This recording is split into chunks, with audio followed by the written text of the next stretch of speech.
Check it out, boom boom. Make it smoothie, I'm a devil fruit. Walking by your bitches in 69 counties. I am the king, bitch, check my bounty.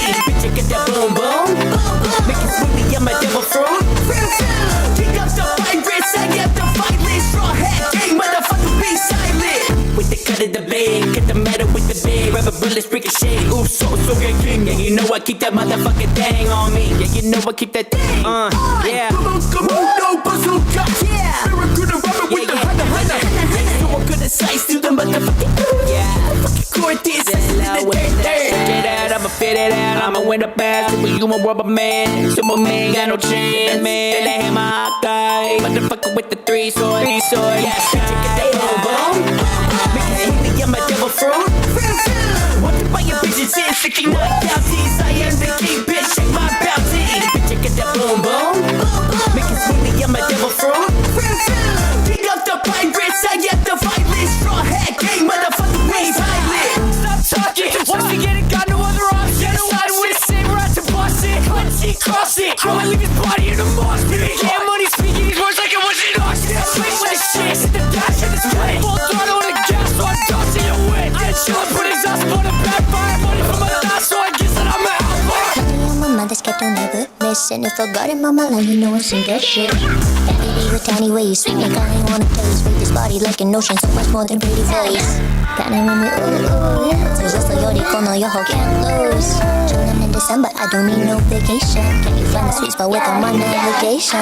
Feel my teeth for teach y'all to take a sleep on the beach. Your best on the best. In a minute, fight me a lot of in my chest. Got a different fight me a lot of on my head. I'm a dead sick, feeling war scars on my throat. Shark tank, tight face, shark shit, tight nose. When I get you, I'ma sever everything to every toe. Motherfucker like me, got the bone leg. The song is copyrighted. It's actually from a pretty small artist. I like using songs from smaller artists that I really like.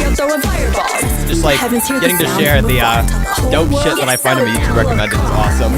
Rockin' devil horns like I'm Napster. With the homie Nord, I avoid the rap bastard. Check it out, boom boom. Make it smoothie, I'm a devil fruit. Wanted by your bitches in 69 counties. I am the king, bitch, check my bounty. Check it out, boom boom. Make it smoothie, I'm a devil fruit. Kick up the pirates, I am the violent. Straw hat, gang, motherfucker, be silent. Maybe it's like Robbie, savage like Nami. Come young, ace, flame, catching bodies. Picture on the poster, 2 billion is the bounty. Living like a young, but the Marines will never down me. None of you are chums, call me Zora, sipping soundly. Light up pussy up, I'm about to cook them like I'm Sanji. Standing out of Luna's right, I still call it a chopper. Stop with the stick, I blow a drill on that big mama. Yeah, gang, gang. Wave high, piggy, Shugs, Lex, Mako, Zazilla, bitch, I got that boom, boom.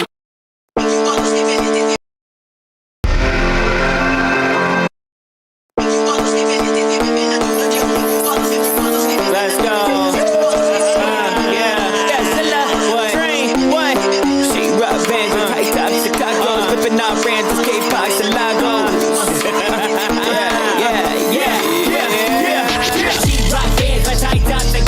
Flipping out brands and K-box and Lago. Ooh, I'ma need a number like I need a date. Ooh,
bitch, and I don't even skate. She rock bands, but tight tops and goggles, flipping up brands and skatebox and lagos. Ooh, I'ma need a number like I need a date. Ooh, I'ma fuck that bitch, and I don't even skate.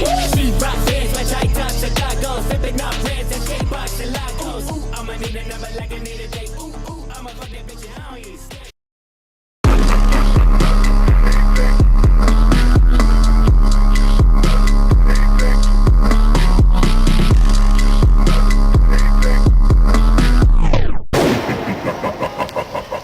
It's a good time to say, holy smokes.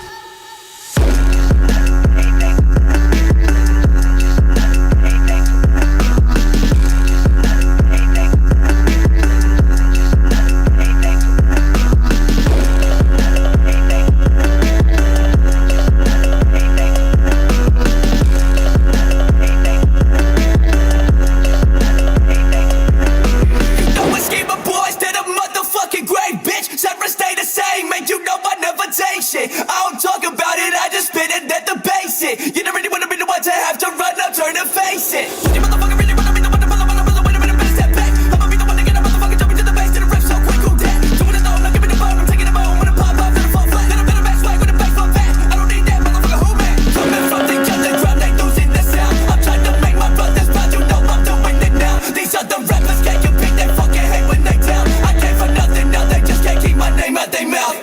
They don't really fuck with the ones like us, and they gon' see us as a threat, so we overcome. We tell them, boy, you out of luck, cause the clock has struck, and we gon' come to take the throne, man, your time is up. They don't really fuck with the ones like us, and they gon' see us as a threat, so we overcome. We tell them, boy, you out of luck, cause the clock has struck, and we gon' come to take the throne, man, your time is up.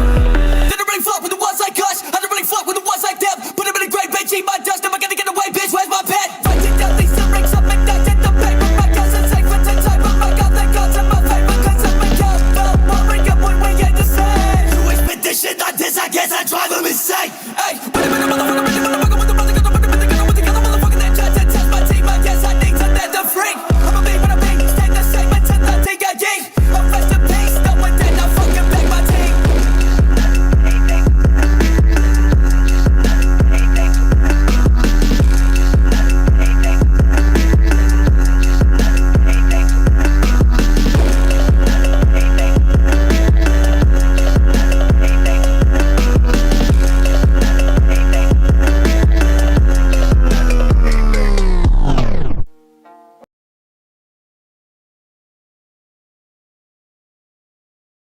Hey, everybody.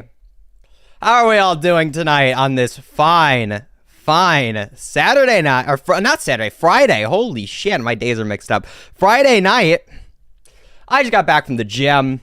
I'm eating right now my dinner for the day. I actually thought that I might not make this stream today. I might not make this debate. But thankfully, the problems that were caused with both my power and my ISP due to the cold weather down here in Texas have been fixed. We fixed all those things. Hi, everybody. Welcome back to another live stream. Oh, boy. How are we doing? Those things fell down. I didn't even notice that. I started stream so quickly that I didn't notice that right behind me, some of my things had fallen down. I don't know if I care enough to fix that. Does anyone in chat care if that's fixed? If nobody cares, then I'm not getting up to fix it. It's not worth it. Hello, everybody. How are we doing tonight? Prepping up for a debate here. A 2v2. Me and Synth versus Rob Norm and Andrew Wilson from the Crucible. Should be a fun, interesting time. Now, they're going to be doing this debate while drunk, but I would never drink because that's illegal. Okay, I'm too young to drink. I would not do such a thing. I won't be doing that. All right, we're going to hop in the call because for some reason, fucking Synth is in chat on Paul's account telling me to. Hello. There we go. Holy shit. Hello. What's up? Okay, I'm live, by the way. So everybody, I hope you got your slurs out before the stream started. Otherwise, please hold until we finish. Oh, did you join the whereby? Whereby.com/drunken debates. What the fuck does that even mean? You just whereby's where we do video. So there we go. Hop on that one in your browser. Wait, we have to do video by the browser. Okay. Yes, That's that's how everyone does it in Twitch Politics Block. I don't know why. That's ridiculous. Why? Why do we do it like this? I guess because Discord's video sucks. Is there a better way? Oh my God. People do it in Discord. I'm not sure that's a better way. I saw that it's had like name there, and I actually just wrote in my full name, like my full legal name, and I realized, wait, no, this is an internet debate. Whoa! I had to delete it. Andrew, I got you. I had to go and delete it. Loud and clear. Oh, all right. Mute yourself on the Whereby, Andrew. Allow. Just Discord. Hold on, real quick, Andrew. What is your name in Discord? Andrew, can you hear me? Oh shit. Okay. Hey, by Discord, it should just be Andrew. Andrew Wilson. So what it looks like is. Okay. Andrew, can you hear me? I'm performing Go a to test right now. Discord for the audio, man. Holy Oh, hell. we go to Discord for the audio? Okay, Andrew. So Yes, it'll be on the Drunken Debates Discord channel. I'm gonna for mute the audio. I'm gonna mute the tab. Everybody, ensure that you mute your Whereby audio, please. Okay. Rob, for some reason, I had spillover from you. Okay. Yeah, That's 'cause Rob I'm unmuted. just Okay, good. I Andrew. unmuted to tell Andrew to go to Discord. Yeah. Good. Okay. I'm leaving the whereby, by the way, guys. Hello, everybody. Ooh. Okay, so who's Andrew? Synth, you look like a fucking meth head That- right now. yeah, You're going to that's- this that's debate like, BPF, let him in, like yeah. a fucking crack addict, dude. Here we go. Look, a slightly better presentation. We can take the hoodie off. Oh boy, dude, that's how I was gonna join a panel earlier Can't hear today. you. I was supposed to. Oh shit, what's that coming from? You can't hear me? My audio's fucked up. Let me figure this out. Oh, There we go. There we go. No, All right, that I'm was back. how I was gonna join it. See, I just got off of work, right? I was supposed to go on to Chud Logic's panel with Smugbug to defend the spicy take on the deepfake shit. Because it's like kind of strange. Either people think it's like totally like super okay and there's no bad thing you could ever happen if you deepfake porn, and there are other people who are like, this is basically e-rape, and it's kind of like polarized as fuck. So I was gonna go on there to give like a more moderate take with Smugbug, but when I got home, my internet still wasn't fucking working, and I was actually so sad. I was so fucking upset. So the bunk take is like, yeah, it is e-rape and it's good. Yep. That's it. All right, Andrew, you can hear us all? Yeah, I can hear you. Mute on Whereby. Or it'll double audio. Okay. Other than that, it looks like everything's good. We should be good. Yeah, it should be good. I'm taking off already then. BPF, I was pissing myself laughing at that video you had of that guy the other day, Monday night. I was supposed to be in bed at like 11 o'clock. I was up in You mean like Paul Town? That Yeah, I lunatic? couldn't handle it. I could not Oh, dude, handle it was it. bad. It was bad. Andrew, we Make got sure something off with your audio. Mute yourself on Whereby, Andrew. It's coming off as double audio. Through the All Discord right. and How's that? Better? There you go. Loud and Yeah, clear. yeah. Yep. All right. I'm gonna start going live, but Anyway, yeah, I'll that keep was pretty funny. That was a funny show. it was crazy.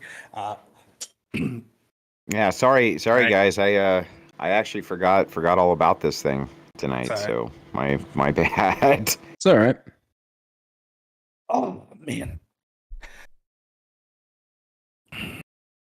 Well, I'm good to go. Everybody's good. Mhm. Yep. I'm already live. I'm already good to go. Yep.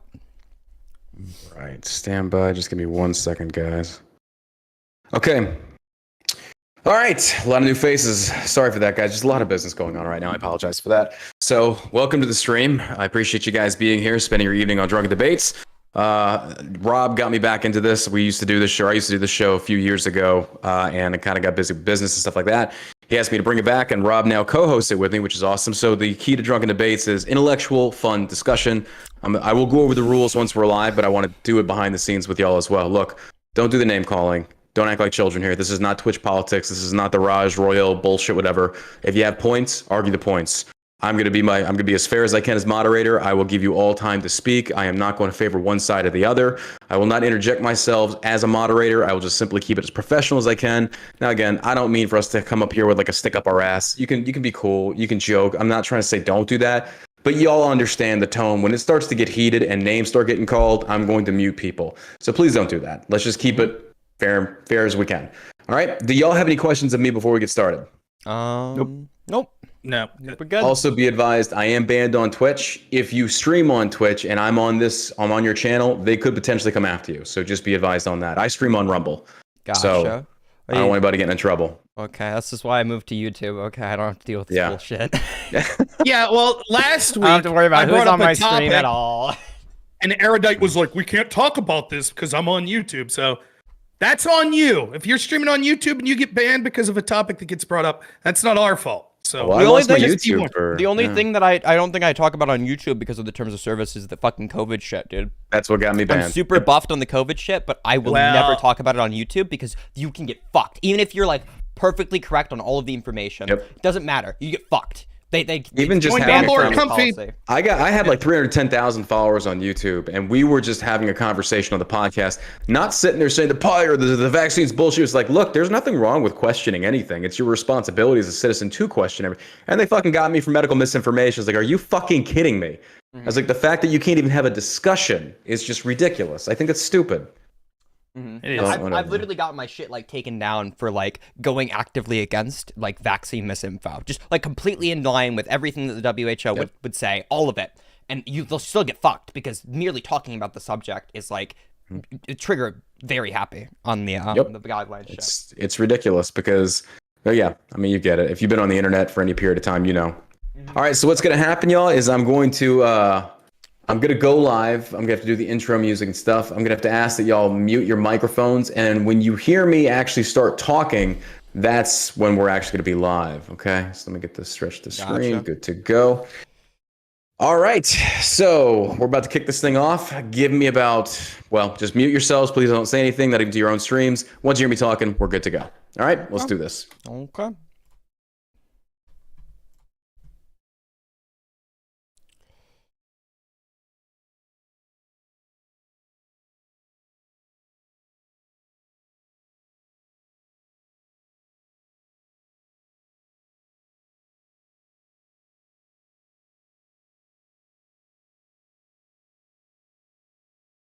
Oh shit. Are we supposed to be talking to our streams right now? Is that what we're supposed to be doing? Am I the one fighting flamenco? I am fighting flamenco. Yes, I actually just got done from the gym. I came straight back here from the gym.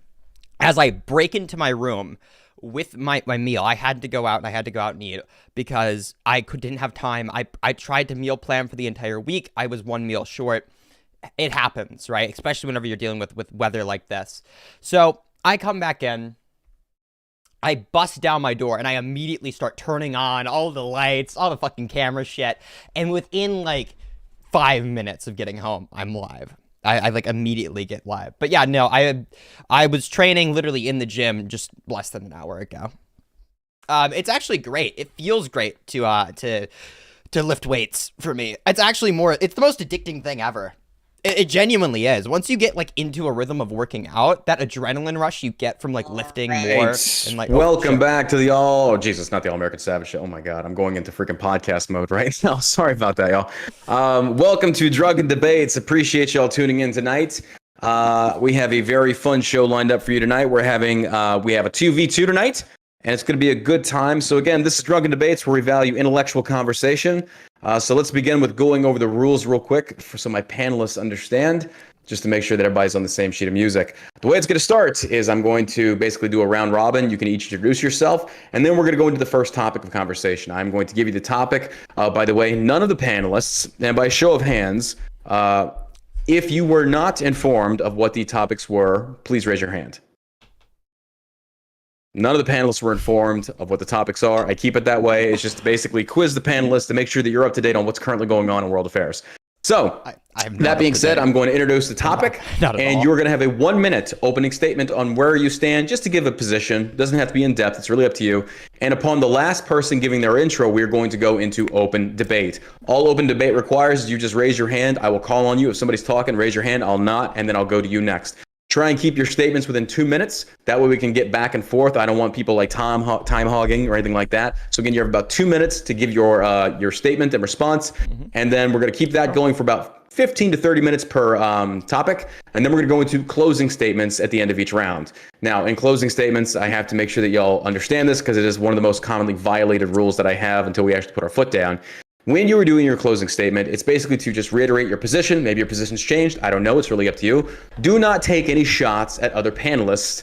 And what I mean by that is like Rob goes first and he says something and then somebody else goes next and they say, well, I disagree with Rob because of this. Well, Rob clearly can't respond because we're in closing statements. So please keep it on topic. Ad hom, keep it to a low. You're all adults here. There's no need to do the name calling. Again, we are not Twitch politics. It's not how it works here. We want really good discussions to where maybe you can open somebody's mind, somebody's eyes to opening and seeing something different.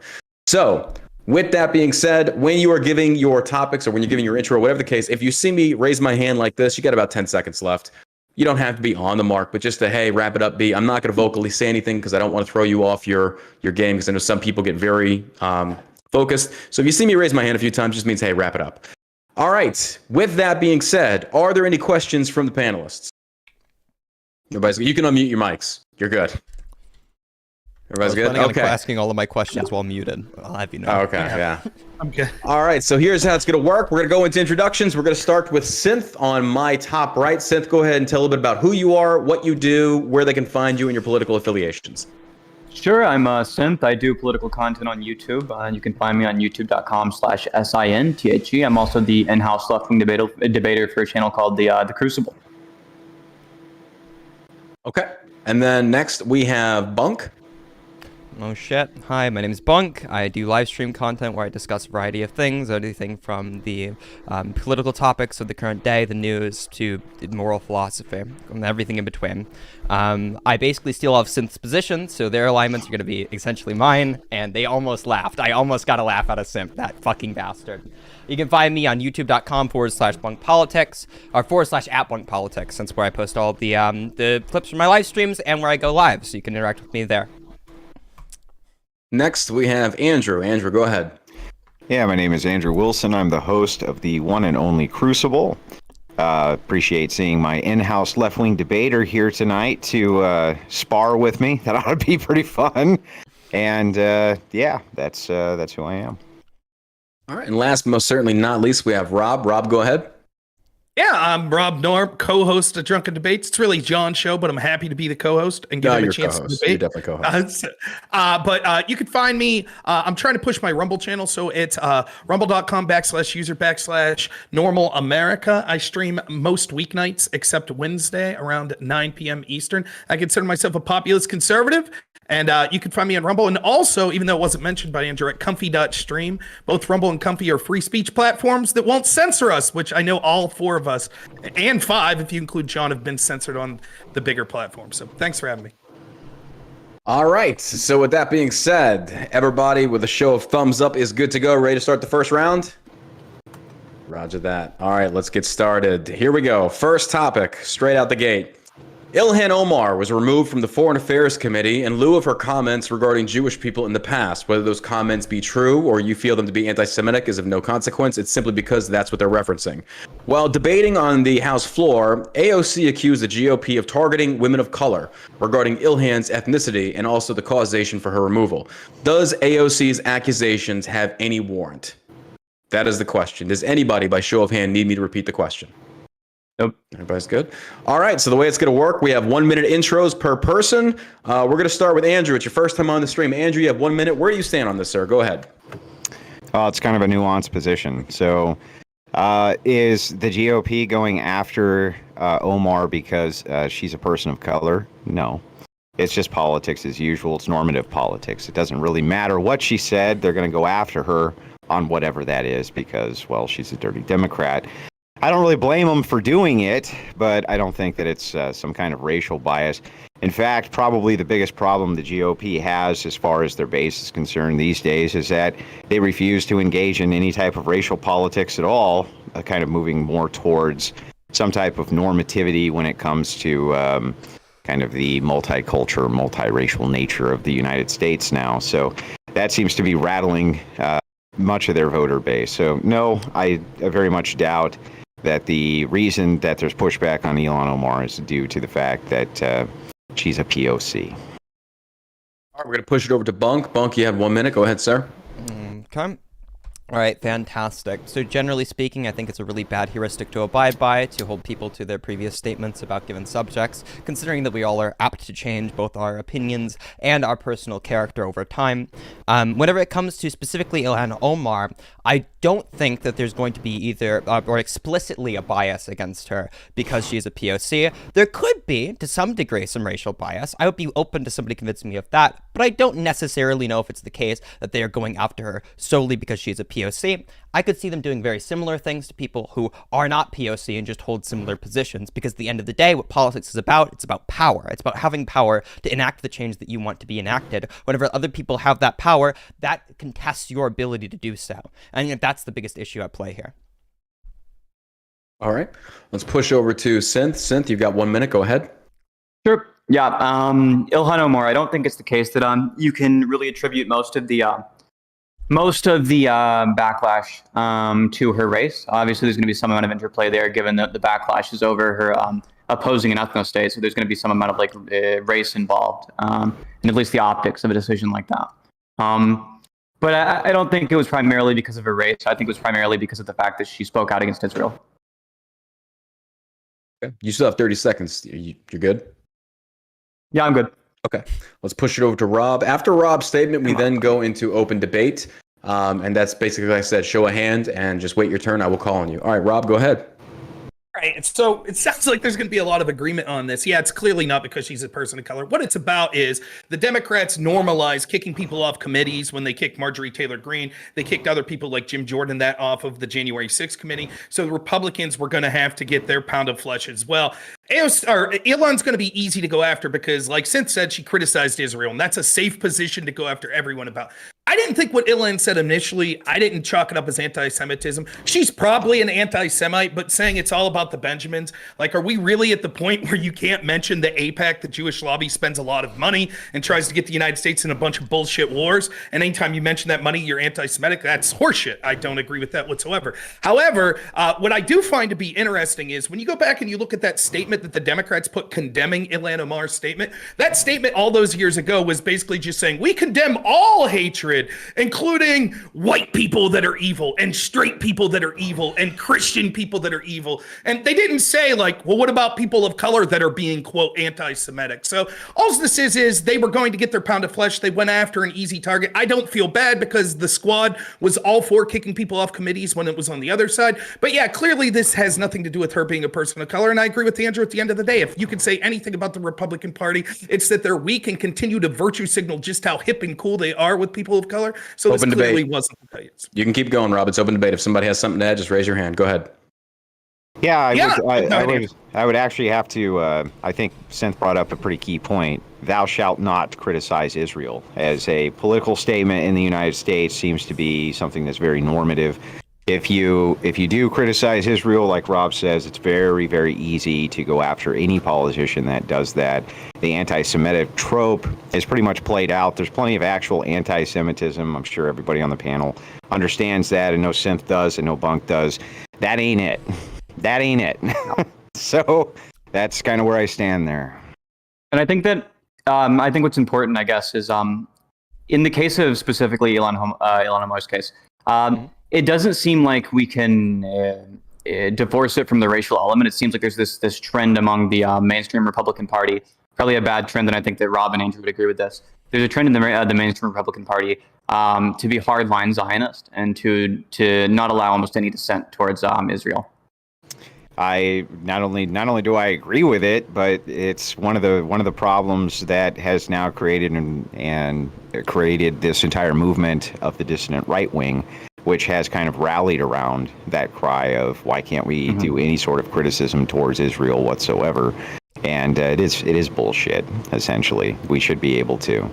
So I don't really know where we have contention here exactly. I was about to say I'm going to go ahead and divert to. I want to shift it because clearly you are all in agreement with the Ilhan Omar and her accusation being unfounded. But I do want to shift the conversation now into a very serious topic. This was not on the agenda. But why do you feel that criticisms of Israel cannot exist within the GOP? I'll start that one with Andrew. Because of money. Because of the Israeli lobby is massive and huge, has been since the 70s, and it's going to continue to be.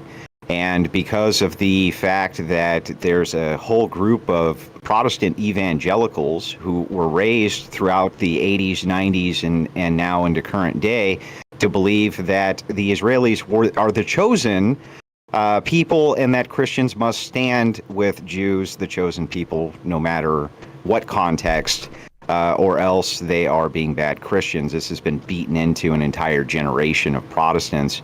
And this is why it's impossible to do any sort of criticism on the right of Israel in mainstream politics. And I think that, just to be clear, it's also a mainline Democrat position at this point as well, which any time that both the right and the left, the Republicans and Democrat, the establishment portions of them agree on something is always a reason to raise your eyebrow. I remember when Trump bombed Syria, that was the first time you could turn on CNN and they were like, finally, Trump looks presidential. Finally, he's a neocon bombing countries around the world. We could be proud of him now. I think there's also a little more. I agree with what Andrew said. But I'll say one caveat. There's a little more too, though. I think that it's the worst kept secret in the world that the United States, while signing non-proliferation treaties, actually gifted Israel nuclear weapons. And there's this sort of, it's very similar to the Ukraine situation where there's this corruption that's gone on behind the screen between the establishment United States government and Israel for so long that there's now this symbiotic relationship where the warmongers, the military industrial complex, they have to go all in and keep this perpetual fire going on in the Middle East. I will say, as a brief caveat, that does not mean Palestine's awesome. It doesn't mean Israel's always wrong 100% of the time. I'm not saying anything like that. But certainly it seems with large portions of the Republican Party and some of the Democrat, it's a death knell for your political career to want to criticize Israel. I can't believe we're seeing it real time, but this is horseshoe theory in effect. Crazy. Rob, could I really quickly ask you? Do you think that you said that it's to some degree a president in the Democratic Party? Would you probably agree that it's more common in the Republican Party given the link to evangelicalism and Zionism?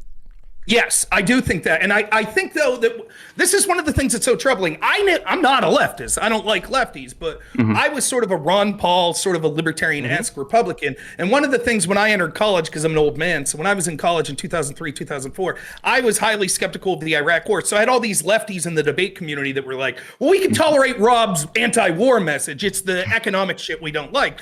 Now, most of those people, though, are pro-war. Most of my lefty friends, all it took was Obama continuing George Bush's policies and Orange Man suggesting that the intel agencies were bad, and all of a sudden they're all in on pro-war. So there is certainly a neoliberal string of the Democratic Party that's absolutely in tow with not just Israel, but any of the defense contractors, sort of the Bill Kristols, the, John Bolton, defend Israel at all costs. Any war in the Middle East is a good war. But yeah, that's obviously with the religion aspect, I think it is more prevalent in the Republican Party. Let me ask you this on your side, guys, on the lefty side. We see in the Twitch political sphere and in online politics as a mainstream that socialists and especially hardline communists seem to be very anti-Israel and very anti-Zionism.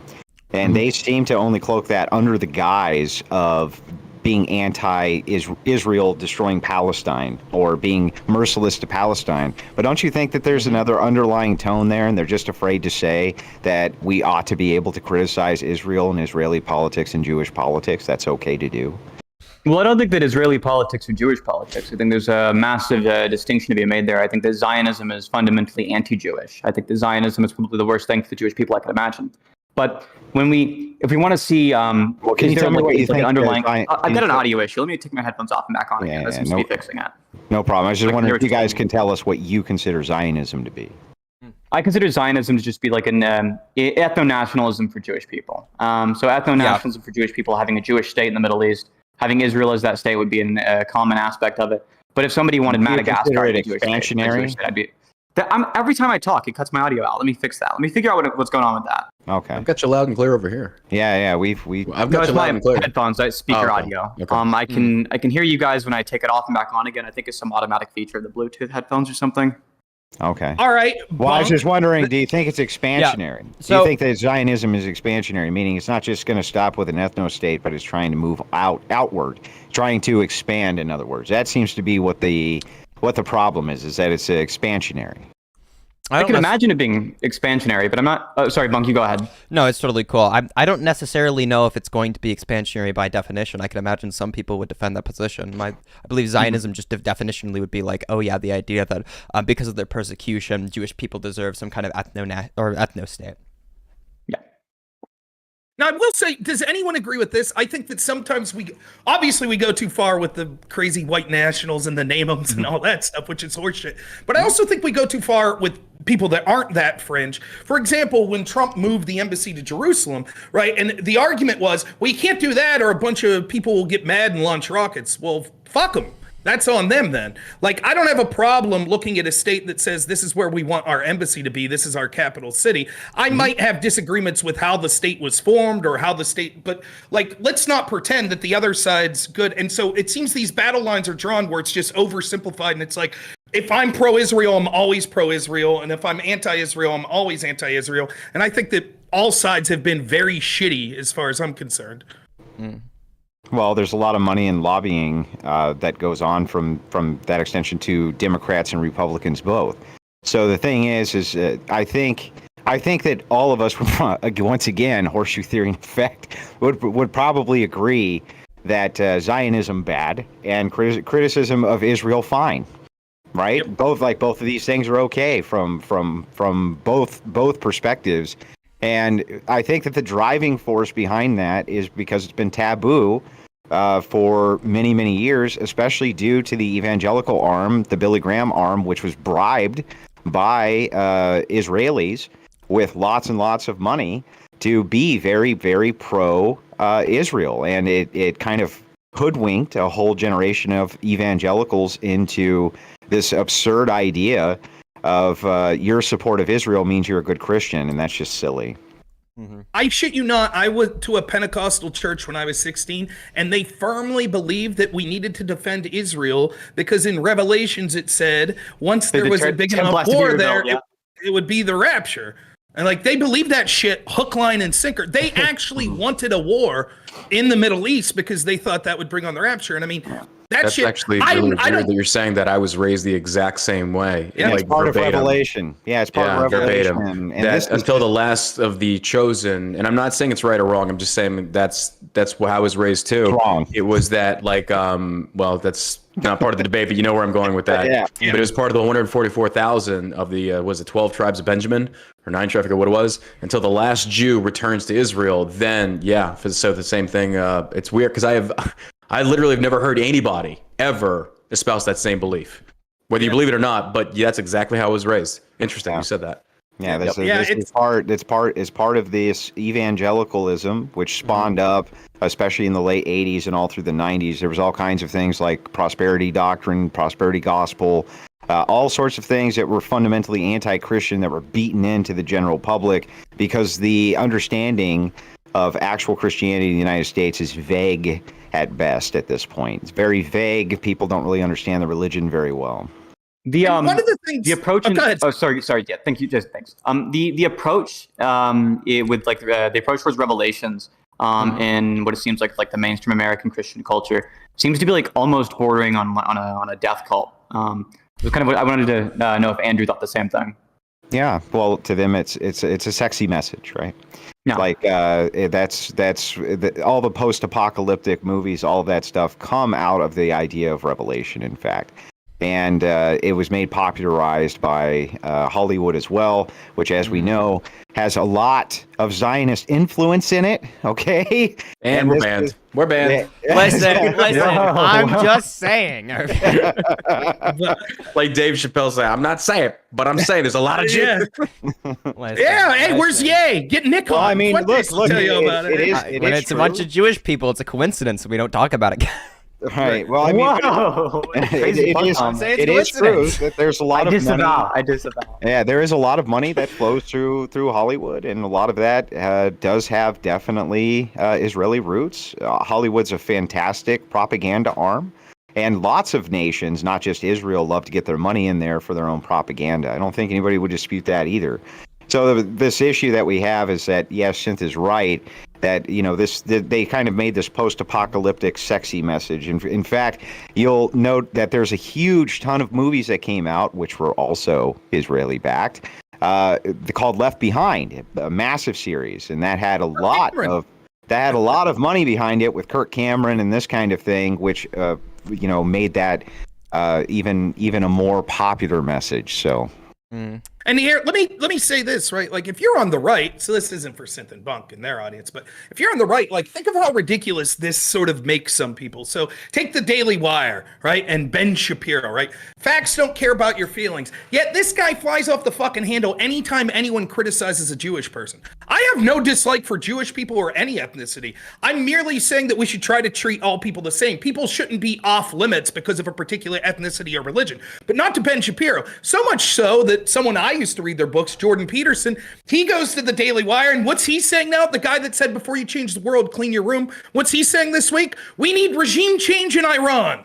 That's what we need to do. That's Canadian Jordan Peterson going to work for Ben Shapiro's Daily Wire and immediately calling for the U.S. military to overthrow the government of Iran. Now, I have no love for the government of Iran either, but you could see sort of the weird twisting that it makes these people. Or how many conservatives do you know that were, they don't have shit all to say, or Democrats as well, they don't have shit all to say about securing our border or illegal immigration or stopping, sending money to Ukraine.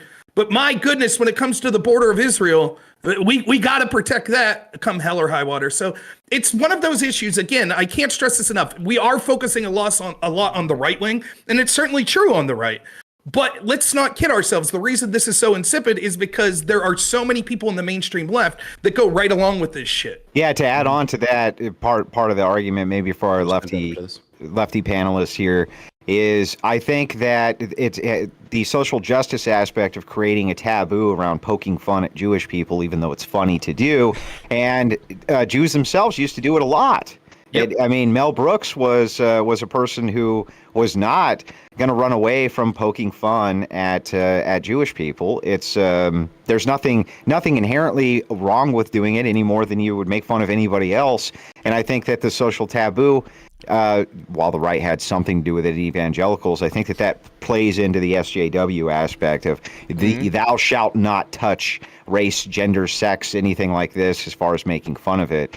And that has created an even further stigma, I think, against Jews than anything making fun of them would have done. Mm-hmm. I think that a large part as well of the stigma around criticizing Israel specifically, not so much as making fun of Jews, is that you'll have a lot of people who will criticize Israel, but then whenever you mine further into their position, it's actually it's kind of based in anti-Semitism. When you have so many people who are so vocally anti-Semitic criticizing Israel, to kind of join in with them feels really bad. It feels like you could be mistaken for one of them, right? Yeah. And that actually makes hard sense to do. Yeah, that makes sense. I can't really argue with that because that's true. Yeah. Seeing that we're all in agreement on this one, I'm going to go ahead and interject myself. I promised I wouldn't, but y'all aren't disagreeing on anything I'm throwing at you, which is really uninteresting to me. But I like how Bunk put that. That's 100% accurate because for me, a lot of that seeing on social media and stuff was any criticism of Israel was generally rooted in anti-Semitism. But then along came this idea of actual nationalism within America to say, wait a minute, why are we paying so much in foreign aid to Israel? And then people were like, well, then people like Ben Shapiro come on the stage, like, well, we're not going to criticize the Jews no matter what. It's like, really, all you're doing right now is causing more anti-Semitism by trying to deflect away when you can criticize Israel as a nation, as a government, as an entity saying, look, why are you getting this? But Bunk's dead on the money with that, to where it's like now the anti-Semites have joined so closely with that. It's like, look, it's not that I hate Jews, but it's like, I don't want to support the Iranians either. I don't want to support the Jews either. It's not, I want to support America. So I get that. And it makes sense. And I'm glad people are actually finally saying that and seeing that, especially our friends on the left. Well, okay, but these aren't typical leftists, John. No, they're so you know. They didn't announce their political alignment, so you two keep calling them lefties. No, they're so far left. They're on the left. That they almost are going to jump off to the right. That's We're almost. So far right, he's about to jump back to the left. Well, we're not going to the left. But no, I'll soon come home. I hate to put it this way, but it just takes. You just have to have courage or, just to say, fuck you. I'm not, it's difficult. I know I could say this about Andrew. I'm sure the same's true of Bunk and Synth, right? Because I kind of know who they are a little. I've debated white nationalist or white nationalist adjacent people. I know Andrew has as well. I don't disagree with a lot of what they say. There's clearly a war against white people or Christians or men or straight people and all of that stuff. And there's clearly this, you can't say anything about Jewish people. And clearly there are Jewish people in positions of power that use that to their benefit, whether it be terrible people in Hollywood that want to, oh, you can't criticize me for my sexual exploits because I'm Jewish. That's anti-Semitism. Or you can't criticize AIPAC because that's anti-Semitism.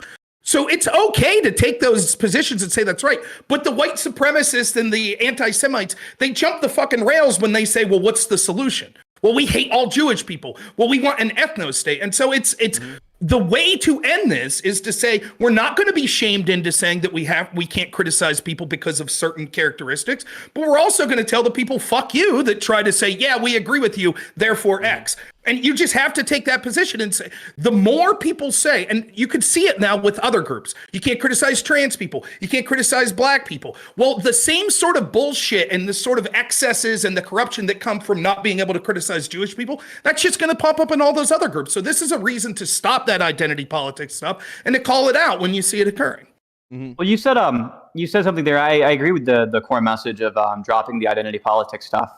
But you said that you thought there was a war against white people. Do you think there's a war against black people as well? There is certainly people in this country that dislike white people, black people, and use those things. But the people in positions of power in our institution that really are movers and shakers that create the narrative and policies certainly go one direction on this. And they're certainly anti-white. Well, I agree they go one direction on this. I don't think I agree that they're certainly anti-white. It seems like there's some aspects through which people are anti-white, and there are some aspects through which people are anti-black. And if you look at it on net, it seems like the people who are the most disadvantaged by the existing socioeconomic systems usually end up being black people on average. Okay, let's take an institution. Let's take academia. Can you give me an example of any area in academia, K through 12 or secondary education, where you could criticize blackness? You could talk about the problems of blackness and things like that.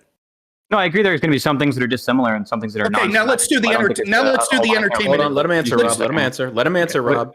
Yeah, what I was going to say is just that I agree with you that there are like non-symmetric aspects here. There are things that are like specific to ways that you have like a discrimination towards white people.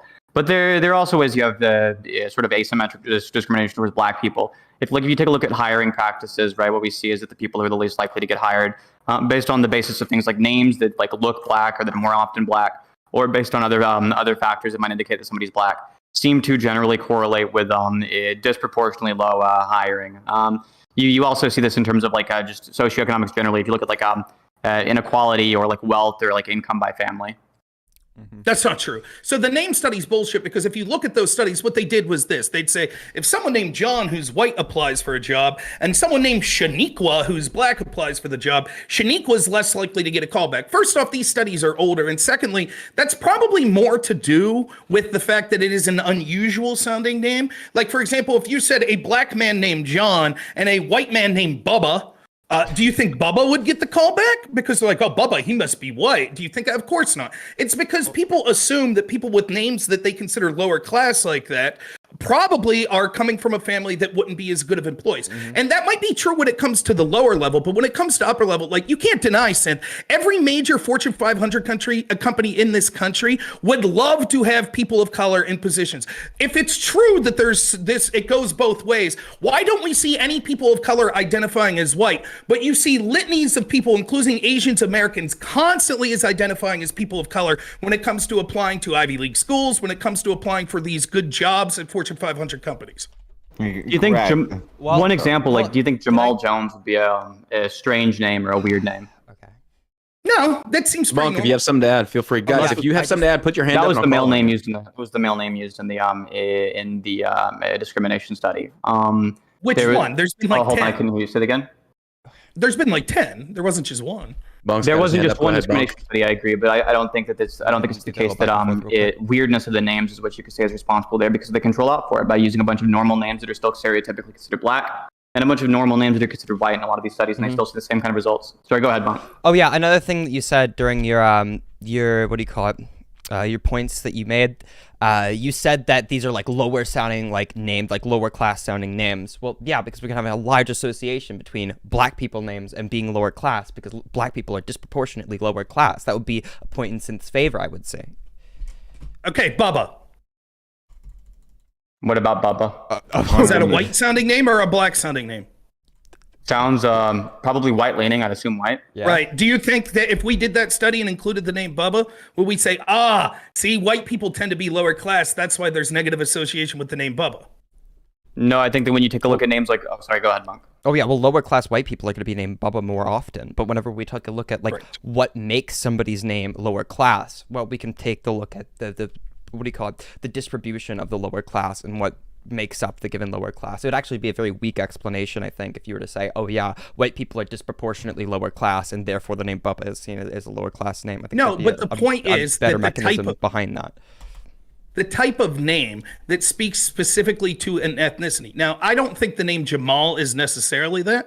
I was reading the study I read the last time I debated this was a year and a half ago, and the names they used were names like Shaniqua and, Cinnamon and shit like that, which sounds like stripper names. But again, these studies were older anyways, and I'm sorry, it just doesn't line up, at least when you're talking about jobs that people are really stretching for. I mean, this idea that like we have to ignore the reality that we all see in front of us because someone did a study and said Jamal didn't get called back, but Larry did. I just don't buy it because everybody, name me the company, like the company I work for right now, I guarantee they'd crawl This also, I feel like, is beside the point because it doesn't really speak to institutional discrimination. Right.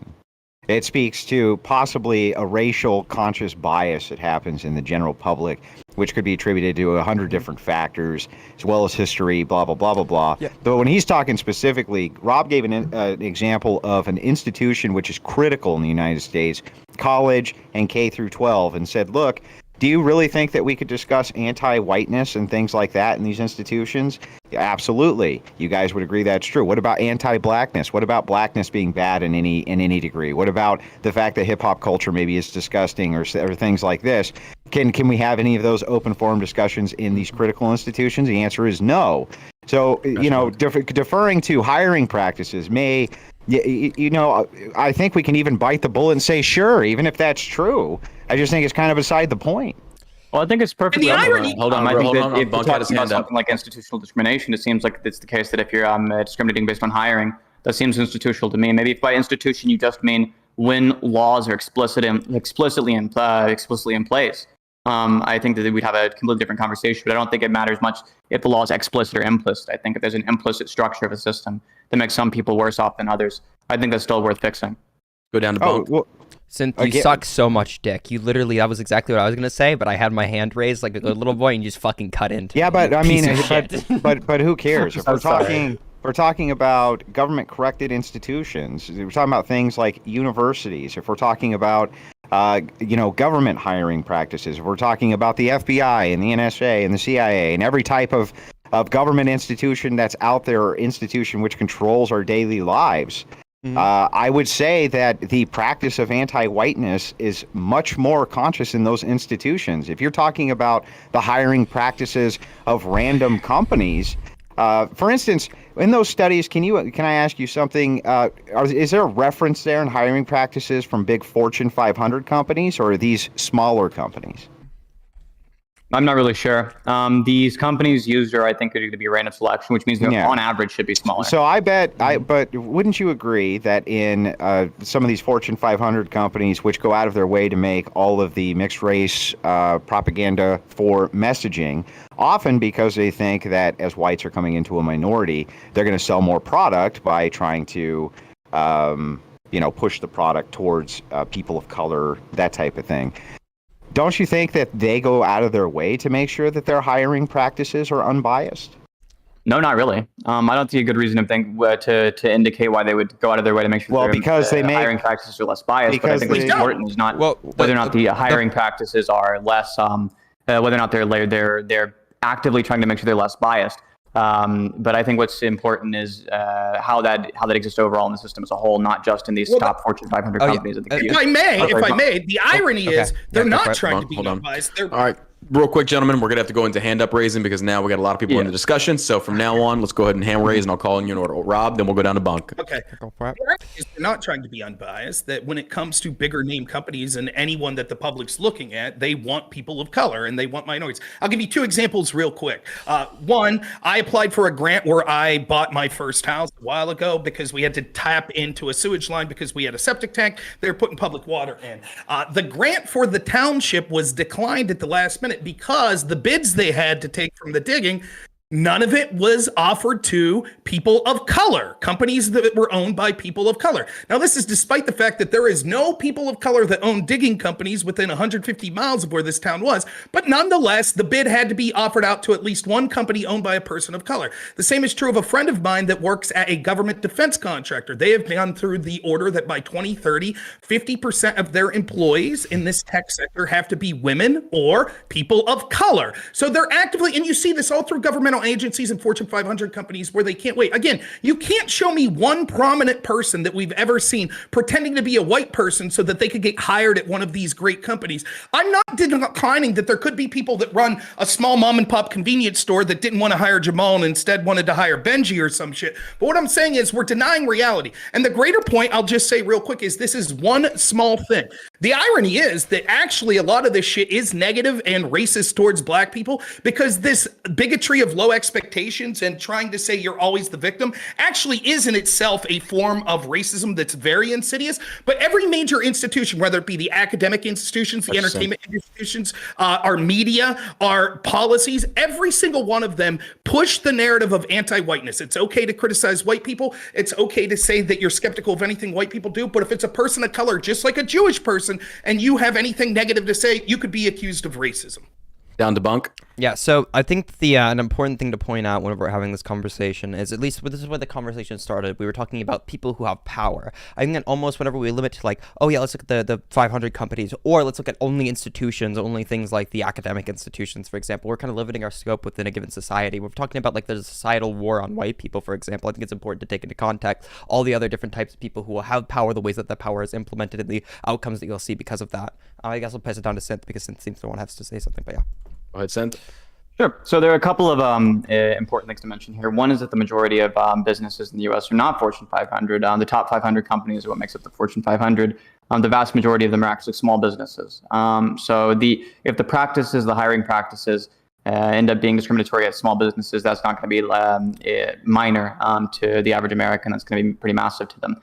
But you could say like it's not intentional, right? And that affirmative action is intentional. But if you end up undercutting that by saying that you think affirmative action is negative for black people, which I would agree, I think affirmative action does end up being negative for black people and for white people.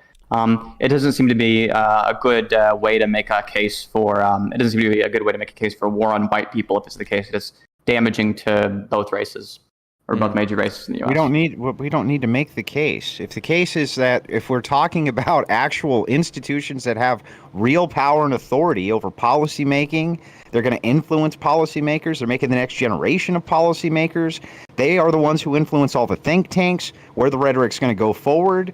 This is not Uncle Jim Bob's tire shop down the road that's doing that. These are major academic institutions which are pushing out these think tank programs, and they're funding them. And these are the same people who are putting out the next generation of politicians. This is real institutional power.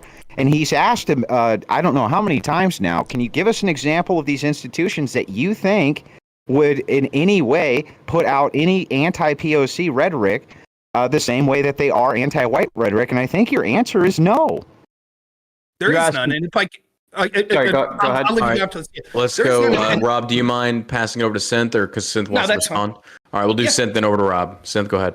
Sure. I don't think we have to name an example of a large-scale public institution or a large-scale semi-public institution to make the case that there is racism against black people, just like there's racism against white people.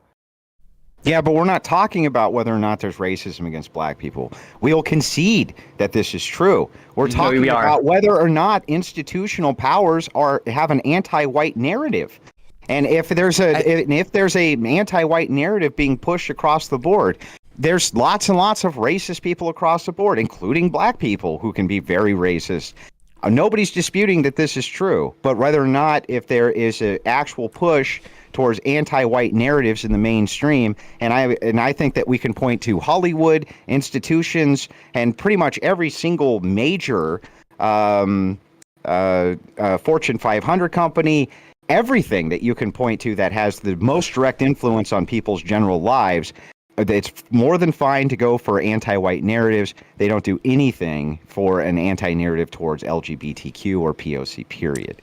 Well, I think that right, and it was like I wonder if we'll make the same month. argument then when it comes to Jewish people, right? Like, because that's what the topic was. So will they say the same thing? Like, oh well, Jewish sounding names are less likely to get called back and shit as well. No, we're talking specifically about the fact that all of these narratives and all of these institutions, again, we've named them: the entertainment industry, academia, the mainstream media, the tech companies, the politicians. Like, I could name you political policies right now. Let me just ask you real quick. If I was debating someone talking about systemic racism and I said, sure, reparations for people that were slaves, but other than that, what's the next thing that people that talk about systemic racism always say? Well, it wasn't just slavery. As recently as the 60s, we had the practice of, go ahead. I'm not sure which one you're segregation. Redlining. Did you know that Wells Fargo just came out last month and said they'll no longer give mortgages to white people? Did you know that? Isn't that redlining against white people? Does that mean that That's pretty bad?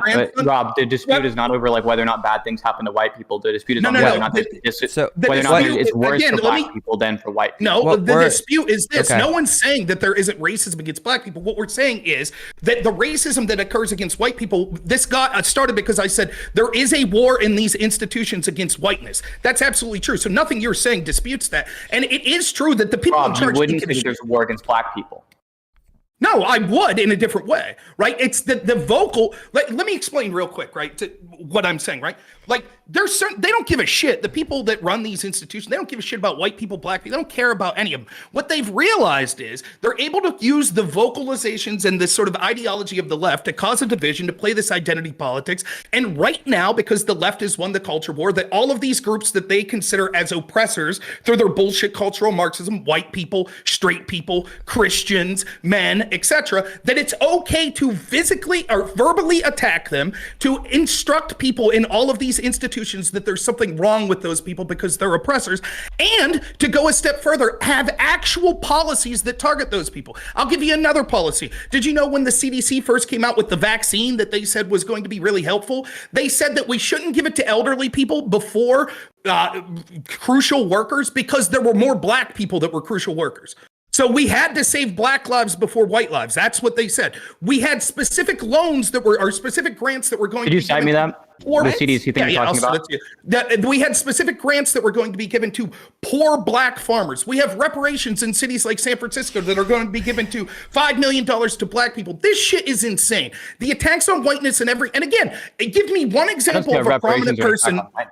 Give me one example of a prominent person ever pretending to be white. Go ahead. For a job, for any sort of clout. I'll take one example. So the idea that there's discrimination against white people on the basis of the fact that there's affirmative action doesn't really seem to, on the basis of the fact that there are reparations that are given out for black people. It doesn't seem to make much sense given that all the goal behind, or the ethic behind reparations, even though I don't agree with it, is one that can be made in I think a totally race neutral way. Just there are people who have their ancestors for some reason, or like some generation before them, they've been made poorly off because of something that was done to them that was unjust, and therefore, like whoever the people are who are discriminated against in the past, the people who are now in worse off conditions because of that past discrimination should have something given to them. I don't think that's the kind of thing that you have to make in a sort of like racialized way. I think it's the kind of thing you can make in a race neutral way, and still get support for reparations.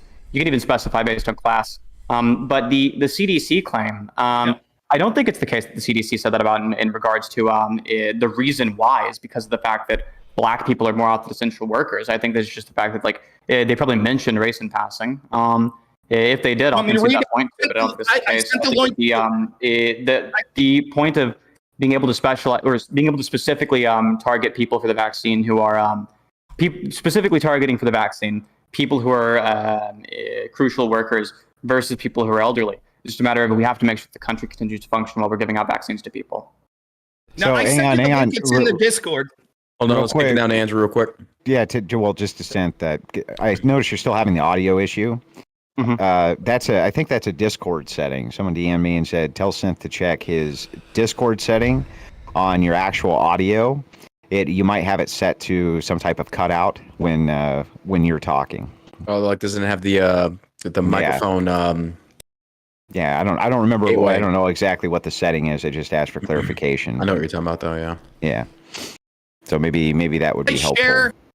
Can I share my screen? Yeah, up to you, Rob. Okay. All right. Yep. Let me share the screen. Can you all see that? Oh, yep, I can. That's nice and big. Where is it? Okay. So you guys see this? So this is on page 31 of the CDC's proposed. This was early in the vaccine push, but they're trying to decide who they're going to give it to. Now, look at essential workers, that's group 1, adults with high-risk medical condition, that's group 2, and adults over 65 or age 3. Now, you can go up and read these slides previously, and it does mention that they will save lives. More lives would be saved if we gave it to the adults over the age of 65. But here you can see what the crucial factor is for their decision. The bright green means that's a good thing, and you see where it says mitigate health inequities. It says racial and ethnic minority groups disproportionately represented in essential industries. In other words, that's good. More minorities will get the vaccine if we give it to this group. And then look at this bright red section here on the right for the group over 65. Racial and ethnic groups underrepresented among groups in 65. And surprise, surprise, you know what they ended up deciding? You know what the CDC's guidance was? Let's give it to the group that'll save less lives because it's more fair for equity, because it will benefit more minorities. Wait, that's not what your source says at all here. What your source is just saying is here's a point in favor of an ethical principle, which on the basis of that ethical principle would be better for this than the other ones. It's not the case that your source is saying anything about this is the sole reason why we made that decision. That seems like a wild. If you go down, you see the slide that I'm at now, right? Mm-hmm. So here's the 3 factors that they use: science, implementation, and ethics. With science, adults, they said all 3 were equal, though if you go and look at those slides, they say the science shows that it'll save more lives if it's adults over 65 given. Implementation, they rate adults over the age of 65 would be best because they would be easier to get the vaccine to, because most of them are in facilities that are easier and they'd be more willing. However, on ethics, which the ethics portion of it was driven by promoting justice and mitigating health inequities, that's 3 stars for the essential workers and only 1 star. So yes, that according to the CDC, they said by every metric, we would have saved more lives, and it would. Once again, it just doesn't follow. It's not a non sequitur. Let me explain to you. There were 3. Please let me finish. They had 3 criteria for who to give it to. In 2 of the 3 criteria, they said people over the age of 65. The 3rd criteria, the only justification was more minorities would get it if we give it to this group, and that was the reason they decided, okay, we'll give it to that group. It clearly says it. So it's not the case that the argument here you're making actually follows towards the conclusion of the follow-up premises, basically. So if you're saying that it's the case that, like, because of the fact that race was a consideration, and the fact that race is an ethical consideration, and ethics was the primary factor for the consideration, because it's the biggest difference here on their pluses and their pluses graph. If that's the argument you're giving, it still is not going to follow to your conclusion, which is that race is the sole reason why they made the decision. It seems like there are other reasons they made the decision. Race was like a part of the decision-making process, as in like understanding there's a discrimination, there's people who are like already worse off, and making sure that we don't like disproportionately impact these people negatively, right? It's something that we should take into account. That's not going to be the same as making the decision on the basis. No, it's worse. It's actually worse, because if they said the only factor we're going to determine is race, that would be bad. But if they say, well, we're going to look at health and implementation, and in both of that, this older group gets them, but we're also going to look at race, and in that, it's the essential workers. So now they're saying it's not just race, we'll look at other things. We'll say that lives would be saved, but there's not enough black people that would get it. So we weigh equity and promoting justice of giving it to black people more. Like, that's insane. If this chart would have been the opposite way, if this chart would have said, well, more lives will be saved by giving it to this group, but there's too many black people in that group. Like, everyone would have rightly said, this is insane. This is racism. Now, it doesn't matter what you actually think about the vaccine. It's irrelevant. What I'm saying is these institutions would never have the hair on their ass to put forth shit like this that were critical of black people or suggesting black people get less or something like this. But this is commonplace in our institutions now, both verbally and through policy, to attack white people. You could do the same with straight people. You could do the same with men. Like, the point is, all of these institutions are, and I'm telling you right now, it's not that they give a shit about black people. They don't care. They're just saying it because they think that it helps them consolidate power right now. Let's kick it now to Andrew. All right, and then also onto the idea of the ethical principle. How did they determine that this was an ethical principle, except that they were looking through it through a lens of racial bias to begin with? And this is how they come up with this ethical principle. I didn't agree to this ethical principle. You didn't agree with the ethical principle. They arbitrarily came up with the ethical principle and considered the racial bias themselves, which shows that they're looking through this through their own prism of a racial lens. And they themselves believe that this is some high form of ethic. It's ridiculous on its face, because what they're doing is that it is anti-white discriminatory practice to go into Rob's favor. It has to be. And their ethical principle seems to be promoting that, Synth. Let's kick it over to Synth. Oh, sorry. Go ahead. What do you say, John? Just kick it over to you. Go ahead. Okay. Yeah. So the argument that Rob was making was that it was solely on the basis of this, which doesn't end up aligning with the facts. This is usually the kind of thing that you get out of people who are like, quote the CDC as saying something that would otherwise be like horrendous optics, like, oh, I only care about like giving the vaccine to black people or something. It ends up usually being the case that that's not actually what the CDC says. So the argument that like that because of the fact that there is a it seems like now Rob is willing to grant the idea that there is there's racism against both black people and white people. The argument that because of the fact that there are like institutions who are being racist, this is somehow like it counts more in favor of racism or something. I don't think that's true. I think that if somebody's racially biased or racially motivated on an individual level, I think that as long as there's enough individuals who are racially motivated and racially biased, you end up manifesting institutional discrimination. You end up making things that are not explicitly coded into institutions, implicitly coded into institutions. So, for example, you end up having things like a hiring discrimination practice. You end up having things like when it comes to like some forms of force, police hesitation are going to be more likely on one race than the other. So if you see in the case of like lethal force, you see white people are more likely to be hesitated against, black people are more likely to be hesitated against. With non-lethal force, you see that it's like way more often going to be used on black people. Or you see things like when black people are driving and it's after dark and you can't see their skin color, you see differences in racial disparity. You see like a lot of things which are due to people's implicit biases, people's own internalized racism that end up manifesting in a way that's sort of systemic and institutional. So, but sorry, John, are you trying to speak? 10 seconds, White. When I do the hands, like 10 seconds. I'm only going to do that if somebody else raise their hands to speak in queue. And right now, Bunk is. So let's go ahead and kick it down to Bunk. Oh, yeah. No, another reason that this could be the case, not necessarily because they have some kind of anti-white bias, but looking at the data here that I have in front of me, it's actually the case that people who make up these ethnic minorities are actually more likely to have more severe, more severe encounters with the coronavirus due to probably the distrust of given associations and given actual government entities due to their past with them, the cultural, the cultural effect that it has past generations. It totally makes sense that they would factor this in at least to some degree in my mind. I don't think this is a ploy against white people, some grand scheme. It just seems to be going to take into account the data that we actually have.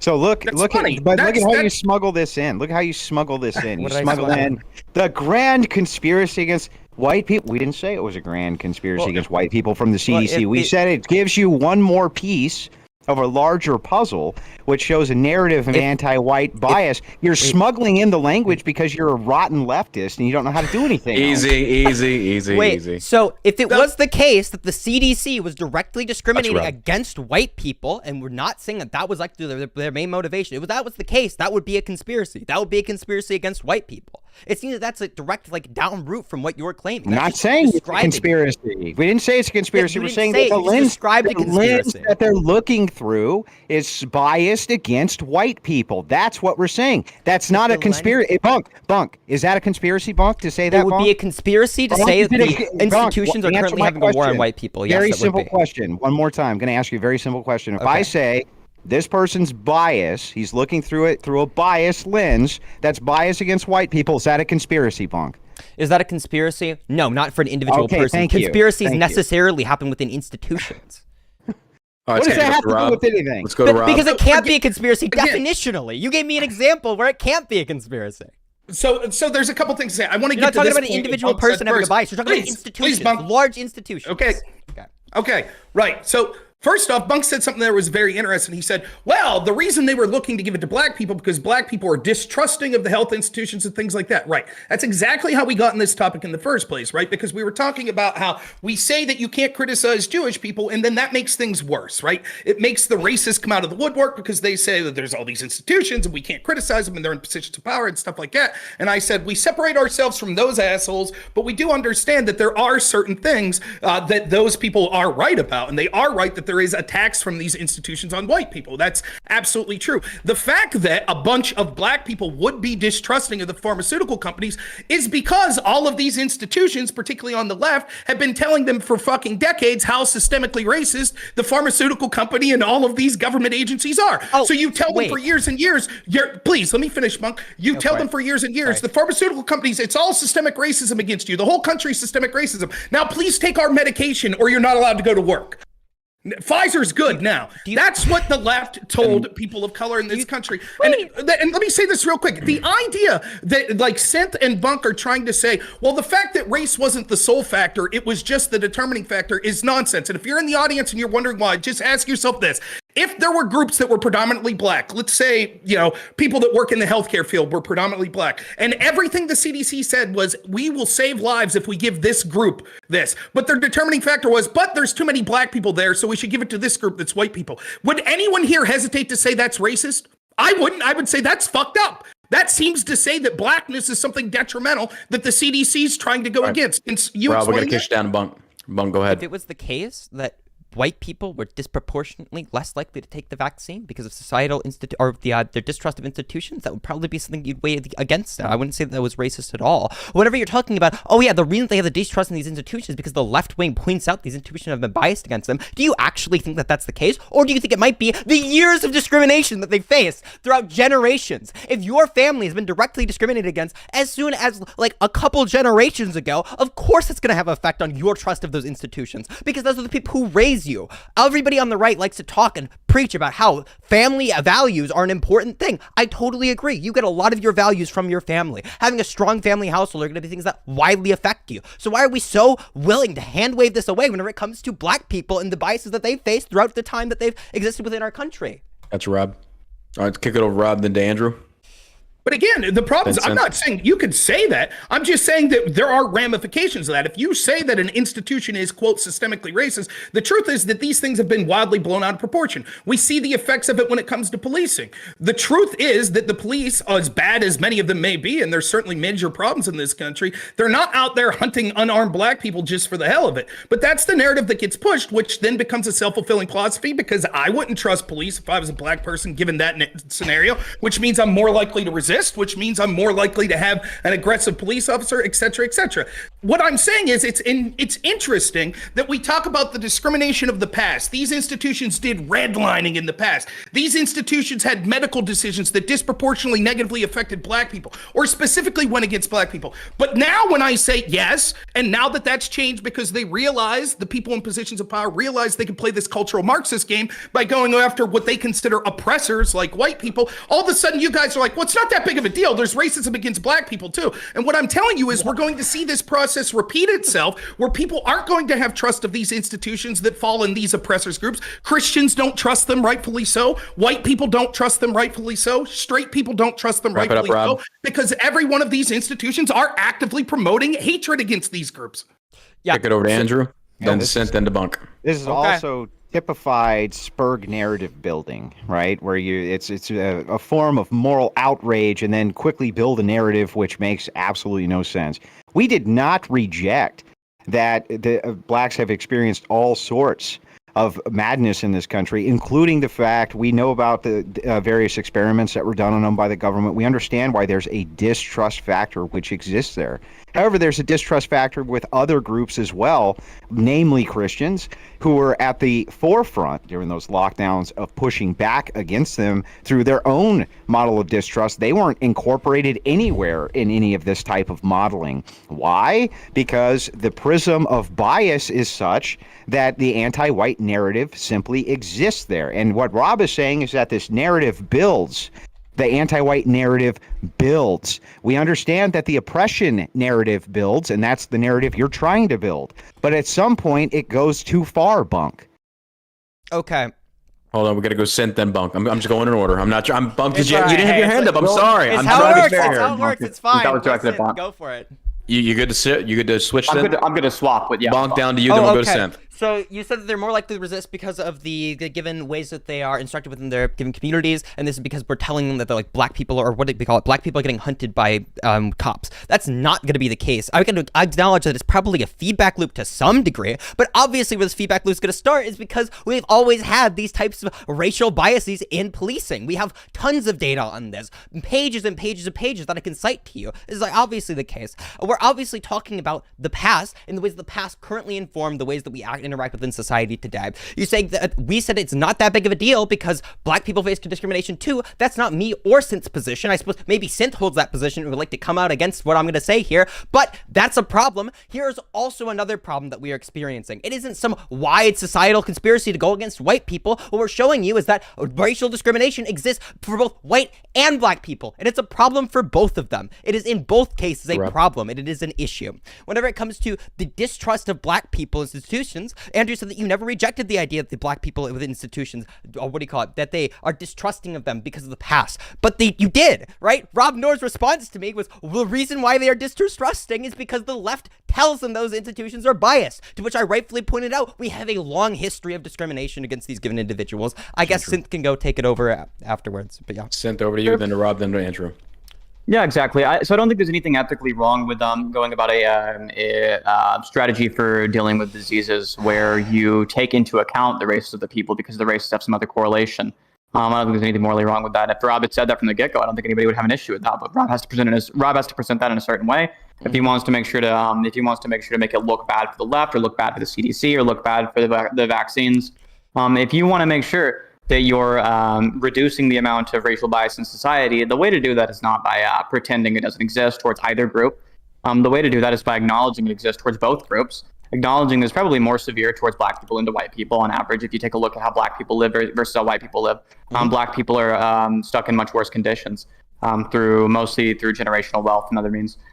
So if you really care about the discrimination towards white people, and you really care about the discrimination towards black people, making sure to at least admit, right, that there's going to be a bias towards a worse off life for black people, and the black people do have it worse. It's probably important to at least mention. Over to Rob, then down to Andrew. Okay, so I got 2 points to make here. Real quick, you say that race should be one of the factors because there's some sort of correlation. What do you mean by that correlation? Sure. So I think there are a couple of correlations that are going to be important. One of those is like the one that Bunk mentioned earlier. Another one that could probably be the case is probably might have you're going to have like a disproportionately less healthy population among black people than among white people. Poorer health outcomes. But all of that, okay. They're going to have less ability to access healthcare as well. Less ability to go. But listen, all of you that is saying saves most lives, right? That's the idea the CDC should be doing. Who gets this? And you're saying, well, maybe their race correlates into that, correct? So I'm saying that the race can correlate into that, but what's really important to mention is not just the race correlating into it, but other factors as well. Right. So slide 21, and I'm quoting, initially vaccinating the age 65, the more white population, in phase 1B averts approximately 2 to 6.5 more deaths compared to targeting. So according to the CDC, you can talk correlation. Sorry, you can't read, Rob. I have to stop you. Right. What was the first word in that sentence? Initially? There you go. Okay.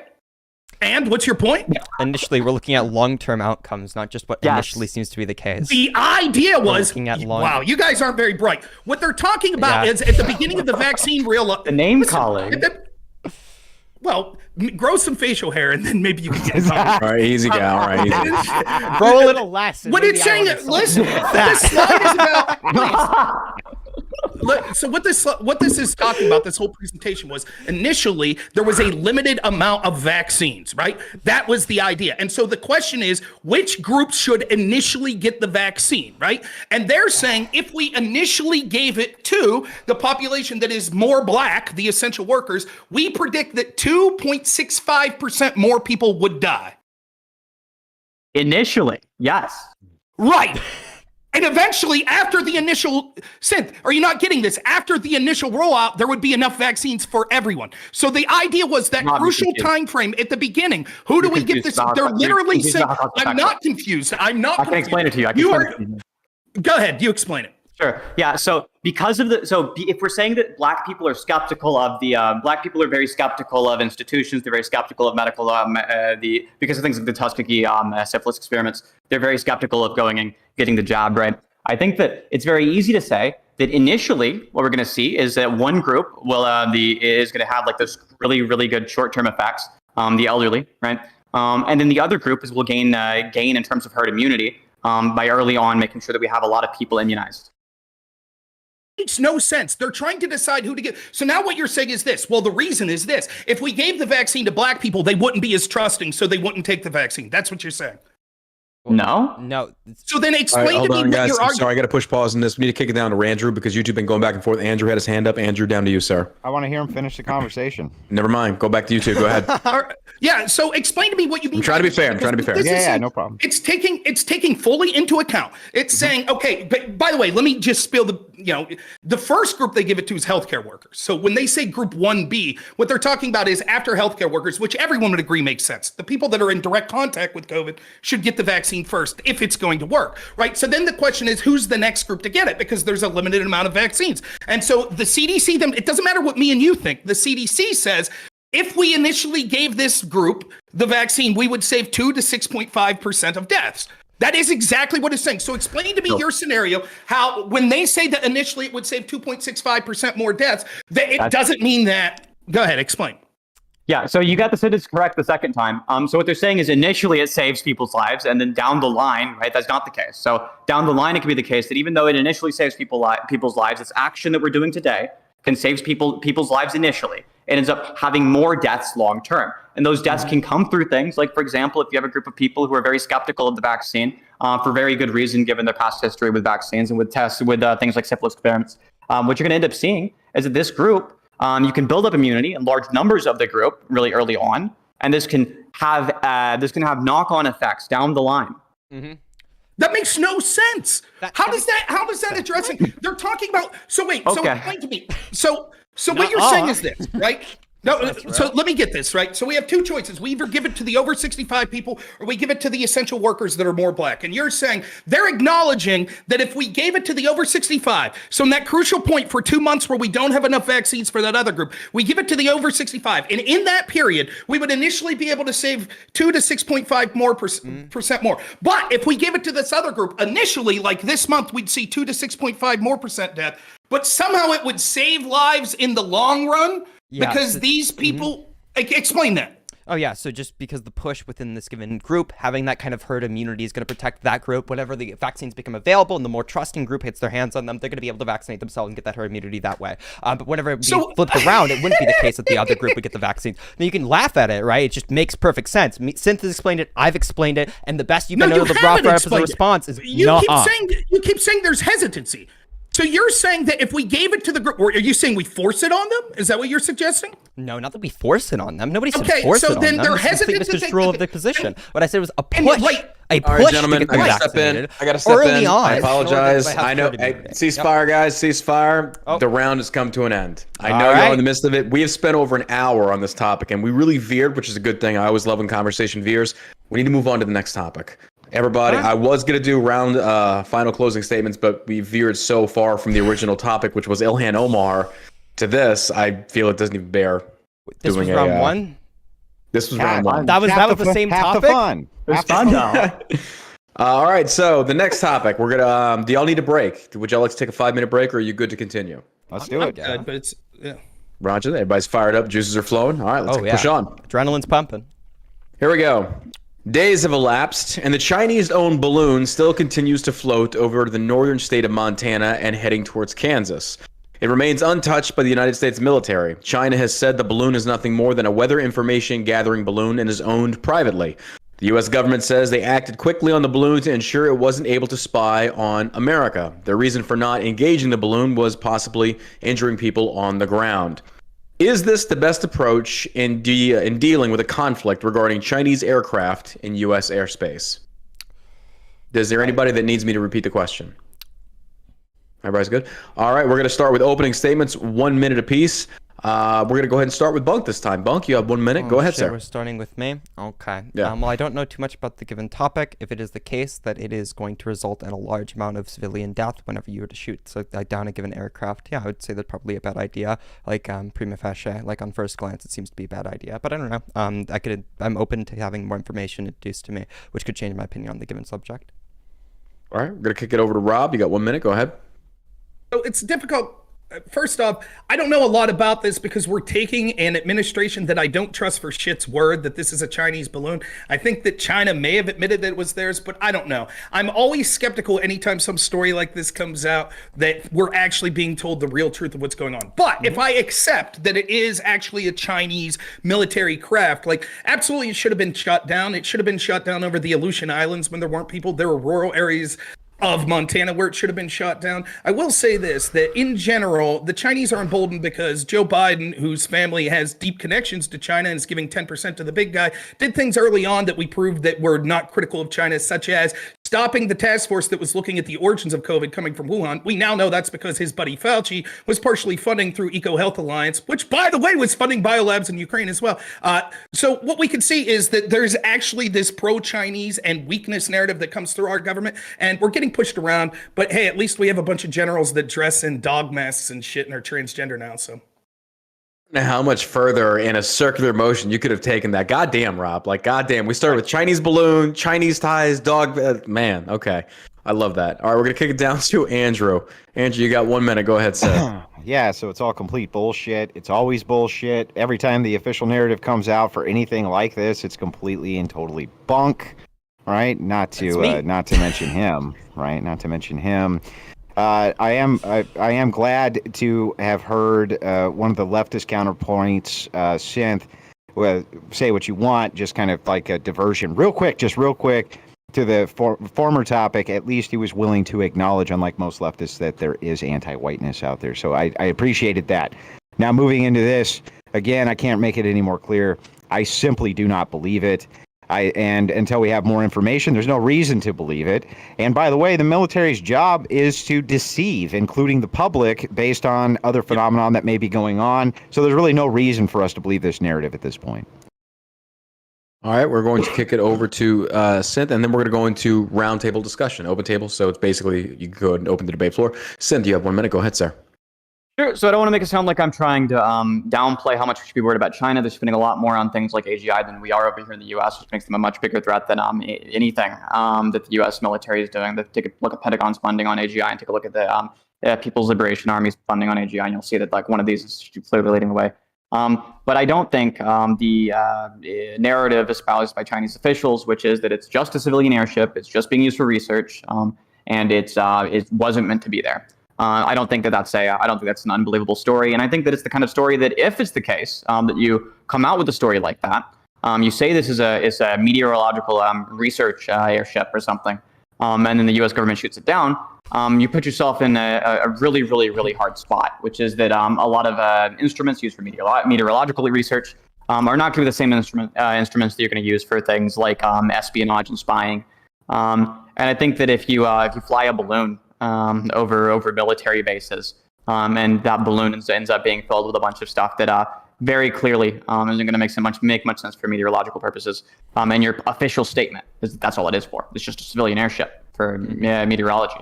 That ends up looking really, really, really bad, and ends up looking very, very, very instigatory towards, I think, U.S. officials. So I would assume that the Chinese have not made a really stupid decision by lying about what this is for. I think that total radio silence from China, if it's for the purpose of espionage, would have been a better decision on their end. It seems like it's kind of not that big of a deal, all else considered. It's open debate, gentlemen. Oh, yeah, but wait, the newspaper said it was a big deal, though, Synth. That is true. Yeah, well, the news companies said, the news companies said so, though. This news company said it was a big deal, though, right? I just don't like. To me, I just like. I agree with Andrew 100% here. I don't know what the fuck to believe when you hear this stuff. It's like Ukraine. Like every day you hear the ground, torture by Ukrainian soldiers against Russian, torture by, vice versa. And it's like, I know enough to not believe any of this bullshit. But the general theme, which is this, that the leaders of this country don't give a fuck about this country. They don't care. They're globalists. They don't give a shit about our national security. They give a shit about consolidating power. They give a shit about not caring about average people, whether you're on the right or the left. They'll say what they think they can to pretend they give a shit about these people, but they don't. And in reality, Mitch McConnell or Chuck Schumer would far more partner with a Chinese entity or government to consolidate their power than they would stick up for the people of America. That's the God's honest truth. Now, is what we're being told about this Chinese balloon accurate? Probably not. It's probably some bullshit. And Andrew's absolutely right. Our military isn't going to tell the truth to us. Like, maybe they know something, right, that we don't know, and they're not going to tell us, right? So who the hell knows what's going on? But in general, if China flew an aircraft over and we absolutely all knew definitively that it was a military aircraft, absolutely it should be shot down.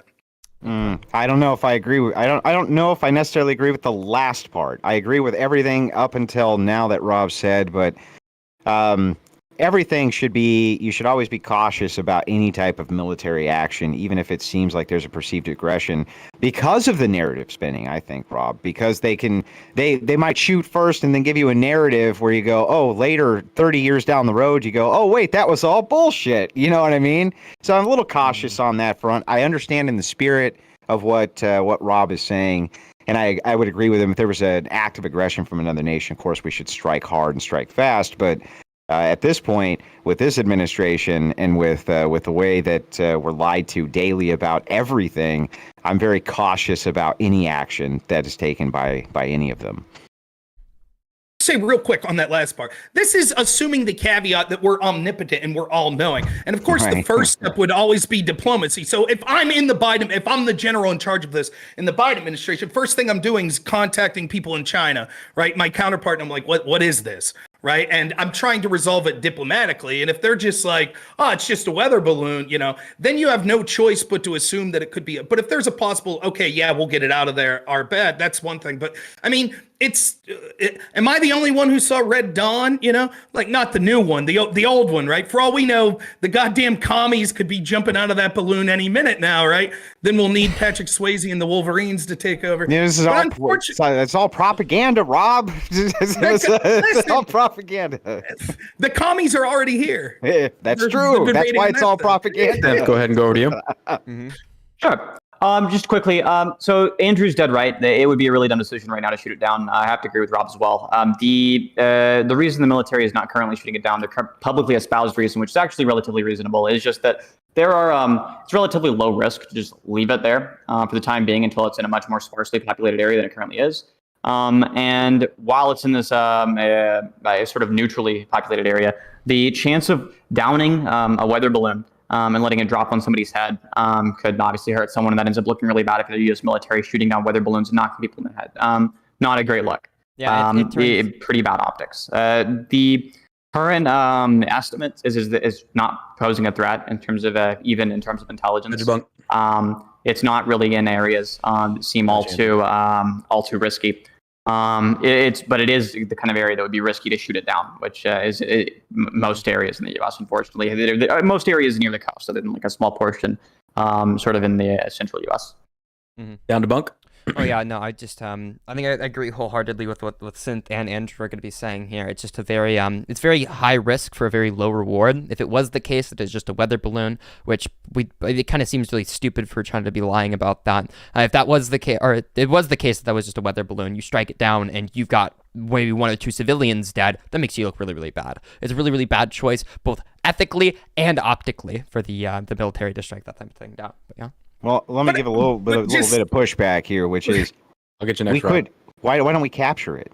We have the all the technology in the world to just go by if it's just a weather balloon and just capture the damn thing. We don't have to shoot it down. And by the way, those are not high risk operations anymore. To capture things mid-air that are slow moving, there's no high risk there. So we don't have to go with the nuclear option of shoot a missile at it or have a jet airplane fire any type of ordnance on this thing. It can be captured. Real quick, Andrew, because I feel the need to interject this. I get where the points are coming from our friends on the left as far as the potential optic of it landing on somebody. But as a veteran myself in the Army for a long time, we do have the technology to capture this thing. Thus, the point that I'm trying to make here and get y'all to, and you're getting there now by proxy of Andrew, which is awesome, is why is the military I was lying? In the Army too. Oh no, there you go. Why is the U.S. government lying about the ability to capture this thing completely safe? No. Yeah, by the way, 100% safe. I can't even express to you the types of black units that the U.S. military can employ that are specialized in just such operations and are highly trained for doing them domestically. So makes me think maybe something else is up. Right, How much and that cost to grab one of these out of the air? It is my fault to say shoot it down in that sense. Obviously, like you don't just like, it is stupid, but you see it on Twitter. There's like, guys with their Jeremiah weed and, cigars sticking out their mouth right now. Like that motherfucker comes over my house. No one's suggesting that, right? You could intercept it. I don't know shit. I wasn't in the military, but I know there are easy ways to intercept this and make sure it does. And it was over non-populated areas like the Aleutian Islands. Like that is the question. There's a reason this thing's being allowed to fly over. If we thought that there was no risk whatsoever, right, that there was nothing to it, then the U.S. military that really gave a shit about this country would have intercepted, did its best to damage it as little as possible, and then looked at the technology so they could learn as much as possible for it. Or if they thought that it was a danger to maybe there's a reason, like maybe they think it's filled with chemicals that if they would try to approach it, it would explode or something.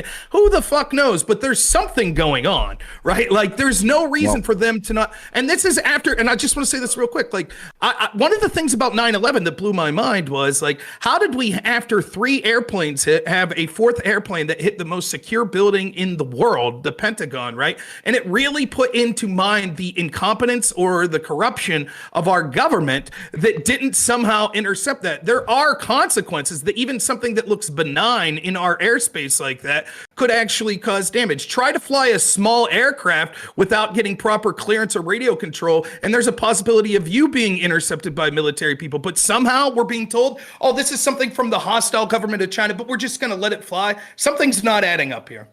Well, Andrew. I wanted to answer let it fly. That was really clever. I wanted to answer Sin's question because I think it was a good one. It's like, what's the cost? What's the cost difference? Well, a missile costs a lot.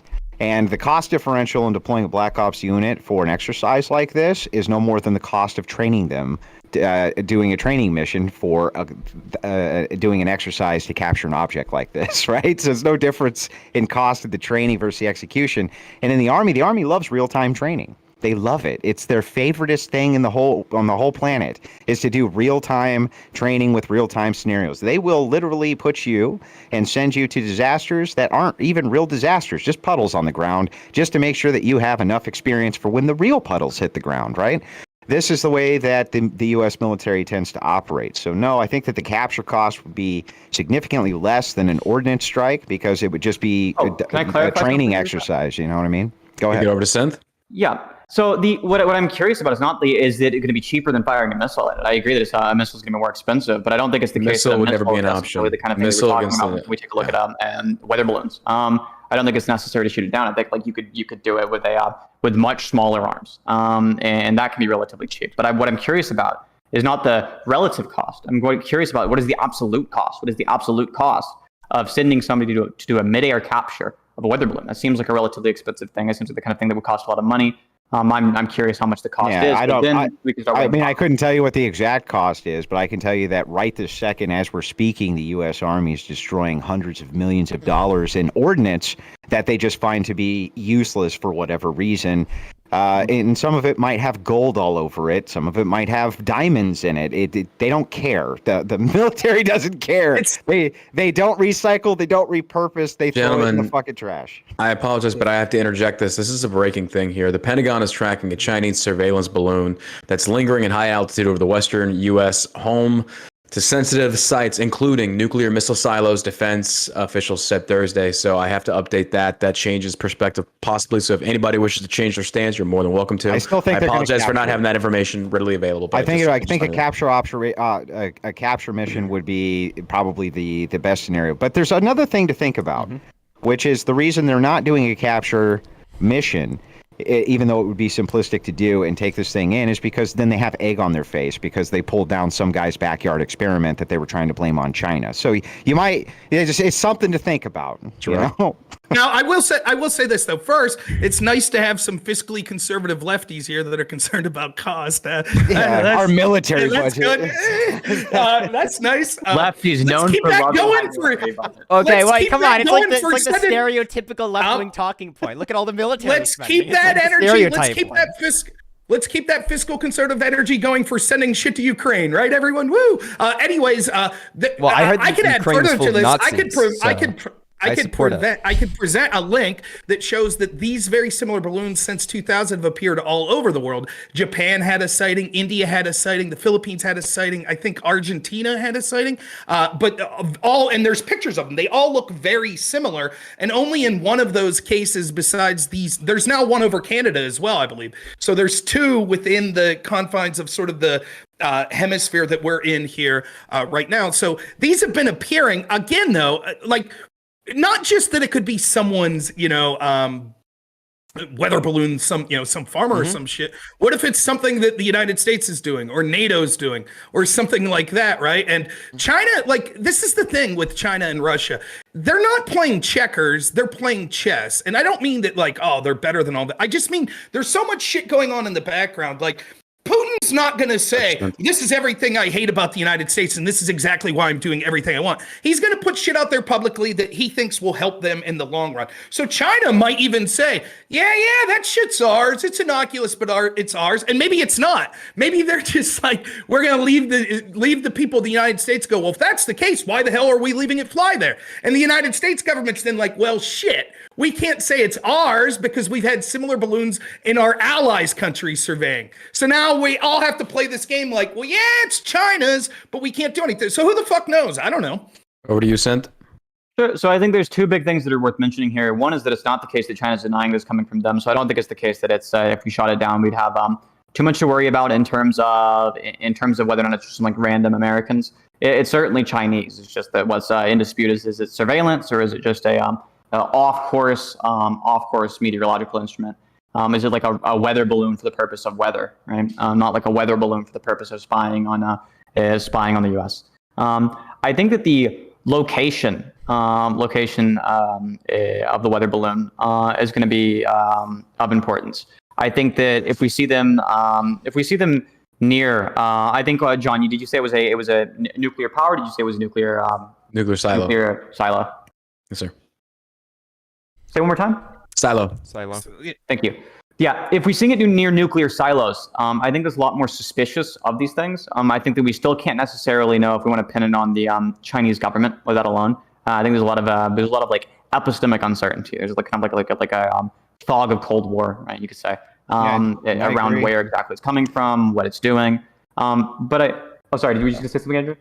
Well, I was just going to say, I don't think there's a lot of meat here for us to even argue over. Yeah. I think we're all pretty much in agreement here. We don't have enough information yet to make any justified opinions, and none of us are really all that trustful of the official narrative yet. There's not enough info.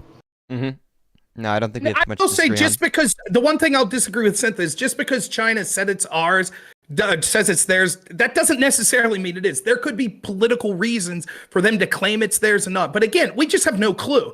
But the narrative as it's being told by the Biden administration is clearly bullshit, right? Like, and I don't know why they're not just more. I know that this won't work. I know why they don't do it. But like, I'm not even calling Biden administration corrupt or incompetent, which they're both, right? But in this instance, it's like, why don't they just say, we can't tell you more about this? You're safe. Don't worry. It's not a danger, but we can't speak more. Instead, like, they're out there smugly being someone asked them, they were like, are you going to keep people updated where it's at? And the Pentagon guy was like, yeah, if you want to look up in the sky, you can see where it's at. It's like, holy shit, could you come off as more smug? And, and when you find out, it's like, okay, so it's possible surveillance and it's over these nuclear silos. And now there's a second one coming. And the narrative they're telling us is this is China, but don't worry about it. I think they would have been further ahead to just be like, look, there's no danger. Don't worry about it. But the story they're telling us is bullshit. They might have good reasons for bullshitting us. I doubt it because they're corrupt and incompetent and they don't give a shit about our country. But there's nothing known, so I don't know what to debate about. Down to you, Bunk. Oh yeah, so I just wanted to answer to Rob's question about like why can't they be more honest about this? Well, I think the simple answer is that politics is a game of power, right? If you have an administration and it appears as though they're not willing to give answers, that can actually be worse. It makes them look more dishonest than if they just lie about it and they act like they can keep you fully in the loop. Right? Is politics a game of power, Bunk? We didn't know, Bunk. We didn't know politics was a game of power. Thanks for enlightening us all, Bunk. Dude, this is the Biden administration that never answers anything. Can I finish? I'm sorry, Bunk wasn't finished. Go ahead, Bunk. Oh yeah. So most people aren't going to look into things the in-depth way that we will look at things critically. So just giving it an answer, even if it isn't a fully truthful answer, it's going to look better to the public. The Biden administration, that doesn't work because they don't give a shit about that. They never answer anything. You don't think the Biden administration gives a shit about being reelected, how they look? No, they don't give a shit about not being forthcoming with information the first organization to not give a fuck about re-election. Right, of course they want to get reelected and have power. What I'm saying is they've showed example after example that they're willing to say, we're not going to talk about it. They've done it all constantly on any issue you could think of. Economic issues, Biden scandal issues, bombing ISIS-K. Whoops, it wasn't ISIS-K. It was a bunch of kids of our allies. Shit like that. They've constantly done this. Right? All I'm saying is, look, I could steel man positions that the Biden administration is saying what they're saying, and it's not nefarious on their parts. It's not hard to come up with possible scenarios. So it's difficult to debate this because we don't know what the fuck we're talking about. But I'm just saying they sound really fucking dumb. And anyone with half a brain, it's like, so wait, you're saying that this is over nuclear silos and stuff like that, and it's from the government of China, but you're cool with just letting it go. That just sounds stupid. It raises more questions than it answers. And I'm smart enough to know it's because they're not going to give us the information, as everyone here is, but. All right, over to Sent. Okay. Sure. Yeah. So just to respond to one little bit of what Rob said there, Rob mentioned that it's it being over nuclear silos from China, and yet they're not going to shoot it down. I think that it being over nuclear silos is kind of the exact kind of reason you wouldn't want to shoot it down. That's like the worst possible place to shoot something down at. Now it's very, very expensive property getting damaged as opposed to falling and hurting someone. Which if we already dealt with that argument. We dealt with that argument. We could capture it. We don't have to shoot it down. So even if the capturing argument, I don't think was dealt with really. I'm still confused about the overall cost of something like that. It's the kind of thing that is budgetarily reasonable. And without that in question, it just seems like the best option ends up being wait for it to be gone and then shoot it down. A team. Well, let me go ahead. Again, Synth. A team that's trained to do that. It's no more cost for them to go exercise in the real world any more than it would be a training exercise. Meaning that they would just replace a training exercise with that cost and give them something else to do that day, like pull weeds, something like this. That's how it generally ends up working. So military loves real time. Unscheduled training exercise, though. Yeah, a scheduled training exercise. Unscheduled. Yeah. So that's what they're designed to do. You're supposed to have unscheduled training exercises. This is a perfect opportunity for them to do it. They would just take it out of some other training exercise that was affiliated with it. And that way they would just absorb the cost. The military does this constantly. You can't even imagine how often they do, but it's a lot. And I just want to say, Bunk, it's not that the stakes aren't high, because as a civilian, if you fly aircraft over a top secret nuclear site, right, or you set foot into a secret government site like that, they will intercept you and they will execute you if you go. So we're talking about a military, right? We're talking about an intelligence agency. If you're on a nuclear sub and you take a picture and send it to your family, they'll throw your ass in jail. But their narrative is there is surveillance over our nuclear sites from a hostile foreign government, but we're just going to let it slide. If the argument is, well, it would be too dangerous to shoot it down over the nuclear site. Okay, we've dealt with that. And if the argument is, but it would cost too much money to do it, I think that it wouldn't cost that much money, as Andrew's saying. And the stakes, from what we're told by our government we need to protect these sorts of secrets. Remember, they raided Trump's home because he may have had nuclear secrets, raided a former president's home. What was the cost of that? Not in monetary cost, but in distrust of the government cost. But now we're being told, but it's no big deal if the Chinese government's surveilling over our nuclear sites. All right, Rob, go ahead and over to Synth. Sure. So in regards to it being using it as an unscheduled training exercise, I feel like there's going to be issues as well. It's the case that it could be unscheduled for the individuals doing the training exercise, but it's not unscheduled for every single person along the chain of command all the way up. That's not how you do it. You don't just spontaneously pick a random time and do a training exercise, right? Or not pick a random time, I should say. Just do the training exercise without even picking a random time beforehand. It being a totally unscheduled training exercise seems like the kind of thing that would clash with other kind of budgetary responsibilities. There's certain amounts totally factored in. I'm sure that's like a confusing bureaucratic hassle, all of which could be reasons not to do this yet and to wait until it's in a safer area and just shoot it down normally with conventional weapons. They don't care, Synth. The military doesn't care. They don't care about a little teeny tiny budget that would go into capturing a weather balloon. They don't give a shit. Okay, these people waste money in ways that you can't even imagine. You can't imagine enough ways to waste money to figure out all the ways that the U.S. military does it. They don't care about the additional cost of the capture of a weather balloon versus shooting it down over, some desolate wasteland, especially if there's intel to be gained. The amount of intelligence that you would think you would be able to get from a Chinese weather balloon, you would think that would be of great interest to the United States military, don't you? Yeah, so I completely agree that it would be of great interest to the United States military, but like you said, shooting it down over a desolate wasteland is the right approach, not shooting it down over a missile silo. Or just capturing shooting it down over You're somewhere not that's shooting it desolate. down. All right, Rob, are you speaking? I couldn't hear you. We're not shooting down. No one's talking about that now. I fucked up and said that early. I'm admitting I was wrong. We're talking about, there's no danger. John or Andrew, you know more. I think we all trust you would know more about the other three of us here because you're in the military. Is there a potential danger to this sort of operation you're talking about? Could I really quickly finish, Rob? Yeah, let's Synth finish, Rob. He was on making that point. Go ahead. The reason I was saying shooting it down over a desolate wasteland was because those are the words that Andrew used, unless I misheard you, Andrew, there. Shooting it down over a desolate wasteland, I think that's a fine idea. I think that's probably the best idea. I think capturing is probably way more expensive than just shooting it down when it's in an area where you don't have to worry about it hitting anyone or hitting anything that's expensive. Well, you could capture it in a desolate area, too. You could probably capture it in a desolate area, and then you get the intel. Then you get the intel as well, and your soldiers get experience. It's everything that you'd ever want. Now, I don't have the either way. Yeah, I don't have the same. Well, not the same amount as having it intact if you shoot it down. So I agree, and, but that's and not there's really... there's almost no risk. But as to this, you would, as far as military experience goes, I don't have anywhere near what Burke has. I was only in for a short amount of time, but I'm just telling you that the amount of waste that I saw was astronomical, and I just don't think that they would give a shit about the cost of an operation to capture a foreign weather balloon over our soil. I think that would be of great interest. Let's go to Synth, and then we're going to into some closing statements because we have to get to round 3 because we're already approaching 9:30, and this is supposed to end at 9:30. So anyway, Synth, go ahead. Sure. So I think that I agree with Andrew that the United States military is an incredibly wasteful institution, and we'd be better off with a huge budget cut. Just something like that could then spend on better and more important things, or at least shoring up other things that are, I think, underspent on already. So the issue, though, is that I don't think it's just because of the fact that we'll gain more intel having it intact that really justifies the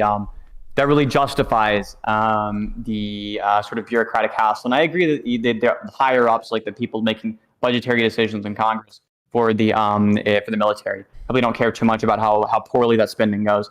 But I'm sure that there are a lot of people who are like lower level bureaucrats who do have some concern for making sure that things are going according to plan, or they're held to the standard of caring about things going according to plan, even if it's not the case they necessarily do.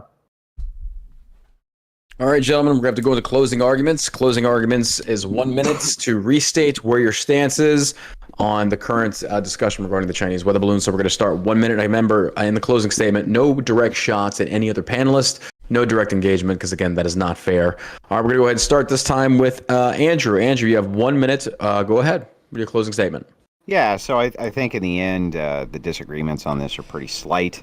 And I don't think that they matter. They're kind of distinctions without merits in some ways. I don't think that Synth really would care too much about a capture mission if it was successful, or the budgetary confines. Think he's somewhat neutral on it.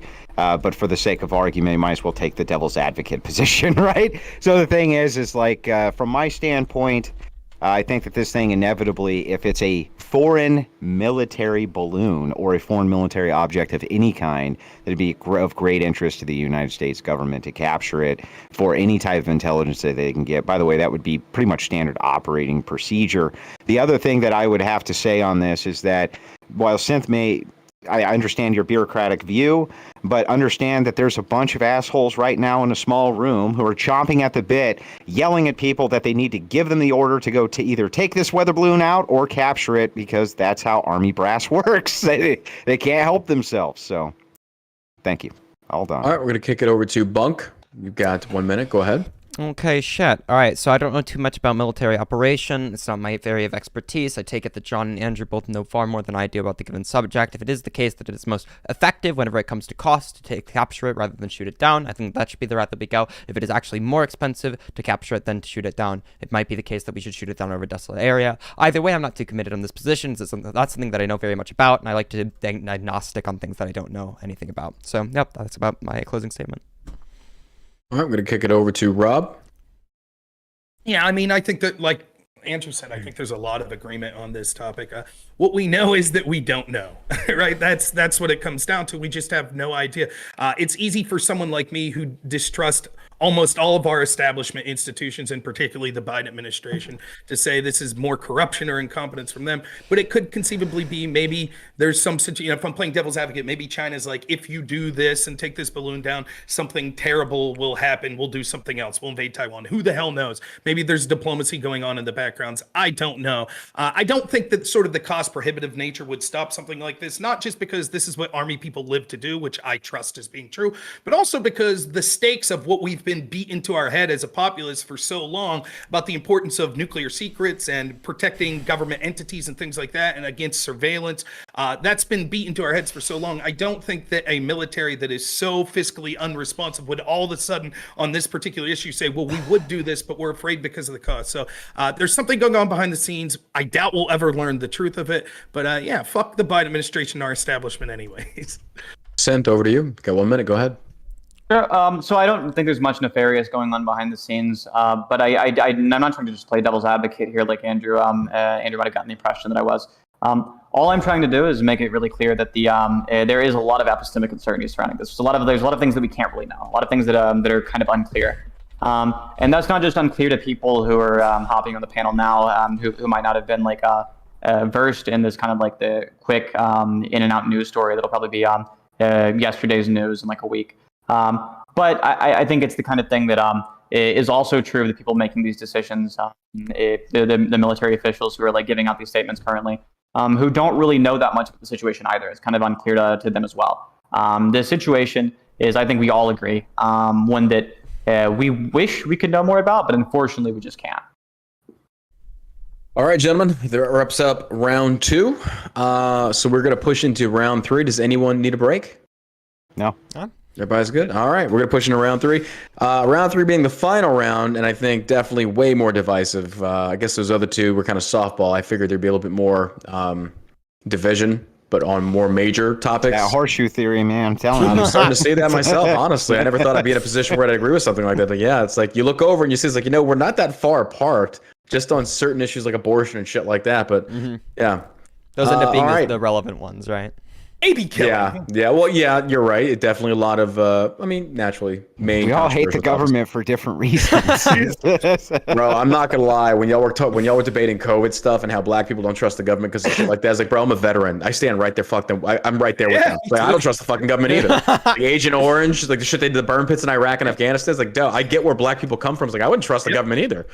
All right, here we go with the last one.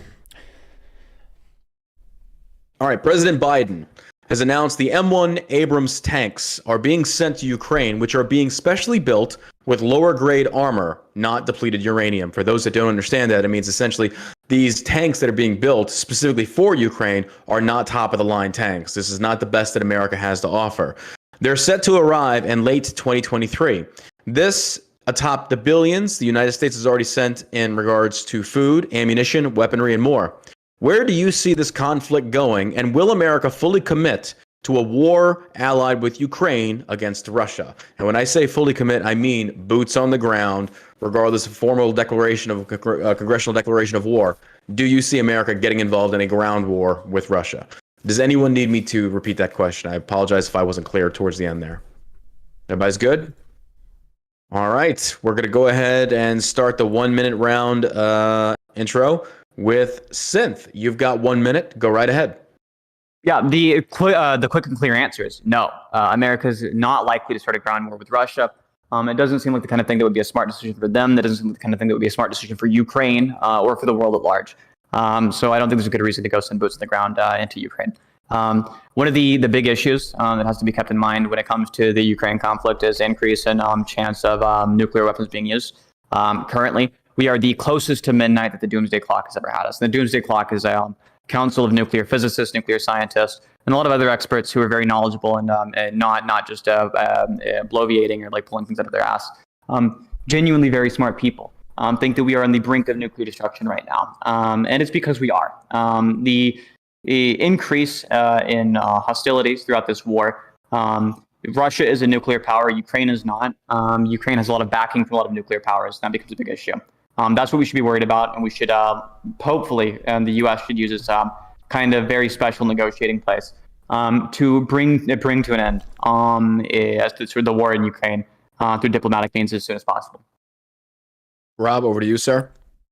So I don't think that we'll see U.S. troops on the ground, though the possibility of escalation certainly is there. But the truth is that the people that lied us into Libya and lied about Afghanistan, and lied about Iraq and lied about Vietnam, they don't give a shit about the people of Ukraine. They're more than happy to continue to send munitions so that they can continue to fund their military-industrial complex friends and continue to have a situation where Ukraine, there's so much corruption that implicates so many people in positions of power, particularly in the Democratic Party, but not limited to them. They want that war to on-go because it's good for them, and they want to use the people of Ukraine as cannon fodder. They know that they'll be less likely to do that if actual U.S. troops start dying there. There's already waning support of the financing of that war because there's a blank check that's being sent and we're constantly lied to. The narrative that we're told constantly is bifurcating, which is one, Russia's already lost. They're getting their ass kicked. There's nothing they could do. But please send a blank check or else they'll steam right through Ukraine and be in Poland next week. Like, it's just horseshit. And if they sent troops on the ground, it would make it even worse. So I have a lot more to say in the Ukraine situation, but that's it. They're more than happy to watch the Ukrainian people die. Over to Bunk. Go ahead. Yeah, so basically everything that Synth just said, I just agree with all of that. I just like that. That's are you serious? You don't want to add anything? Okay, fair enough, Roger. Just making sure. Listen. Foreign policy is not my best topic, and then Synth that's said all fine. the things I know, and I'm like, damn, dude, what the fuck am I supposed to say now? I just want to make sure I'm not cutting you off if it was a joke, but fair enough. That's perfectly fine. All right, Andrew, over to you, sir. You've got 1 minute. Go ahead. Riveting opening statement by Bunk, by the way. Now, just to dive into this, couple few things. One, the doomsday clock. Remember earlier, Synth said that Christians have become Protestant Christians a doomsday cult. I consider that to be a scientific version of a doomsday cult. I don't care what they say as far as the nuclear countdown goes. Don't believe them, and I think they're full of shit, and that we're not going to know and are never going to know. Two, the big thing that's going on in Ukraine, we're talking about boots on the ground. I could see a limited police action like we saw in Vietnam. You start with forward observers, things like this. The war is not over and clean like the Russians thought it was going to be. Is it possible that we can have police action there? It is possible we can, and a lot of people are beginning to discuss that possibility. Do I think that it'll be something that happens anytime soon? No. But do I think that under the guise of Russian expansion, that they will try to push us more and more towards that? I do think that that's a possibility. On to the Abrams tank. If you just give me 10 more seconds. And we're in open debates. It's floor is yours. Okay, so I understand on the Abrams tank front why the United States military and the U.S. government would not want to send them our best and finest tanks. We don't want them reverse engineered. Period. So we're not going to send them the cream de la crop. We've never done that. By the way, the United States military destroys these tanks and destroys everything down to Humvees. They cut them up just so that they can't even get out to the general public. They do not want these things out in the open to other nations. So. Open debates, guys. Floor is open. Yeah. Seth, go ahead. I want to respond to Andrew real quick. Sure. So you mentioned the doomsday clock being a sort of like a thing like a death cult, like the sort of Protestant Christian death cult. This is kind of popular in the U.S. I don't think it's a death cult if the whole goal is to avoid the apocalypse. The whole point of a death cult is that you center your ideology around this future apocalypse, which is inevitable and oftentimes celebrated. Oftentimes a good thing. But that's what they're doing. Sorry, I couldn't answer. That's what they're doing. It's the same thing. They're saying this is basically inevitable. Look how close we are to it. It's the same exact thing. It's just packaged differently. It's the opposite, right? They're trying to predict how close we are to getting what do you call it, some kind of doomsday in order to try and reverse that process. Yeah. And because they think we're marching towards one. Well, they think we are right. marching Same exact thing. Hold on, Andrew. Stop. Hold on, Andrew. we are marching towards one sometimes and away from it away from it at other times. It's why the doomsday clock has moved back and forth. But what you also see, right, I think that backs up the current doomsday clock prediction, is there are also what are called futures markets, which are even more reliable than the most reliable experts, than the most reliable meta-analyses. What you see is futures markets are also predicting a huge spike in the likelihood for nuclear catastrophe. Futures markets aren't that accurate, one. No, they're not. They're not that accurate. They have failed to show us many times, that, especially with AI, they've been remarkably inaccurate. Another thing that I can point at, yes, they have. I can give you, especially like the Trends Research Institute would be a great one that has failed multiple times to produce any of these types of viable, here's what's going to happen in a futuristic setting in the next 10 years. And a lot of it has not come to fruition. So that's one. And two, what you're talking about is the same thing Protestants are, which is prophecy. They're prophesying that there's probably going to be a doomsday. Sometimes the Protestants say we're pretty far away from it because of prophecy. And other times they say, oh, according to this prophecy, we're a little bit closer to it. I see it as the same exact thing. Sorry, you said the Go ahead. Can I ask Andrew about a specific? You said the Trends Research Institute. You said that one was one that was wrong about AGI in the past. Can you explain to me what you're talking about there? I'm sorry? You said the Trends Research Institute was a futures market that you were talking about that you said was wrong about AGI. Well, it's a futurist predictor, right? Futurist predictor. So no. They're totally said, different things entirely. The futures market is not like a futures market is not like a. Sorry, go ahead. No, you go ahead. I understand you can't. You're not able to have the normal discourse, so you go ahead. Yeah, I can't have the back and forth, unfortunately, because every time I talk, it cuts you out. But the a futures market is going to be distinct from like a futurist making predictions. Futures markets are they're just like a prediction market or another form of betting market. What you do is you take a look at betting markets on elections, for example, right? They're going to be a type of futures market. What you see is that these are much more reliable than any any expert institution is at making predictions about who's going to win office consistently. Yes, I understand. Almost everything's a futures market, though, right? So, I mean, anytime you're betting on a stock, it's basically betting on the future. It's always. That would be one example of a futures market. Yeah. So what I'm saying to you though is when we're talking about people who make political predictions for the future, or they make just regular predictions for the future, especially when it comes to AI, they have been wrong often. And are often wrong, and I'm very skeptical, and I don't want to get bogged down forever on the doomsday clock. I'm just telling you from my perspective, doomsday clock's been around for a long time, right? The hands always seems to be pretty close to midnight, never seems to get there. Very skeptical of it being anything other than kind of a a gimmick, for lack of a better word. It's a gimmick. And if I can't, right? Like, so let's talk about one. It's easy to say we're closer to nuclear war than we were in the past when there is a proxy war between two nuclear armed superpowers. No shit. Right, I don't disagree, but their idea, it is sort of a fetishization, and it's just more people pushing their own bullshit politics. That's what the doomsday clock is. Let me give you some examples. We were closest to midnight in 2006 with the election of Donald Trump. Oh my God, nuclear war's on the brink. Oh wait, we had historic Middle East peace deals, and there was actually calm going across the world. And then, oh my God, in 2020 we were close again. Oh, it was really close because climate change and the use of fossil fuels, says the doomsday clock people. Wait a minute, we're talking about nuclear war, but climate. Well, you see, because people are using fossil fuels, and that means that people will get upset and they'll launch nuclear weapons. It's all bullshit. I don't dismiss the claim that actually there is a chance of miscalculation or aggressive nuclear war when you see the United States and Russia going at it, even in a proxy situation. But the doomsday clock people are bullshit political activists that are talking out their ass and never admit, oh shit, when they were wrong. Sure. So, what we want to do is we want to have some kind of other metric that just the doomsday clock to measure itself against, and to see if these the atomic scientists there are correct in their analyses on this thing that we can't actually test against in the real world, unfortunately. And the best way to do that is using other things that we know are reliable broadly. One of those, like I said earlier, is futures markets. Futures markets are spiking right now for chance of nuclear war. Futures markets are also incredibly accurate. In every single field they're deployed in, they seem to be incredibly accurate. AGI is the one that Andrew is talking about. We haven't reached AGI yet, so I don't know what the testability of that one is. Are you making a claim about shorter term predictions, or are you making a claim that they made the prediction that in the past AGI would have come in a futures market?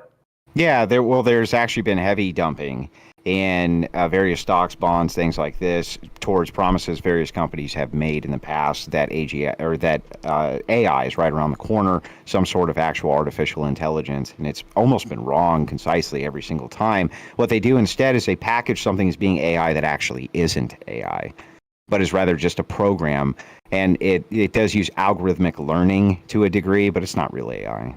Well, that's going to be narrow AI, right? So that's going to be real AI. It's not AI. It's not artificial general intelligence, it's just artificial intelligence. So narrow AI is certainly AI, at least in the way it's used in the industry, in the machine learning industry, and the academia surrounding I think it. it's cope. I think it's cope. I think it's cope. Cope AI. I don't think it's cope. I think it makes I think it makes perfect sense to call narrow AI a form of AI. I think it makes perfect sense because the fundamentals for how that works are also the fundamentals for how AGI works. You use an LLM, and that's narrow AI. Use an LLM with enough neurons, right? One that's sufficiently large, and then you have a general AI. If we want to take a look at what futures markets have predicted, though, I'm not familiar with a single one that has ever predicted it at any point in the past that we'd have artificial general intelligence. We do have some that predict that we'll have artificial general intelligence by 2050, 2060-ish. And given the kind of things that we have in terms of the innovations with GPT, it makes perfect sense why it's the case that we'd have 2050 is about the time that we kind of expect that. Well, I guess we'll revisit it in 2050. Okay. Sorry, what? I mean, I don't know. I don't understand. Like, again, with the claims of future market, like future market's not just predicting, for example, global nuclear annihilation, right? Futures market could be going. That's all it's predicting. Oh no! I don't know. No. A wide variety of things. Right. No. Right. So Yeah. it could, for example, be predicting severe economic decline. Right, and so that could be a reason that the futures They do. market is going Well, down. they do. Right. They do that. Yeah. So I don't think that just say when we say, well, doomsday clock here, and futures market shows that doomsday clock people are right. That's bullshit. They're predicting two different things. Yes, nuclear war would drive future markets going down. That's something. But the idea that that's exclusively what futures market, I don't think that's. Go ahead, Sin. Go ahead. Yeah. Yeah, sure. Yeah, let me There's just no clarify. interrupting. You feel free It's to not go. the case that. Oh, sorry. What were you saying, John? As long as there's no interrupting going on, y'all can go back and forth. That's fine. Perfect. Yeah, I think there's just confusion about what futures markets are. They're like, think of it like trading stocks, but instead of trading stocks in companies, you're trading stocks in some event you think will happen in the future. Like, for example, the election of a president. That's one thing the futures markets will predict. Whether or not Trump will get the GOP nomination is another one, right? Whether or not Trump will lose in the presidential election and some alternative will win.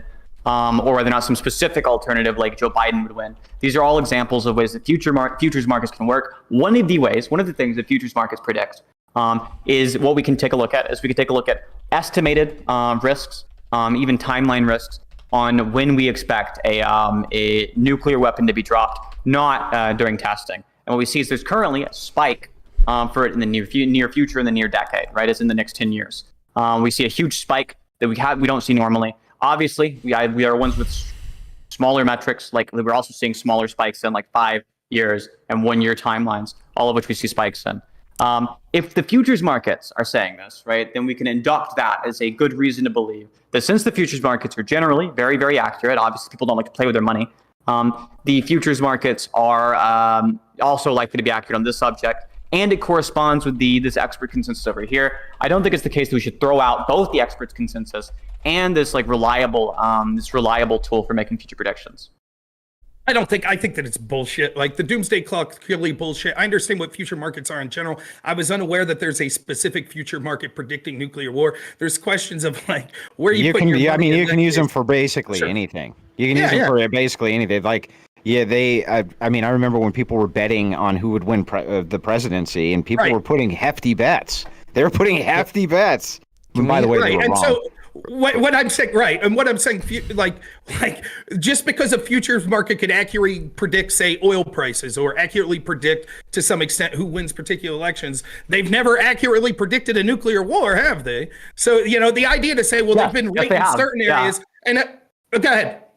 Yeah, as a matter of fact, they've so far not been wrong once on nuclear war. Futures markets have been really, really good about that. They've never predicted they were more than 50% of the way, more than 50% likely to have one, which means that they've been consistently correct.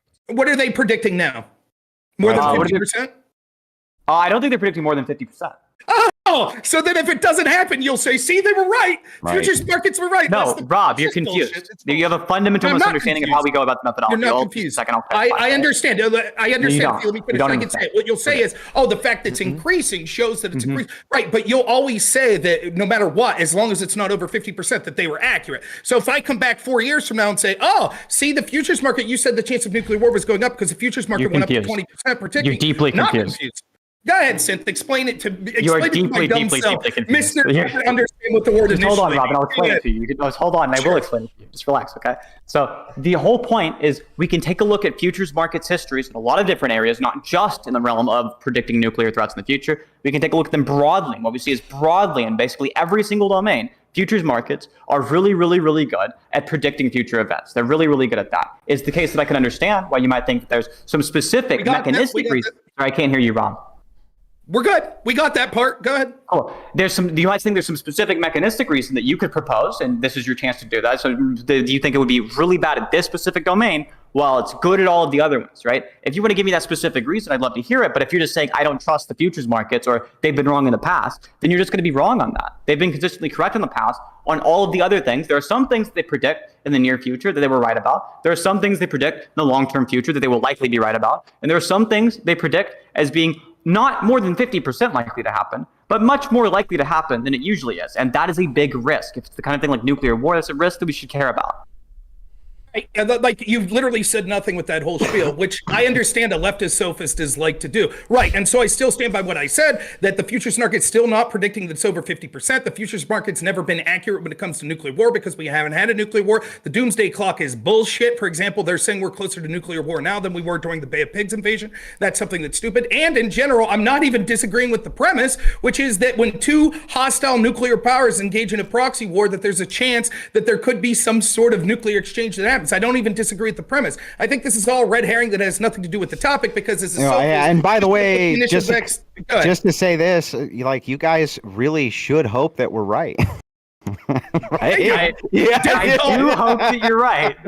I just don't think I don't think you're as you can be as sure as this as you is. It seems like Rob. I'm not really sure about Andrew, but it seems like Rob is. I don't think the nuclear. I'm saying that it seems like it's the case that that the doomsday clock in particular has had a long track record of being relatively accurate. There have been times, I agree, where we have. It's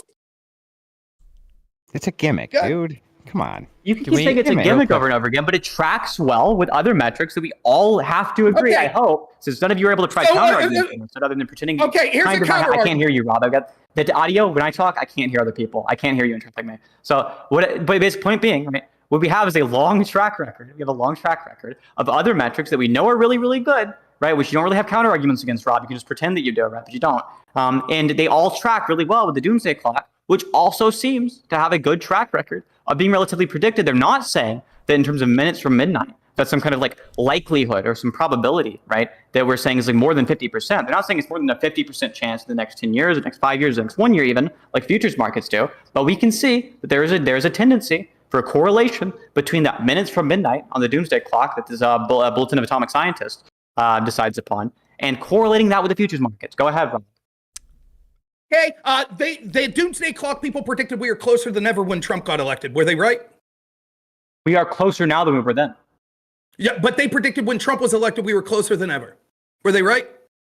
We were probably closer than ever when Trump was elected. Yeah. Okay. Do you think 4 years from now we'll be closer than ever again when they move the clock up a little further, regardless of who wins?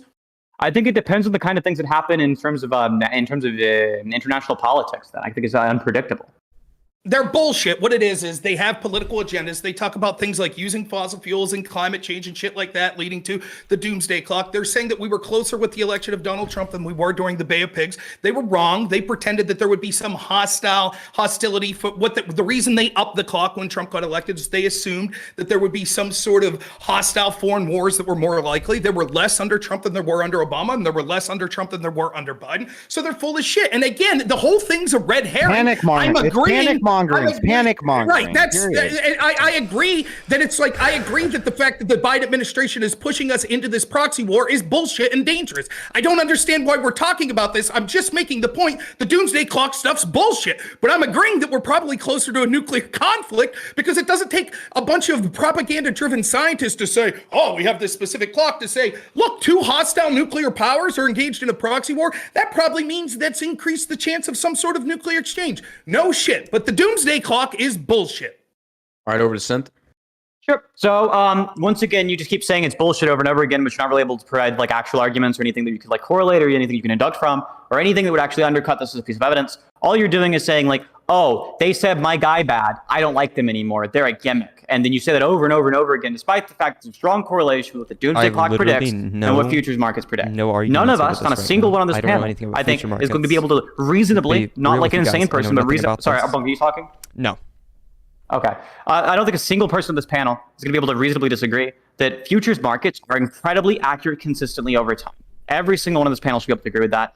If it's the case that futures markets correlate with that minutes from midnight, there's a correlation between minutes from midnight going down and futures markets prediction of imminent nuclear disaster going up, that means that there should be good reason to believe that the doomsday clock has some kind of accuracy. In the case of Trump's policies, if you want to talk specifically about why they were justified there, right? Since Rob Zorn's going to be doing like a yawning thing or whatever. But if you want to talk specifically about why they were correct on Trump's policies, his policies in terms of climate change were relatively disastrous. You can say that there were less foreign wars, but in terms of climate change, his efforts to bring back clean coal, his efforts to increase subsidies for things like the agricultural industry are all going to be things which are pretty bad on climate change. All right, it's clear that Synth has nothing to say about the topic, and as a left-wing sophist, this is something that he routinely No wonder you does. but counter-argument. He says nothing. He says, I can't hear when you're talking, Synth. I can't hear when you're talking. So, okay? Thanks, Bob. I'm waiting for counter-argument. So it's clear. I can't hear when you're talking. I can't. So I'm not going to leave him dominate the topic because he's talking about a red herring and has nothing to say about the topic. On to specifically what we're talking about is, I do have an argument. I prove that the doomsday clock's bullshit. You don't have an answer why it's good. You just say it's been right in the past and it's never been in the right because it keeps saying that we're getting closer, but the event never happened and it's non-falsifiable. I can say the same thing. I predict more every year. Tomorrow, the moon will be closer to landing into the United States. And then the day after that, even closer. And then the day after that, even closer. And then even closer after that. I've never been wrong. I never said it was more than 50%. Anyways, to get off this topic, because Synth is just trying to draw it out because he has nothing to say on the specific Ukraine situation. It is a catastrophe that the Biden administration is hiding their corruption that's occurred there. Running away. Out just this week. Please shut up. I sit there, I can't hear. I'm not running away, Synth. Like, you have to understand, people not engaging with your sophistry is not them running away. You have nothing to say, just like you didn't on the initial vaccinate. You have no problem with the racism against white people and the other thing. I'm so tempted to make a fat joke. That's fine. We understand. Right, I love racism. Nonetheless, to go on this point, we can see, I can't hear while you're talking while I'm speaking, Synth. I can't hear. Please shut the fuck up. Now, anyways, what we can see is the Biden administration come out this week. Just argue against it. Hunter Biden, please shut up. With the Biden administration, we can see that Hunter Biden actually was involved in making money off the Ukrainian biolabs. It's something we see there. We see the connections that the Biden administration's had with Ukraine. We see the corruption that's occurred there through years. We see in 2014 that there was a color revolution that was led by the United States. This is an area rife with corruption with our establishments, both Republican, but in particular Democratic politicians. And instead of talking about that and how we're asking poor people of all shades in this country to sacrifice more, to send weapons over there, which leads to more Ukrainians dying because we're not encouraging a peaceful resolution, it's causing the sacrifice of regular Americans in this country, and it is drawing us closer to conflicts, including a possibility of nuclear war. But instead of talking about that, we're talking about his fucking doomsday cult. Okay. Sure. While there's some dead air, to clarify, no, Rob, it's not the case that the doomsday clock just gets closer and closer as time goes on. It goes up and it goes down, and it goes up and down based on our risk. So the minutes from midnight is a metaphor, right? A metaphor is a very complicated thing, but I'm sure you can understand it, which is sometimes the risk gets higher, it becomes more risky, and the minutes from midnight goes down, as to indicate that we're closer to midnight. And sometimes the risk gets much lower, and we go far away from it. So if we wanted to take a look at the Bay of Pigs, it's coming right out of a period where the doomsday clock was very, very, very close to midnight. The record that was just recently beaten. That was when the... I think it was right after the nuclear bomb testing by both the U.S. and the Soviet Union from hydrogen bombs back in the early 1950s. It was set to very, very, very close to midnight. And then it went up afterwards in 1960. It went up afterwards Real quick, again in Adrian, I see 1963 people to indicate sent as a, that it was becoming trans less and less risky. Trans woman, and so Beishi. what we So saw quick, okay? is like just after the end Just of the so Cold War, everybody knows. when the Soviet Union fell apart, we saw a huge growth in minutes from midnight to indicate that it was not very likely. Nuclear war was much less risky than it had been in the past. And to answer your question, Rob, about why it's the case we should believe this, because it correlates with other measures that we know have been reliable in the past, and you have no counter argument. Why not just use those measurements then, instead of the gimmick? If I may, go ahead. Yeah, sure. You can see Since running from the topic again because he has nothing to say on it. And it's because as a leftist, he voted for these same sorts of pieces of shit that are leading us closer to these conflicts. Again, instead of arguing like I'm conceding the point that I do think that we're closer to conflict and nuclear war, I'm just saying that this doomsday clock's bullshit. He just wants to keep hyper-focusing on that because this is a sort of thing that lefties do. They hyper-focus on something just like he was doing in the last topic where it was like, well, maybe the military doesn't have money to spend. It's just bullshit. He says it's not devil's advocate, but what it is it's someone who doesn't have anything relevant to say on a particular topic, making some stupid bullshit point that has nothing to do with it. So again, he has nothing to say on the topic in particular. So I'll ask Andrew. Andrew, do you think that it's ridiculous that we've seen so much corruption that we see in Ukraine that connects straight through Biden and to other people in U.S. administrations, both past and present? And the fact that there's not an attempt to a peaceful resolution. Instead, it seems like we're using the Ukrainian people as cannon fodder to continue this war that's beneficial to a bunch of elite people. It does seem to be the curious case of the incurious scumbag progressive on this front, doesn't it? Where they don't seem to give a shit about the Ukrainian corruption or the tie-in with the Bidens. They seem to just kind of hand wash it and pretend that it's no big deal and that we should be running over to the Ukraine and throwing as much money at them as we possibly can. There's a lot here, a lot more here than meets the eye. I don't want to get too bogged down again in the doomsday clock, so I'll just make this concession. Because I just don't think it matters. If you're saying that the symbolism of the doomsday clock correlates really well with this thing that you think is an accurate measurement, we'll just go off of what you think is the accurate measurement. I don't care about the symbol, though. It's symbolism.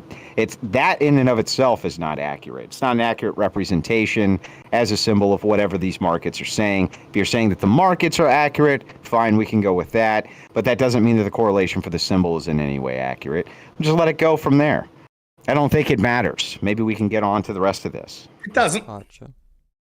Yep. So I think it does matter. I think it really the importance of understanding that there are expert boards who are able to make predictions like this is that we can then use those predictions and the predictions of the futures markets, not just one or the other, right? But using them both in tandem to make projections about the future and make projections about the likelihood. But the experts, those experts claim not to take the doomsday clock seriously. They say it's only a symbol. They say it's only a symbol. Yes, they do. You're confused. Well, then tell me. The minutes from midnight name is the minutes from midnight name is a metaphor. Yes, but it's about likelihood. It's about likelihood of nuclear risk and about that risk in the future. If we want to make sure that goes down and not goes up. We want to make sure we have less nuclear risk and not more nuclear risk.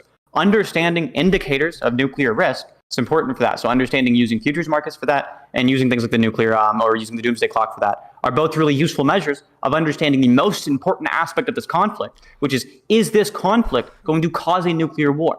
The lives of a lot of people being lost would be terrible, but the lives of a lot more people will be lost if we have a nuclear war. The underlying most important aspects of this conflict is the nuclear aspect. Anything else is a side point in comparison. So we can see again that Sith is taking this to a direction that has nothing to do with the topic. But since he doesn't want to engage, I will mention this, right? And you can see this in the mindset of the left.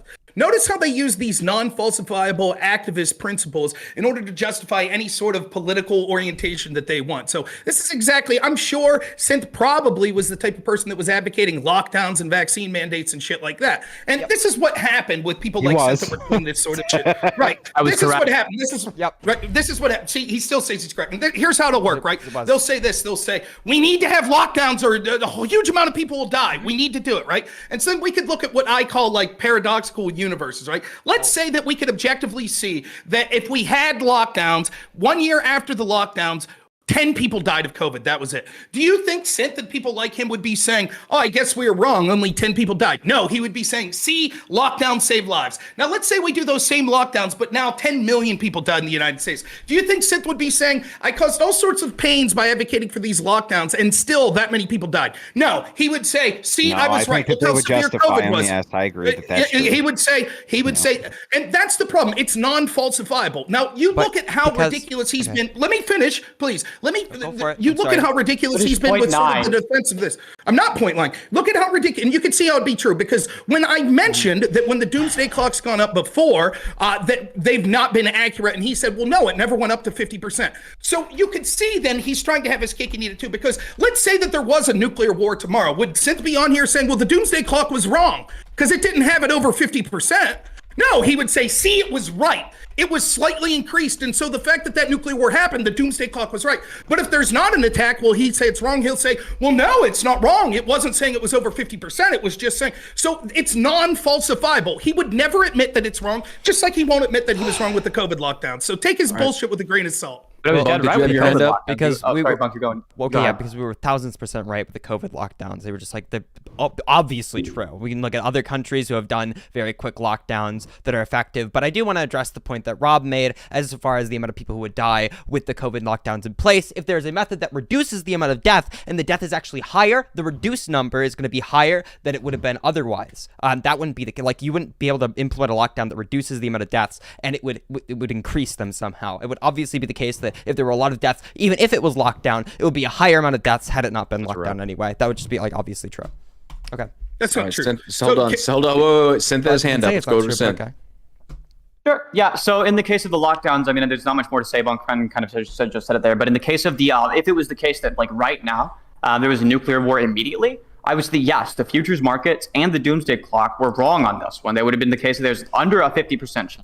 And even though it spiked, which means they're an indicator, it's not the case. They were correct in terms of how likely that was. Clearly, it's the case that it did happen. It's because we should adjust our priors accordingly. It's not the kind of thing that I would think that they weren't wrong about. Futures markets where you vote no, where you vote that there's like a 40% chance of something happening. If it's the case that happens, then yes, you do in fact lose out on your money. That resolves to no, you were wrong. You lose your money, and thus people have to update their priors, and thus futures markets are to be more accurate in the future because of that. All right, respond to Bunk. I don't want to straw man you. What you're saying is as follows: that if we see a place that did do lockdowns and less lives were lost than a place that didn't, then that would be a way that we would measure. Correct? No, so if we see there is a given way that we can control an illness and it reduces the amount of deaths within that given society, if there is a society where that in place is implemented and there are a high number of deaths, it is likely the chance, very much so, that there would be more deaths had it not been put into place, more so as scaling with the deaths, obviously. But how wouldn't we compare areas that did that versus areas that didn't to get an idea of whether or not it worked? Oh yeah, because in Bacon, do that. Okay. Whenever you do that, you see that it's the case that lockdowns work. So give me a state that, for example, Dr. Fauci, which state did he say did lockdowns the best? Go ahead. Well, the given states, I don't think the United States of America did it very well. Well, I'm not they sure might not have done Fauci well, but said there were specifically certainly it would be the best. I believe places like Australia have done really effective lockdowns. Let me finish then. Right? Would you not say that there were states that locked down more than others? There were states that locked down more than others, but it's very, very hard to control in between given states. And then additionally, because we're within the United States of America, people can travel between states really, really easily. I think we'd probably better look at multiple different countries as, again, when it comes to things like the United States lockdowns, they happened very, very late. We were very late to lockdowns, and obviously they're going to be less affected that way. But yeah, I would point to specific countries but again, myself. It makes no sense. And this is what you'll see the lockdown advocates. By the way, lockdown, we're only looking at it under one metric, and that was saving COVID deaths. It's not looking at all the pain and abuse. So, for example, when you hear people like Synth and Bunk that'll complain about poor people not having money now and economic starvation and things like that people are having, that's because of the lockdowns they advocate for. So we're not even getting to the reasons why lockdowns kill people for decades, because they damage the economy in serious ways, how it damaged children's education, it damaged people's emotional emotional, psychological health. But just talking about COVID deaths particularly, because they're making the affirmative claim that lockdown saves lives, they say that we can't compare state to state because that's too difficult. Like Instead, we can compare density, country to country. But there's going to be more variables between two separate countries than two separate states, surely. Can you give me two separate states which are comparable, for example, in things like population density that you would like to compare? Sure, I could do that, and I'll start with this caveat, that comparing these two states will be a far more apples-to-apples comparison to comparing any two countries, because I could say the same thing when you're comparing countries, there's no two the same. So the population density of Florida and New York is relatively similar. The experts told us that Florida would be a hellscape, that there would be bodies laying on the street. They put ads out that said it was the forever purge. They said that, Fauci said that New York was the state that did it best, and Cuomo was the state that did it best. When you look, the per capita deaths of COVID is higher in New York than Florida. Okay, so whenever it comes to places like New York and Florida, the big thing that I can think of that would completely change the way that the viruses would spread would be, one is a climate. The climate would be radically different in a place like New York. As we all know, viruses tend to spread more so whenever it's colder, way colder. But not Australia. No, we look at places like Australia and Florida, surely. We look at two places with warm climates, right? That would be a big contributing factor. They're in completely different hemispheres, completely across the world. It's not. So you're saying climate's a bigger factor in the heats that they're going to be experiencing? Yes, they're going to be similar. More similar. There are similarities. There are similar. Oh, well, it depends. Right? And then we can find. Okay, so explain to me. So, for example. Okay, you seem to know a lot about this. So explain to me how the climate of Miami is very similar to the climate of, say, Eastern Australia. Go ahead. What's the average temperatures there? What's the average precipitation? Go ahead. Each of them, it's going to be way more comparable. If you want to actually look at the forecasting data, we can. Sure, go ahead. Please. The entire panel? All right, fantastic. Please go for it. Now, meanwhile, what I'll talk about is there's a litany of variables. So climate could be one variable. You would also see other variables such as this. You would see variables such as average age, the healthcare system in each country. You would see variables such as the weights of people there. You would see variables such as the policies that each governors or each leaders of those countries interacted. But it's funny how the lockdown advocates, they'll always take two disparate places, right? Like, so they'll say, for example, oh, even though we said Florida would be a nightmare, that there would be bodies lining the street, and that didn't happen. Well, we can't compare it to New York because there's slight differences between Florida and New York. Slight differences? We can compare Florida, yes, but we can compare Florida to Australia. I have a real quick question. Rob Noor, what do you think flu season is? Why do you think that comes around? Why do I think flu season comes around? Yeah, don't repeat my question back to me. Answer it. Right. I think flu season comes around because there is an influenza virus that infects people. Yeah, but why does it come around in a specific season? Because it's more... It thrives more in different seasons. And which seasons does it thrive more in? It depends on influenza, particularly winter. Does it thrive more in?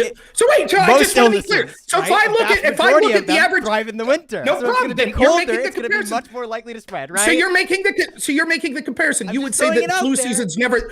You're saying flu season's never that bad in Florida, correct? No, that's not that it's never Surely that bad. That would be the case. You know that, right? No, that would be the case. Because if the bad. warm climates of Florida, I know personally somebody who's lived in both Wisconsin and in Texas. We're gonna break it up real quick. Way less big of an issue within Texas than it is real in quick. Wisconsin. We're gonna kick it down to Bunk first. Bunk, let's go ahead and respond. You have 1 minute. Then we'll go to Rob. Bunk, go ahead. Sure. So whenever it comes to, for example, the differences between flu season, the different places, like, yeah, of course, it's probably going to be less so of an issue in a place like Florida. It is less so of an issue in a place like Florida. I know for a fact, and from firsthand experience, that moving from Wisconsin, a very cold place, very, very cold place in the United States of America, to somewhere like Texas that I currently live, flu season is way less of an issue. You have to deal with it way less so. Okay, so Rob? we're just looking at latitudes, then no problem. So can you give me the latitude? We would say that New York's more similar to a place like Sweden? Probably somewhere like similar. Sweden? Yeah, like Sweden. What's the latitude of New York? I think New York is south of Sweden. Hang on, by a while, isn't it? but some of this is beside the point anyway, Bunk. For instance, you say, what about the variable of the temperature? Okay, the variable of the temperature is there, but what about the variable of the elderly, which I'm sure the state of Florida has a lot more per capita elderly who would be much more disproportionately affected. It's not just one variable. That is 100% the case. That's why we take a look at studies and people who will compare things that are similar cities within a given location. Oh, is that why we do all those things? Yeah, you take into account I didn't know that. I didn't know that. Yeah, tell me more. I wouldn't be surprised if you didn't. You can sarcastically say it, but I wouldn't be shocked if it's the first time. What I find strange is, I mean, you take the anti-lockdown position. I can't take it. The idea that you're looking at studies all day. Right. So if we're just comparing climates, studies about lockdowns? The latitude. Now? Please. Yeah. The latitude of Sweden is 62 degrees. Right. The latitude of New York is 40. That's that a means big difference. Right. That's not a big difference. So that's a big difference, Rob. That's a very big difference. I don't know you guys are comparing those two. Cool. The warmest temperatures. Excellent. So, let me finish and I'll explain what the difference is. So then surely Sweden had far worse deaths than New York because the climate's so worse. No, because Sweden locked down. Why not? The flu season's going to be worse there. It's colder. But they locked. Here's the thing, Rob. They locked down in a different way, more effectively than the United States did. It would be expected. Sweden didn't lock down, you dumb shit. It didn't lock down Easy. Not at all. Easy with the names. Not at all. I could be completely wrong. But like, what if the name is true? Is it okay? So back to you on the summer seasons between. So within the given temperatures, it's way more similar as I expected. Whenever I was talking about these two given subjects, the middle 70s to like the upper 80s within Florida, and then whenever you're to be seeing the higher upper of the temperatures within the hottest seasons within Australia, you're going to be seeing like 26 degrees Celsius around. So you were wrong? Nope. Yeah, I was right. Yeah. So Sweden didn't lock down. They did much better than New York. Can you explain that? It's colder. Take a look at the reasons why Sweden went on lockdown. Sure, let's go do that now. You don't even know that Sweden. Because you just jumped. No, because you just jumped from a completely different subject. First, we were talking about the similarity between Australia. No, you said they didn't. You said it's because they locked down in a different way. You said climate. You said climate. And that they locked down in a different way. Both were inaccurate. One was a variable set, and then in the other one, you didn't even know that there was no lockdown for them to do. What are you talking about, punk? The You're just spewing a bunch of garbage out of your mouth. So, first of all, let's go back to the original topic that I was talking about. Whenever it comes to the different climates between Florida and Australia, it is way more comparable than the climates between New York and Florida. Would you agree with that? The data that I just listed off for you, would you agree with that? On like average temperature? Probably. On average temperature, probably. Okay. So I have no reason to dispute that. Okay. All right, fantastic. So they're going to be more comparable, right? Okay. That's one variable, a slight one, but that's fine. No, it's not a slight one. It's a very dramatic variable. Sure it is. The climate with which a virus spreads. It's huge, actually. Yeah, so is the immune system of the elderly, which is the elderly brought up. Right. The Australian gene just makes the elderly better, maybe? I don't know. No, but the Florida gene where the bunch of retirees are, it's like the retirement settlement of the United States. You would think that there would be some disproportionate effects from that, right, Bunk? Which is probably why we go ahead and we compare those different variables. Again, we can take a look at lockdown studies, right? It's exactly what Rob's trying to dive into. Look at lockdown studies. I'm also currently. But you're like, there's just one variable, and that's all that matters. And clearly, that's not true. I didn't say that at all. You have to have completely. Did you unplug your headphones for this conversation? Exactly what you made it sound like. Now you're pivoting and diverting. Oh yeah, I'm pivoting. I'm diverting. I'm doing all the debate tactics. But no, what I said, as I said before, when we were talking about this, that's why we would look at studies. That's why we would look at comparable places with comparable climates and comparable amounts of elderly. That's why we would look at those things, right? No, what I said from the get-go, right from the get-go, what I said that you began disputing was that there are more variables between two different countries than there are between states, right? That's what I said. And there's all sorts of variables. So we looked at two states that were comparable when it came to population density, Florida and New York. And not only did the lockdown... I gotta roll. The panel went over the time I expected to be here, but I gotta actually bounce out. I have something else I have to do. But I appreciate you having me on tonight, John, very much. Yeah, thank you for being here. I appreciate it. Yeah, we'll do something again down the road. Thank you, Synth, and thank you, Bunk, as well. Sorry to have to dip. It just went a little longer than I thought. I'll see. No, that was my fault. We kind of the Browns took a little life of their own, so it was good. But no, thank you for being here, man. I do appreciate that. In fact, looking at the given data around Sweden, it seems the population density is going to be wildly different. But yeah, that would be another reason. Just say goodbye to me, fucking Bunk. Say goodbye, Andrew. Goodbye, Andrew. I always appreciate debating with you. It's way more interesting than debating with half the other people that I talk with. All right, appreciate you coming out. See you. Yeah, but there you go, guys. Look, I understand I was temperature. Wrong hold on, guys. I want to make sure. It's not. Okay, I was wrong on the Sweden thing. I was thinking of Norway. My apologies. Fair enough. All right, gentlemen, we have ran over on time. Normally we end this at 9:30. It's currently 10:09. If somebody wants to continue this on their own stream, you are more than welcome to. But we are gonna have to go wrap it up. Still got I have some other things I have to deal with as well. Totally fine. I do want to do outro real quick for each of us that are still here. So you guys can go ahead 1 minute again where they can find you. Make sure you tell them where your social medias are so that the viewers If they liked or didn't like something you said, they will happily go. And again, for anybody that's viewing on my channels, I'm not encouraging trolling. That's not what I'm saying. I'm saying if you have something you disagree with anybody on, go to the channel, ask them about it. They can clarify. I think that's fair enough. That's how we learn. That's how we get different perspectives. So with that being said, let's go ahead and start with Rob. Rob, where can everybody find you? Yeah, so I do an after show after this. You can find me on my Rumble. It's the only place I'm streaming right now. That's rumble.com/user/normal America. So you could go over there and find me. I'll stay on until about midnight probably. But yeah, thanks again, John. And I know we go back and forth, but I enjoyed everyone on this panel. I really enjoyed it. And it's nice always winning. So that always feels good. But seriously, I do. Thank you guys so much. I had fun. All right, let's kick it down to Synth. Synth, go ahead. So I guess we all learned a lot about Sweden today. Rob learned that it is not the same latitude as New York. Bunk learned that there was, in fact, not a lockdown in Sweden. I was actually. We're all Sweden expert. I can't. I'm a Swedish expert personally. Yeah, but what none of us learned is that if you want to take a look at COVID deaths in Sweden versus the other countries around it, which are actually relatively good to compare because they're all relatively culturally they're going to be homogenous. They're all going to have relatively similar population densities, but somewhat different. You'll see that in the case of Sweden, there's like 23,000 deaths, and they have 10 million population. And in the case of Denmark, you have only 8,000, which means per capita deaths in Denmark, which did do a lockdown, and being better than Sweden, which didn't. But I don't know. Check me out on YouTube, youtube.com/SINTHE. You should also check out my friend Paul's channel, Polyglot TV, on YouTube. Appreciate that. And Bunk, over to you, sir. Okay, sick. My name is Bunk. I've really had to appreciate the debate today. Since it's one of my favorite people to debate alongside, and Rob, Noor, and Andrew are two of my favorite conservatives to debate. It's way more refreshing than debating all of the dumb fuck retards that I find on Twitter. You can find me at youtube.com/@bunkpolitics or twitter.com/bunkpolitics. I do a lot of the arguing on my channel. I do a lot of research and a lot of different streams covering various different subjects. I really appreciated being on this panel. It was very, very fun, very interesting, very fiery. All right, perfect. Gentlemen, thank you for being here tonight. I appreciate y'all coming. I know you probably have better things to do on a Friday night than sit around debating other people. But again, thank you for the perspectives. Thank you for keeping it somewhat respectful. I appreciate that. As always, y'all are always welcome back on the show in the future.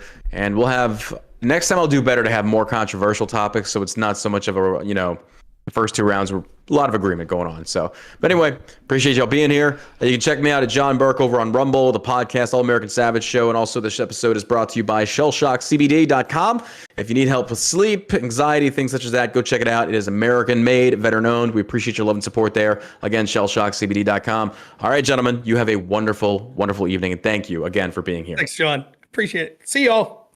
If anyone wants to stick around, I'm staying till midnight. It's up to you guys. Yeah, sure. I'm down to hop into a Discord server and chat it up. I did have somebody. I'm gonna see if they wanted to come on because they wanted to debate me on trans issues or some shit like that. Well, then don't come on. Yeah, that's fine. Go do your thing. Go do your thing. I'll see. No problem. Because it could be the case that like they can't do it because I told them like, oh yeah, I'd be done like 30-ish minutes ago or some shit like that. They were like, oh, that's fine. Just do it. We'll talk some other time because here's the thing. I don't know how long I'll stay on, and I don't want to have to worry about bounce back. So.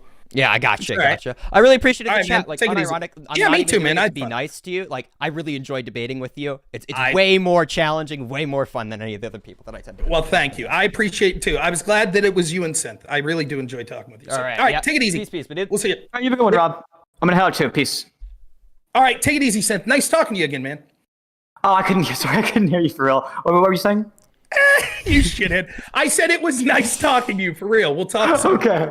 All right. See you later, Rob. Peace. Yep. Oh shit, dude. That was fun. Dude, I actually really enjoyed debating with Rob and Andrew. They are way more fun to debate with than any of the other fucking retards that I tend to debate. Because they're actually like debaters, they actually are like right wing. Because most of the debaters that you'll find on like YouTube nowadays, they're either left wing and they're fucking retarded and they don't know how to debate, or they're like just somebody who comes at you like who's random on Twitter and they tend to be right leaning, but they tend to not know what they're doing at all whenever it comes to debate. I actually am so goddamn upset that I confused fucking Norway and Sweden, my dumbass. Well, to be fair, they're all basically the same country. I don't know anything about fucking Europe. I hate those fucking countries. But yeah, no, it was all right. I think it went pretty well, especially especially on the COVID topics. I was able to go through the various reasons why lockdowns would be very important, very good. I'm going to try calling up Synth, actually, see if we can have some post-bait chat. If not, I'm going to DM this other person to see if they want to come on. 1 second.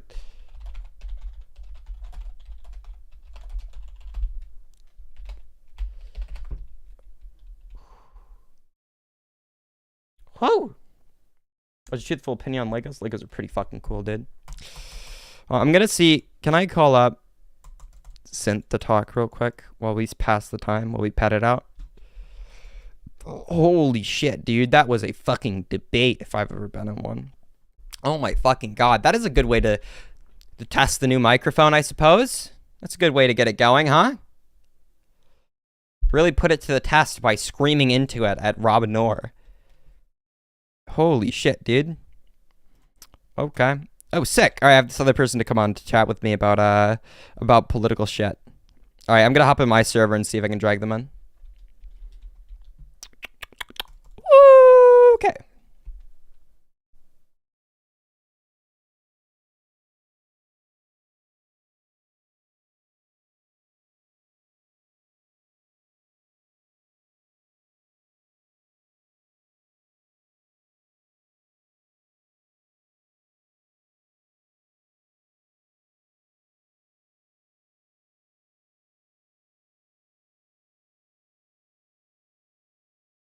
Shit. Oh shit, here they are. Are you the person I'm supposed to be talking with? Yes, sir. Oh shit, what's up, buddy? Hey, how you doing? Yeah, I really don't want to debate so much. I just wanted to have a simple conversation. Oh shit, what are we having a conversation about? The trans community, basically. Oh shit. What's your whole thing you want to talk about with the trans community? There's a lot to talk about there. Yeah, right. I understand. Like, it's become such a large issue and topic everywhere across the board. And I mean, you seem to have your finger on the pulse of what's going on, and a lot more reasonable to talk to than someone like Keffels. You know what I mean? I try to be. I don't know. Some of these people online are a little bit fucking off their rocker. Just tiny bit. Well, that's oh my god, yeah, I've got so many conversations with people who are like a little crazy. the nature of the internet, right? Yep.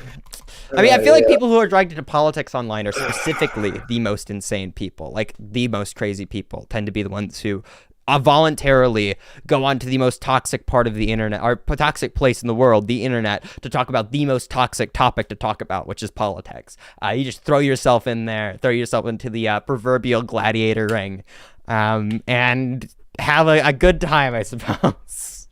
Right. So, I mean, I've kind of gotten this, like, I've grown up. I'm an old man at this point. Mm-hmm. As far as you're concerned, I'm an old dude. Mm-hmm. I'll be 45 this year. Oh shit! I'm not 45. I'm not close. Yeah, I've seen it all, and I mean, I ran internet since it was DOS, and I've seen it all, and I've witnessed a lot of debauchery and this and that, and I have done things that I am probably going to be ashamed to admit or whatever. Mm-hmm. And none of that shit bothers me, right? Mm-hmm. And I don't care what people do or what they want to do in their bedroom, or how they want to identify. If you want to be a man, a woman, or have a fluid identity between the two, like, or whatever. But the thing that lately that bothers me, the whole point about the trans community hierarchy, or basically what's going on now, is that it's became a social dictatorship where everybody has to talk about it. Everybody has to agree and accept it. And why is that the case? Why does everybody have to accept trans people? No, not that. Like, say, someone like me, who I don't care what you do. I don't care what if you want to be a man, a woman, or both, or in between, or be fluid, and what you do sexually in your bedroom or whatever you present to the world, that doesn't matter to me. But why does it have to be a topic of discussion for everybody?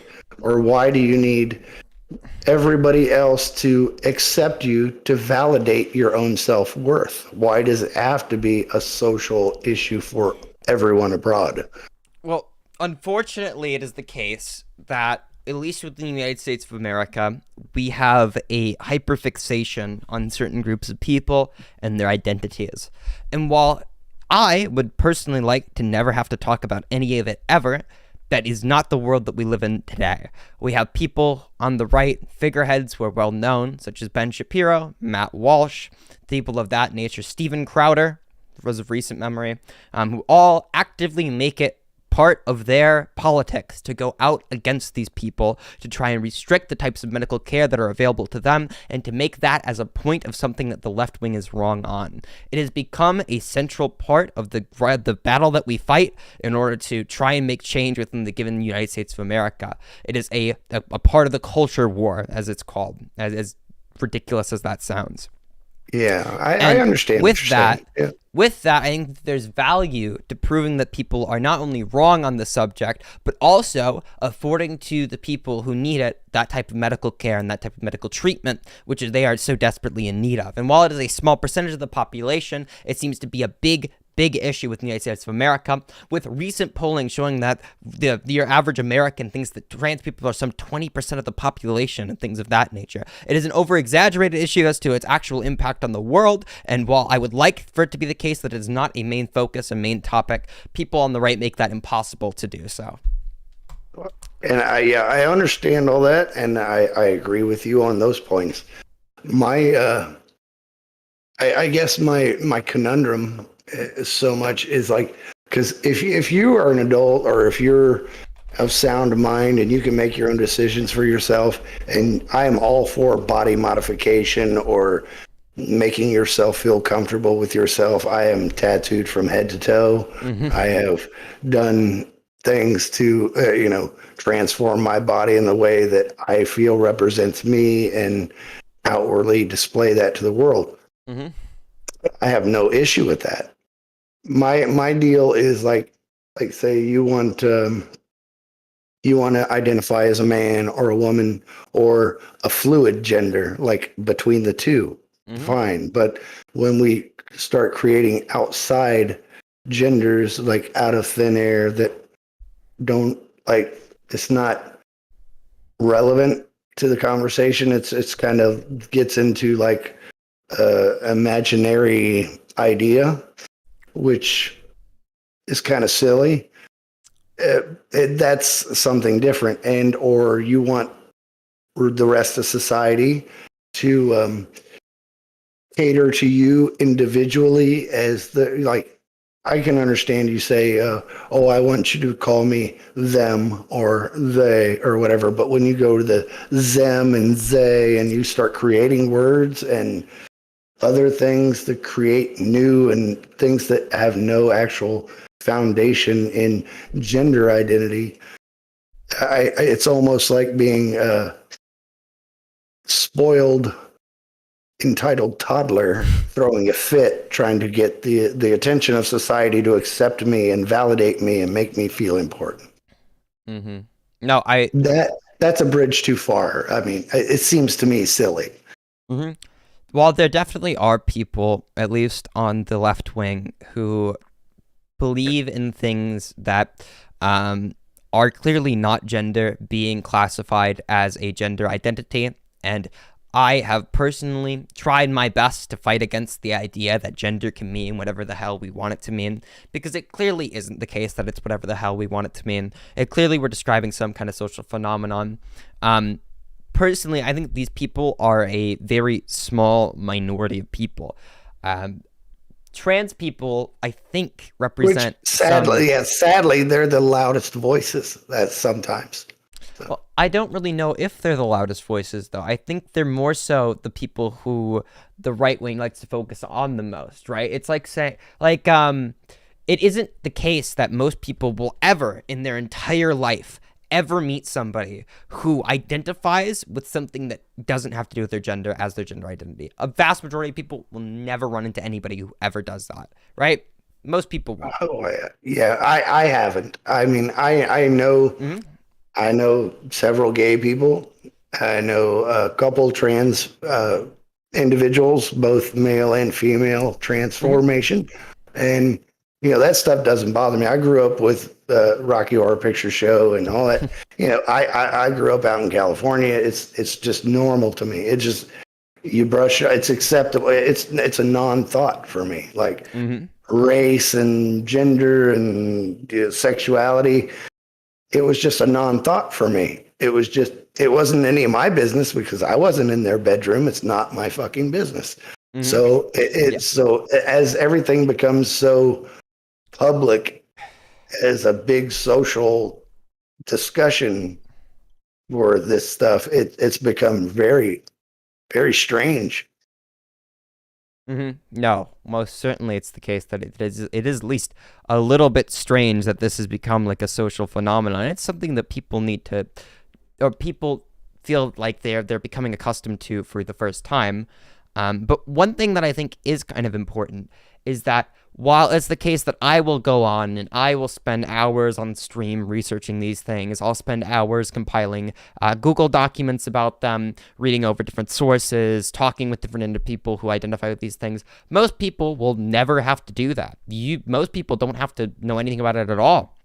And I think that's fine. I think it's fine for people to go about their lives not knowing anything about the trans community, not knowing about why these people identify the way that they do, so long as the respect is given there. So long as you don't feel the need to know. If you need to know for you to respect it, I'll be happily the one to explain it to you.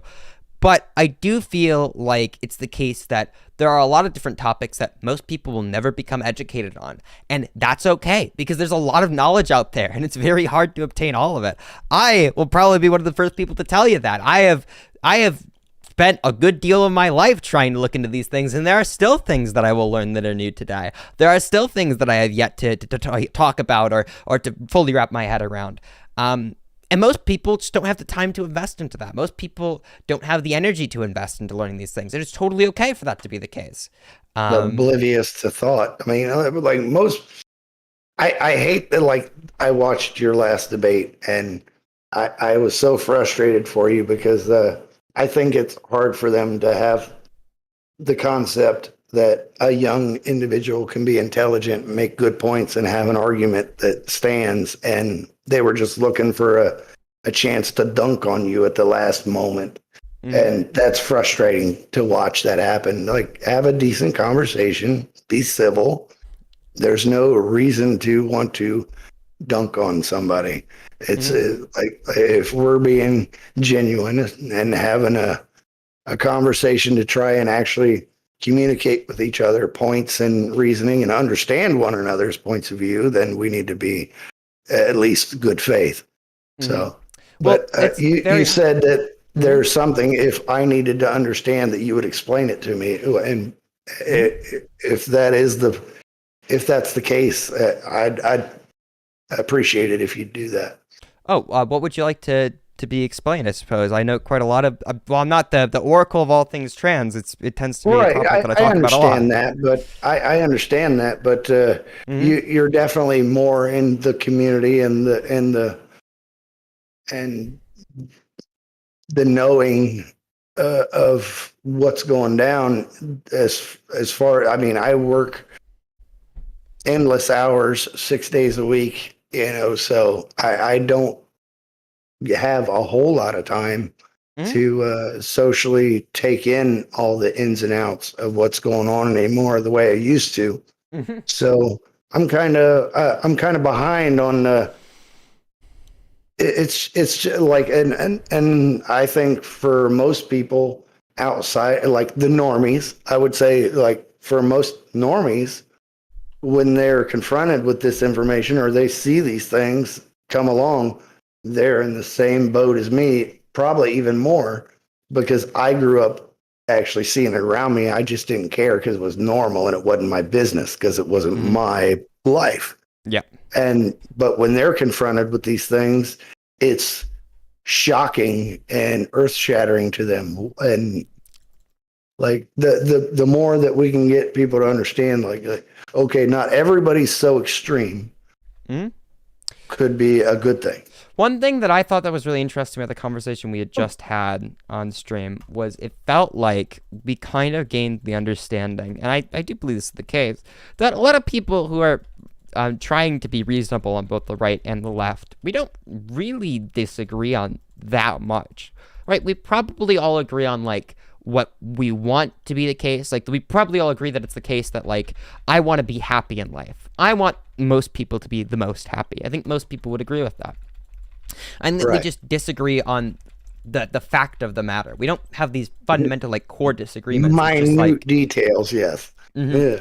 Like, is it the case that like immigration is better for like the most people's happiness? Well, that's going to be something that like I'm probably going to respond like, yeah, I think immigration is pretty good. And then I'm going to have somebody who's like on the right saying like, well, I also want people to be happy, and I also want good things to happen. Right? I'm also pro good things. It's also the case that I don't think that it's the case that immigration is the best thing for people.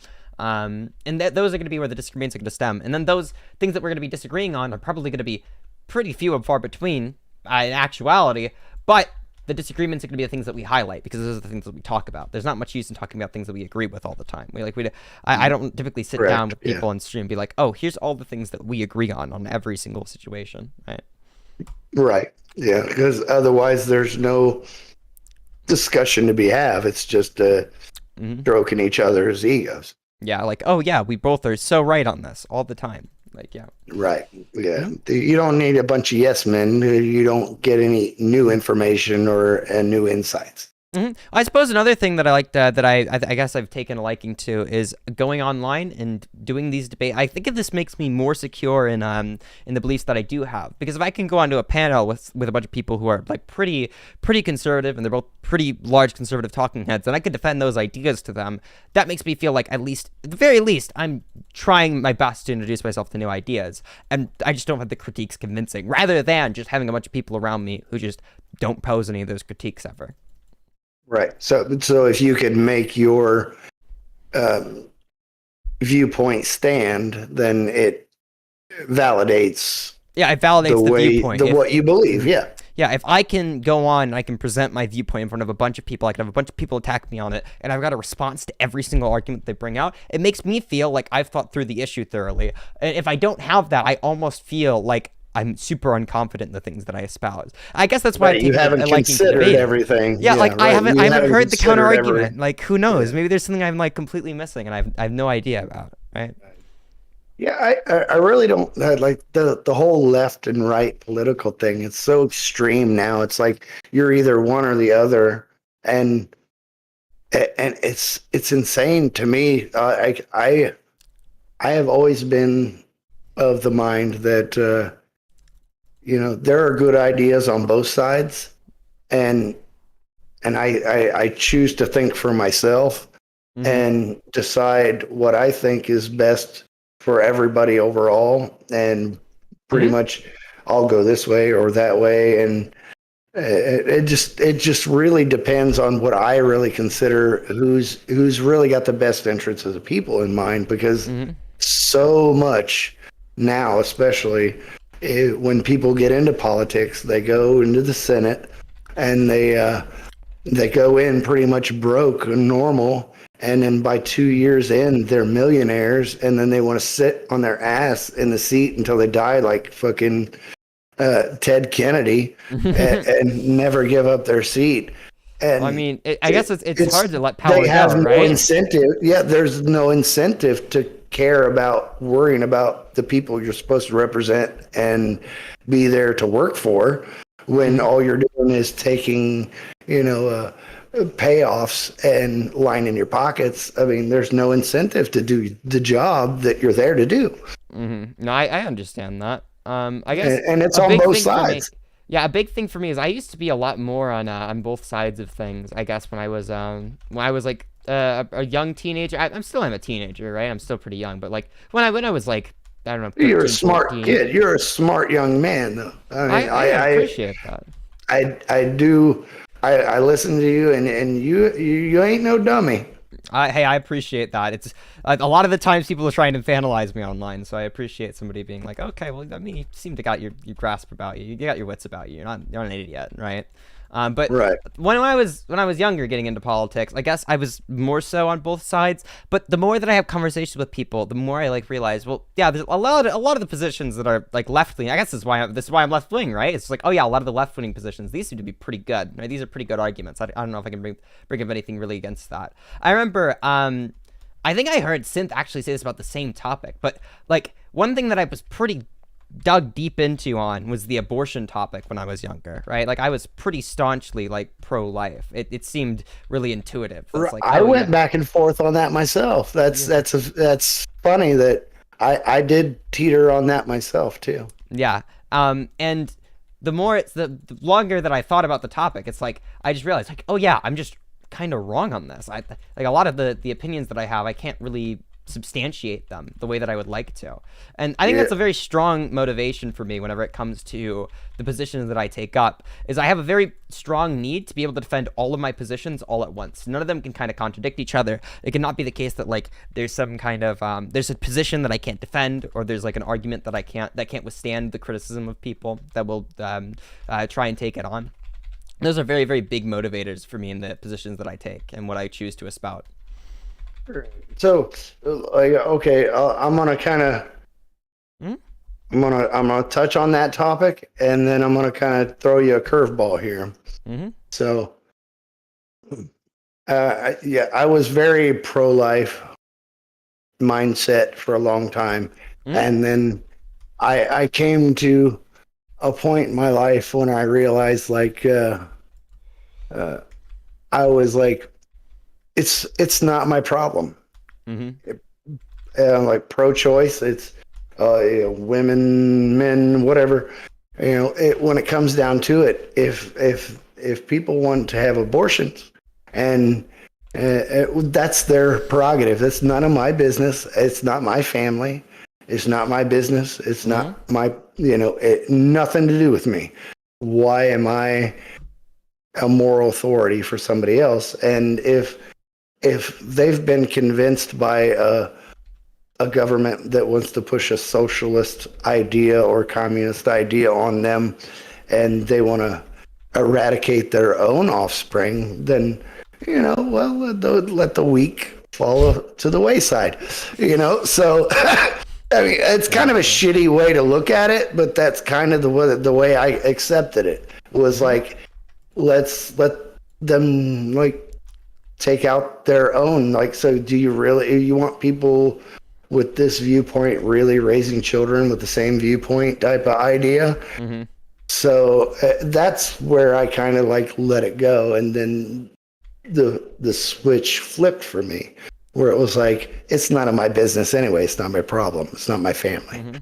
So, but the curveball.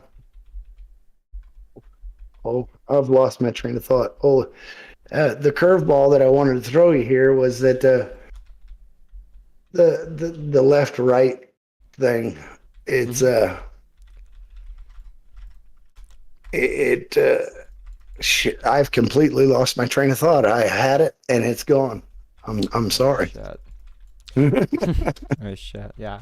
I guess a lot of it for me was like, oh yeah, there's like some kind of potential there that I value. But then I realized, well, first of all, the potential, there's potential always that isn't actualized. And this was, I remember originally an argument that I thought could be convincing to some degree was the bodily autonomy argument. That's like, oh yeah, it's your bodily autonomy should be exercisable, even if it causes somebody else to die. But then whenever you put that under like a more critical lens, it's like, okay, well, can I execute my bodily autonomy to like point a gun at your head and pull the trigger? Well, probably not. That's kind of stupid, right? Like, just because it's my body doesn't mean that I should do that or I should be allowed to do that. There are things that we limit people with their bodily autonomy all the time. So I don't think that that's like a very good argument for it. The argument that I've kind of landed on is just like, oh yeah, it's just a utilitarian argument. It's just, people tend to really, really like the idea that they can control their body. We don't seem to be limiting potential, right? Like, we are totally fine with the idea that like somebody can like not have kids, and that's going to be morally permissible. And also the fact that people who choose to not have kids through abortion, those people tend to either have kids later, or if abortion's illegal, they just tend to not be having sex as often. They're just not having intercourse. They're just not getting impregnated. Right. And both of those arguments, I think, together are very, very strong. It's very, very hard to overcome that position. I don't know how I'd argue against that, so that's kind of where I fall on it.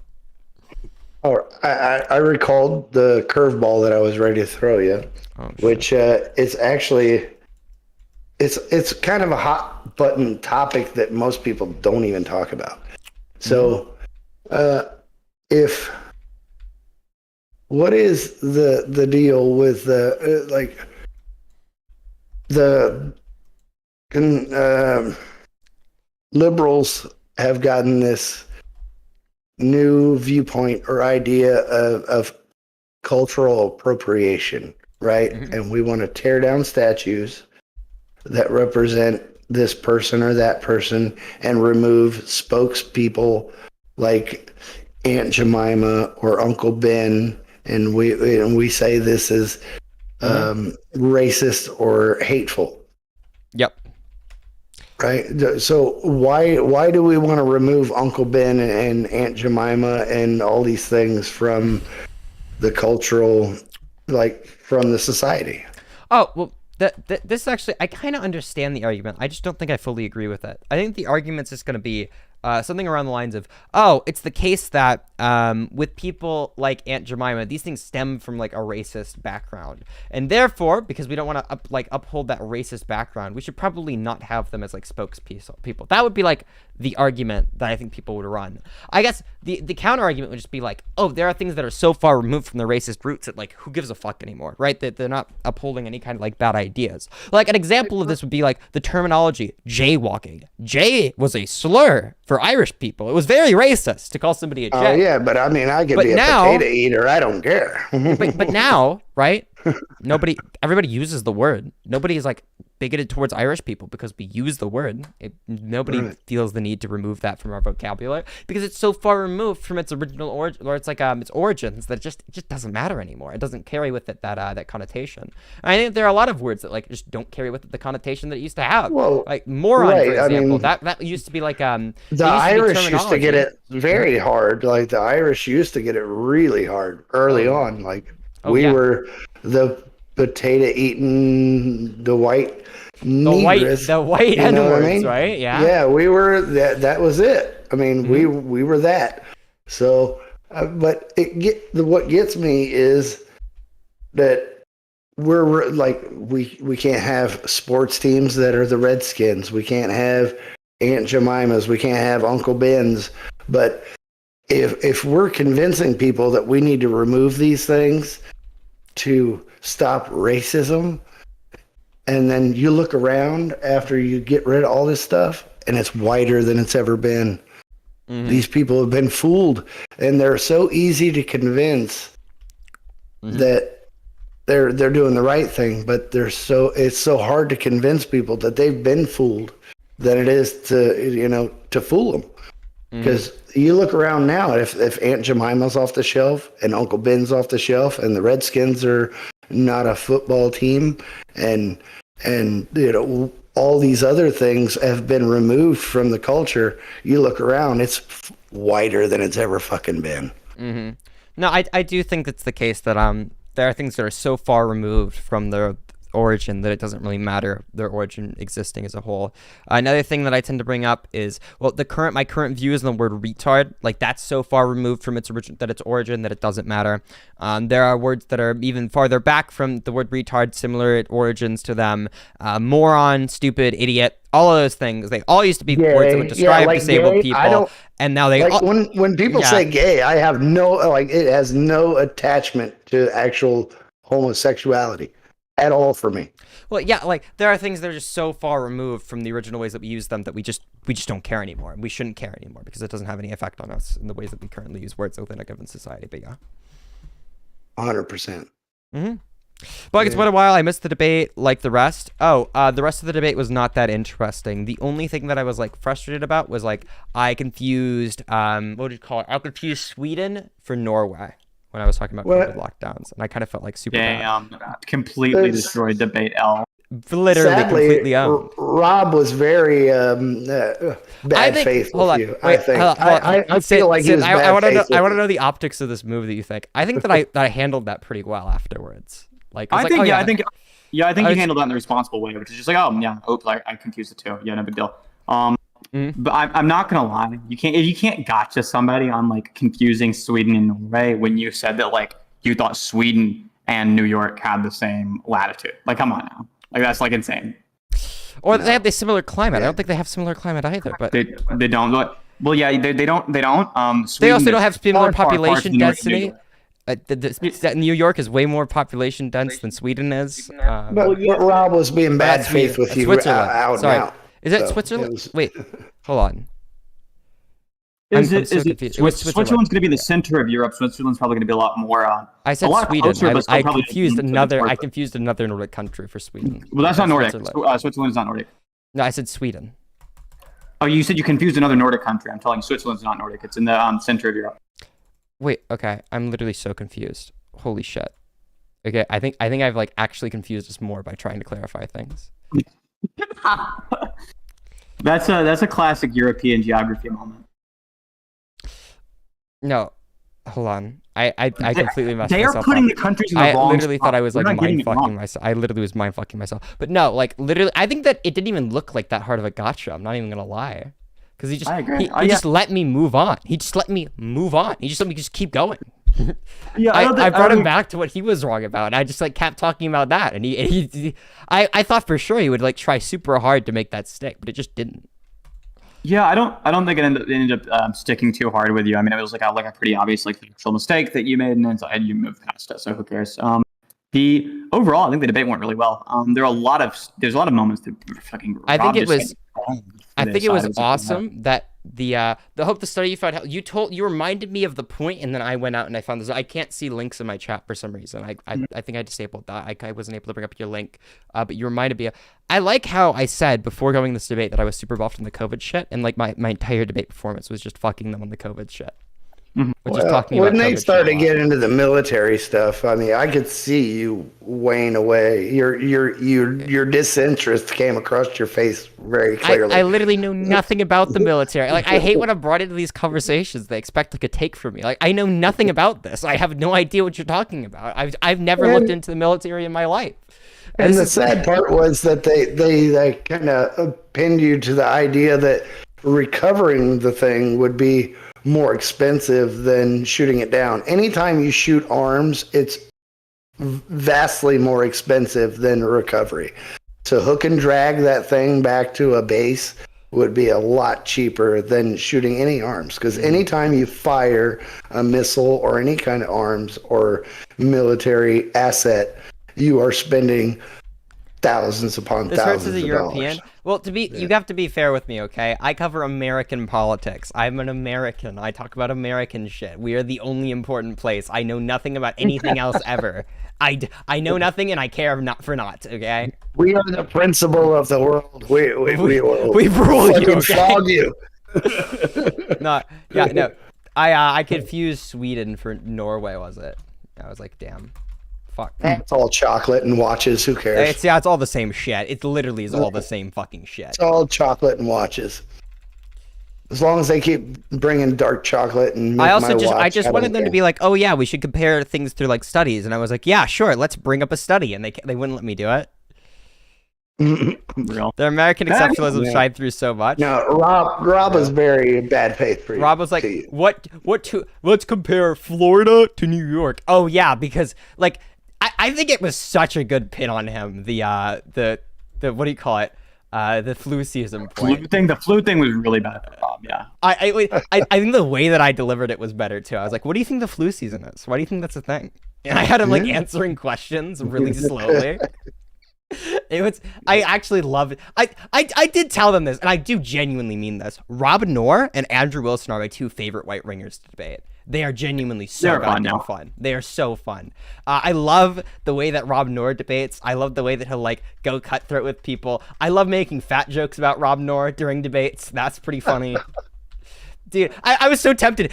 When you said that he was running away from the topic, I was going to be like, he doesn't run at all, actually. I think that's the problem. And I literally muted myself and I said to my stream, I am so tempted to make a fat joke. I am so tempted to make a fat joke. Actually, you came through on that. We could hear that. Yeah, no, I muted myself to the panel and I made sure the stream could hear it. I just talked to the stream. Oh, I got you. I got you. I really want to make another fat joke. Dude, that was a zinger. Grow some facial hair and I'll respect you. Grow a little bit less and I'll stop making fat jokes about you. I like it.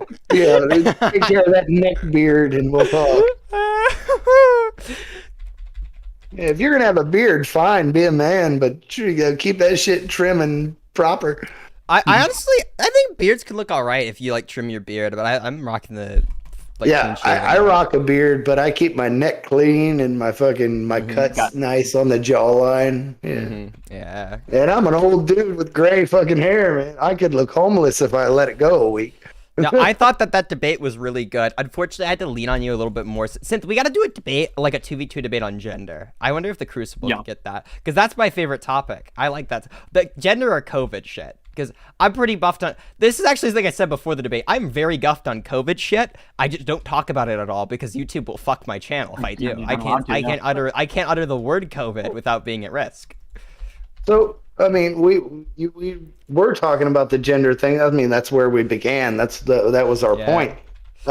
What is the what is the push so much to have it such a hot topic everywhere? Why is it such a big fucking topic? I think that the only thing that pro-trans people are asking for is like, hey, can we get like medical care and for you to not like rampantly misgender us? That'd be pretty fucking cool. But then the right is kind of like super hyper fixated on the topic as though it's like the biggest issue to ever happen ever. So it's kind of like we're forced to. The weather balloon's bringing trans rights, literally, dude. Yeah, it's just strange for me because like I really don't give a damn. Like it's not my life, it's not my problem. You know. So what other people do is not your issue, right? Any of my concern. So why it's become such a, like, everybody needs to talk about it, everybody needs to accept it, everybody needs to learn.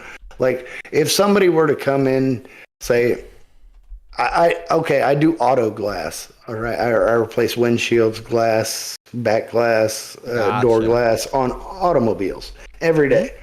So if I pull up to a house or a dealership and I walk in to go do, say, a Corvette and change the windshield, and the person that I have to deal with for the bill and the paperwork happens to be trans, and they identify as something completely off the wall. How am I expected to know that before I even know this person? I've never spoken to them in my life, but if I say, excuse me, sir or ma'am or whatever, that I should be chastised because I didn't get their they, them correct.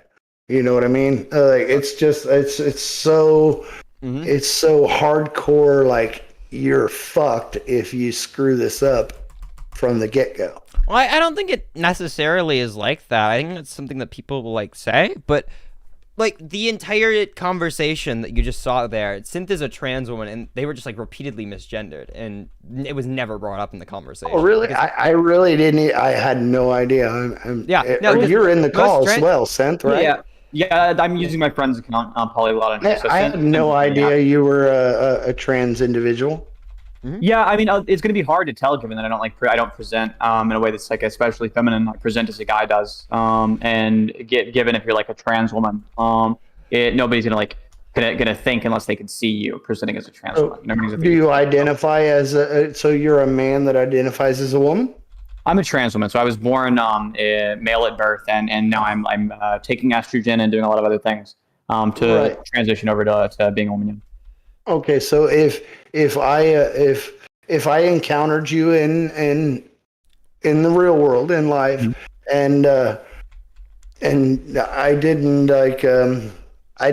catch the social cues that you have long hair, a dress, or if I didn't see wearing a dress. If I didn't see your, could I just clarify? I'd probably be trying to, when I go out in public, I'd probably be trying to not look like a trans woman because it's really dangerous to look like a trans woman. Yeah. I'd probably be Well, not I mean, trying to if I don't see your feminine qualities and I, yeah, exactly. if I don't see your feminine qualities and I misgender you, would you hate me for that? No, of course not. Like most people I interact with are gonna misgender me because of the fact that like none of them will know because I present as a guy, right? I present like guys do.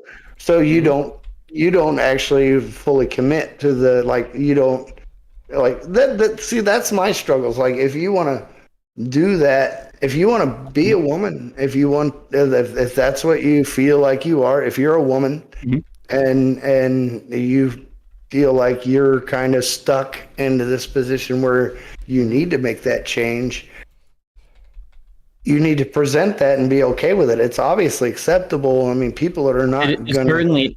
So this is the issue, right? It seems acceptable, and a lot of people are really accepting of it. But even if it's only like 10% of the population who's like really, really, really rabidly anti-trans, they just hate trans people, right? Even if it's a small number like that, that's still pretty dangerous to be around. And so it's kind of, it's reasonable. And the thing that like me and a lot of other trans women do is we wait until we are we're more confident in our ability to actually look the way we'd like to look like a woman in public and not look like a man in public, and then make the move towards like presenting as a woman. And ask, and men being more like forward with normal people about the kind of things we'd like to be called. I mean, the end goal is to real quick. The end goal for most people who are trans is to like make it so that you will never know that they are trans, and that like and that ideally, yeah, of course, that people want to be like completely convincing under the, like, they want to completely transition and just fall into place where they feel they belong. I understand that, but I go to Starbucks and get a coffee, and the person at the drive-through window, clearly a man, lipstick, breasts, wearing a dress. I immediately understand that they are representing themselves as a woman, and I'm like, thank you, ma'am. You know, I mean, it's just, you're representing yourself as that. You're not, you know, it's out there. Like, you're clearly not a woman, but that is what you're presenting, and that's what you're putting forward 100%. No ifs, ands, or buts. That's what you want to be known as. Like, obviously, you are presenting as a woman, so that's what I treat you as.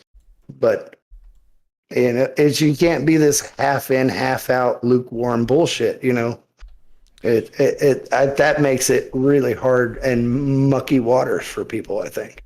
Yeah, but like one thing that's actually really, really reassuring, I think, is that most trans people are not trying to confuse you at all. They're trying to have that not be the case. So they're either going to present as like just not the gender that they were assigned at birth, and they're gonna be probably totally fine if they get like accidentally misgendered. I mean, how the fuck would you live your life if you weren't, right? Like if Synth got like super ass mad every single time that anybody they interacted with in the real world called them like by the incorrect pronouns, like they wouldn't be able to move. They'd be like paralyzed. They couldn't go outside. They couldn't go to food. Like people that are overwhelmed with it.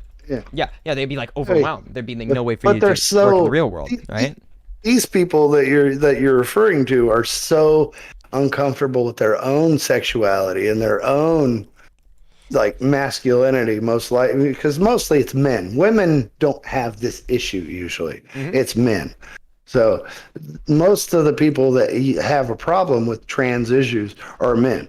And they have a problem with their own masculinity, their own sexuality, they're uncomfortable and they're unsure of their own shit. They're insecure. So what they do is like, oh, well, I went to the bar, I picked up this chick, I brought her home, and I reached up her skirt and she had a dick, and then I freaked out. Well, you know, the thing is like, oh, I wasn't really all that upset until I found out her dick was bigger than mine.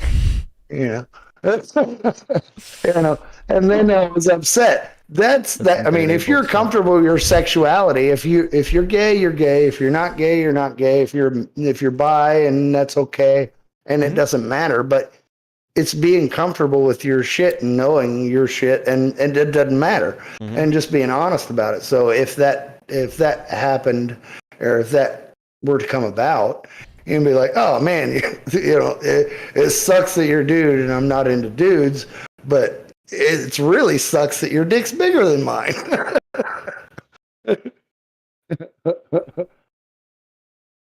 That's that. I know it's ridiculously kind of a scenario, but it's just kind of funny that's most people are so insecure about their own sexuality and are so worried about what people will think of them that they can't just be comfortable no matter what.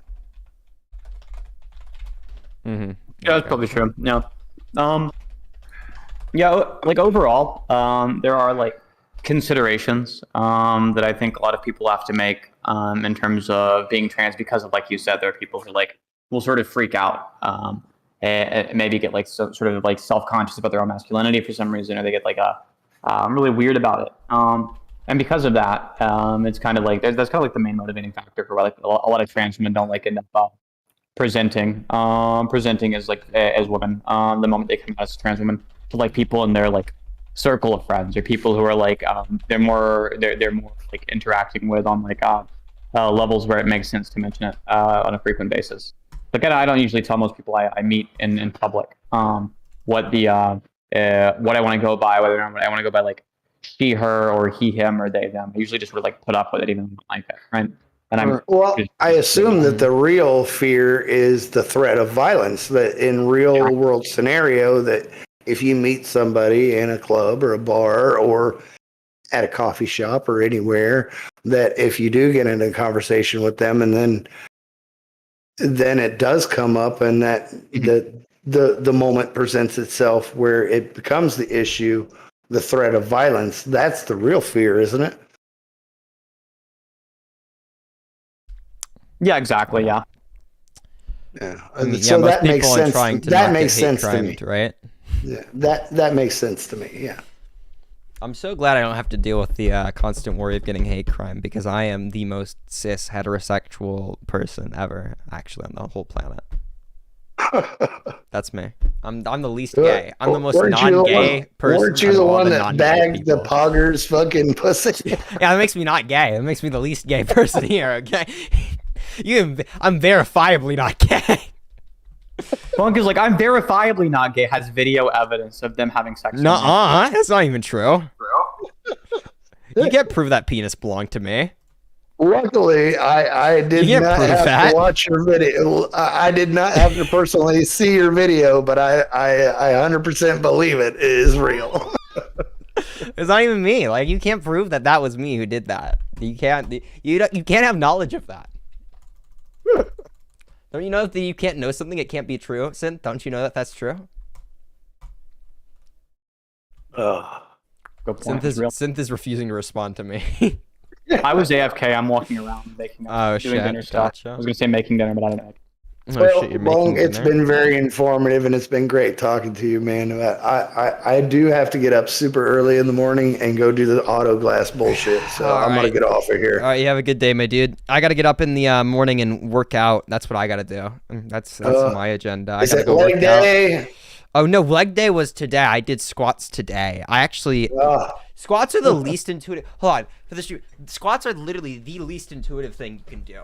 It's like you will never in your entire life have weight on your back and then have to do some gay bullshit like this ever in your entire life. You have never done that. This is like a motion that you will never make. Like with a bench press, you can kind of get it, right? You're like pushing something up. It's just like pushing something, right?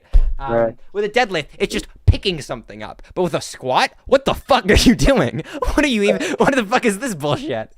I legitimately you have to go to where they have the leg press. At all. No, there is a leg press. I select not to use it because my trainer for the fight, they want me to do squats, and I've already gone through the struggle of learning squats already, so I might as well continue to be able to do them.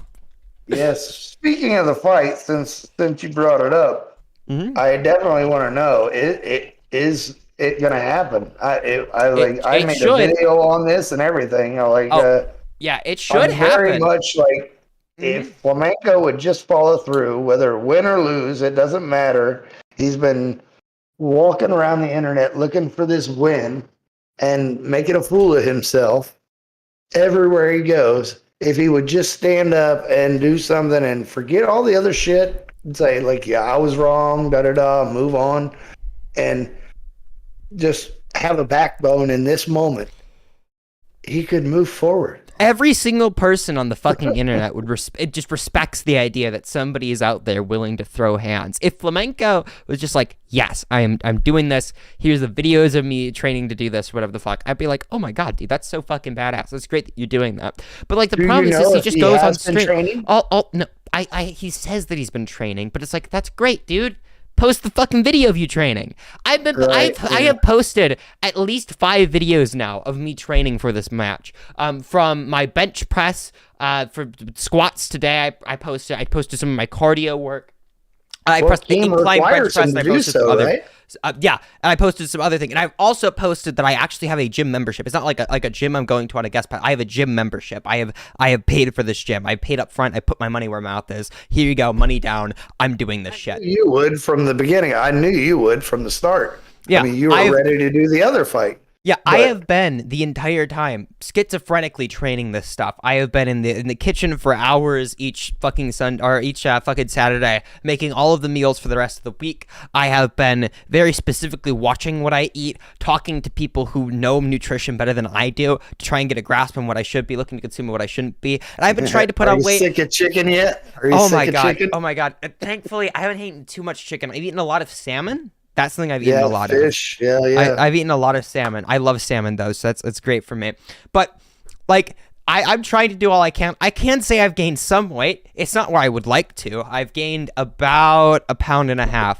The first week I gained around 1 pound, and I think that's because it was the case that, well, I was a little bit off of the diet. I wasn't as strict to the diet as I could have been because, quite frankly, he had me on about 2,000 calories, and right now, I'm making sure to always, every single day, consume 2,400 calories. I have gained no more than 0.3 pounds in the last week. So my maintenance calories is way fucking higher than I expected it to be. It's way higher. Muscle is a lot. Muscle is actually heavier than fat, so it's not like you're fighting an uphill battle because you're not a big guy.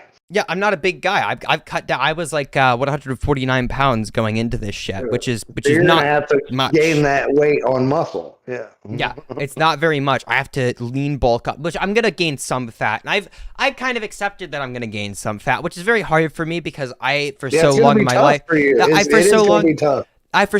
my life struggled with being like slightly overweight or being like thinking that I was like chubby and shit like that. And I very recently have like taken that super into my own hands. I've cut down on that weight. And now what I'm getting told, here's what you got to do. You have to gain that fucking weight back, and you got to do it properly so you don't become fucking fat. And I'm like sitting there scared as fuck because it's like I don't want to undo all the progress that I've done. How do I know that I'm doing this correctly? I have to gain weight now. That's what's healthy for me to do. I have to put on fucking mass voluntarily. I have to eat more than I feel I need to. That feels weird. It feels counterintuitive. So that's like a really, really hard thing that I'm going through, but I'm sticking to it anyway because I really fucking badly want to do this fight. I want to take this opportunity that I've been given and show that like I can fucking do this shit. Even after it's done and over, when it's done and over, and after that, stay with the trainer and keep in the gym and like make sure that you maintain and get back to where you want to be. You know, just stay on that healthy mindset and shit and keep the weight down so you'll be okay. Yeah, but I mean, obviously you have the will and the motivation to do it. So it's not like, I don't think that you're going to lose control and become a Wings of Redemption case or anything.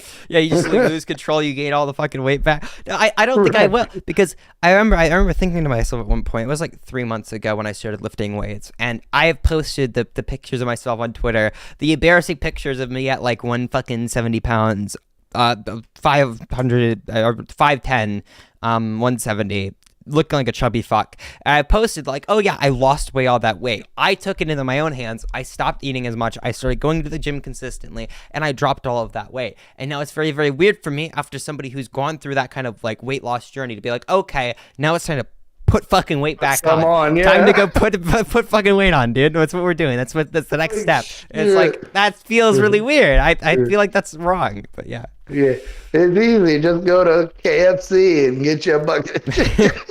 Like, oh my god, Your dude. fried ass chicken.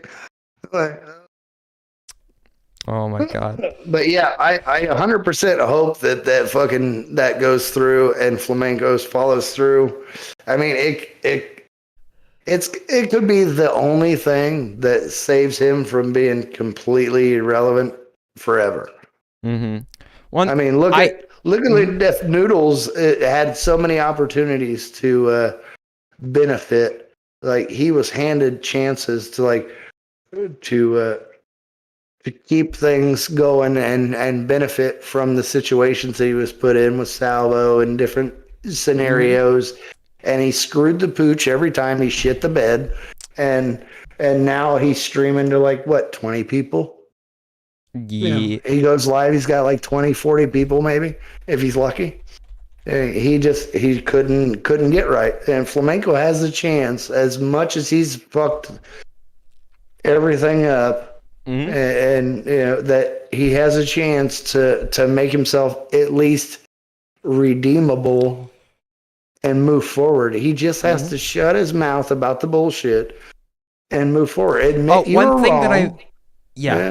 One thing that I've been shown, okay, this is something that's leaked to me. I don't have the screenshot. I've just been told that it's something that was posted, and I 100% believe that it's been posted because the person who told me about this has also leaked multiple different logs from Flamenco's server.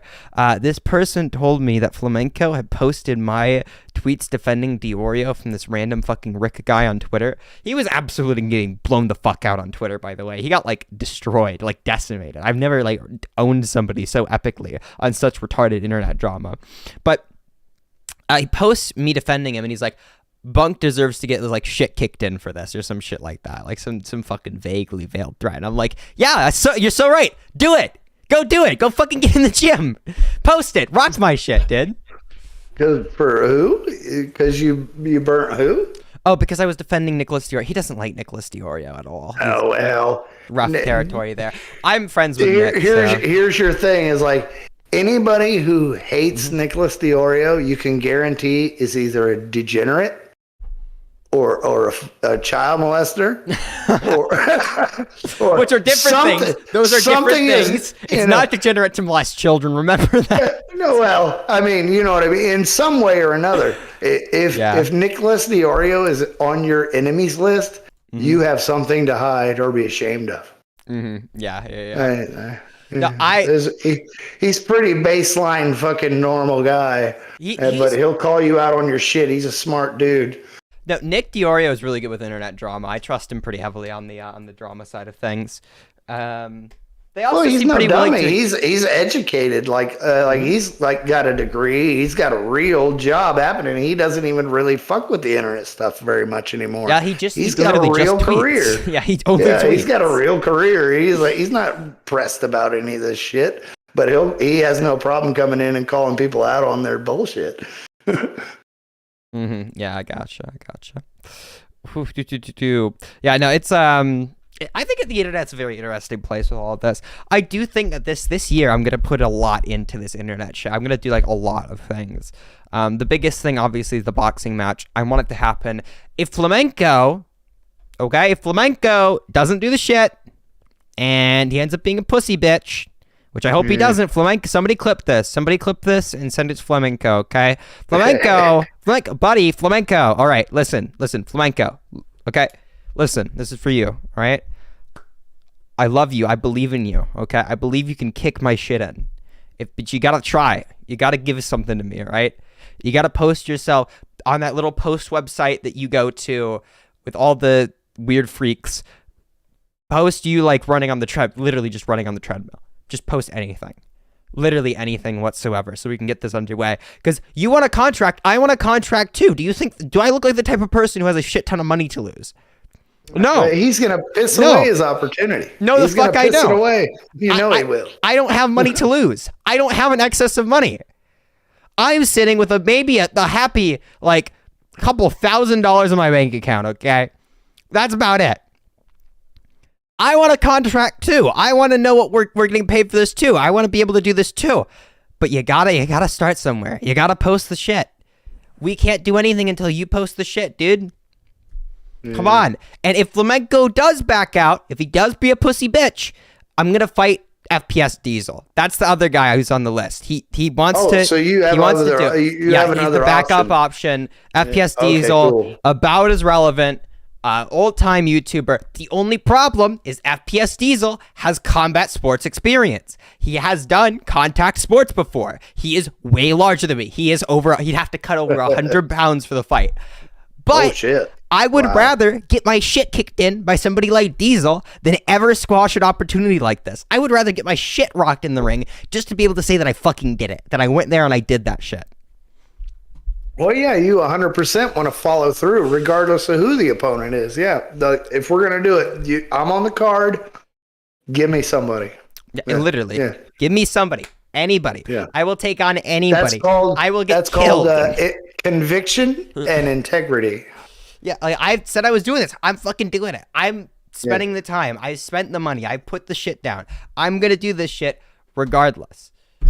Yeah, integrity and conviction, which is very rare these days. So I really respect that out of you. I appreciate it. Yeah, it's a very exciting thing though. Holy shit, it's super exciting to be able to do something like that. I've really enjoyed the training for it.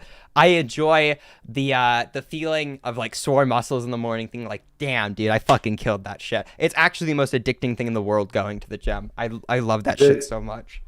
Of all things, though, I will suggest that you be wary of your shoulders because they are very, very. It's a dangerous thing. The shoulders are dangerous. Like, don't tear a rotator cuff. Ooh. Be very careful when you're training to baby your shoulders. Protect that shit. The only thing that I think I've kind of injured slightly since I started lifting is my wrist. My wrist had like a slight sharp pain in it for a little bit, but now it's fine. It's fine now. It just, the only thing was I kept lifting through it, which is probably not something you should do. You probably shouldn't lift through something like that. Yeah, if you get the braces, you'll be okay. But yeah, no, but it was pretty good motivation to keep proper bicep curl form. I will say that. Because every single time that I put too much pressure on that fucking wrist, it like killed itself.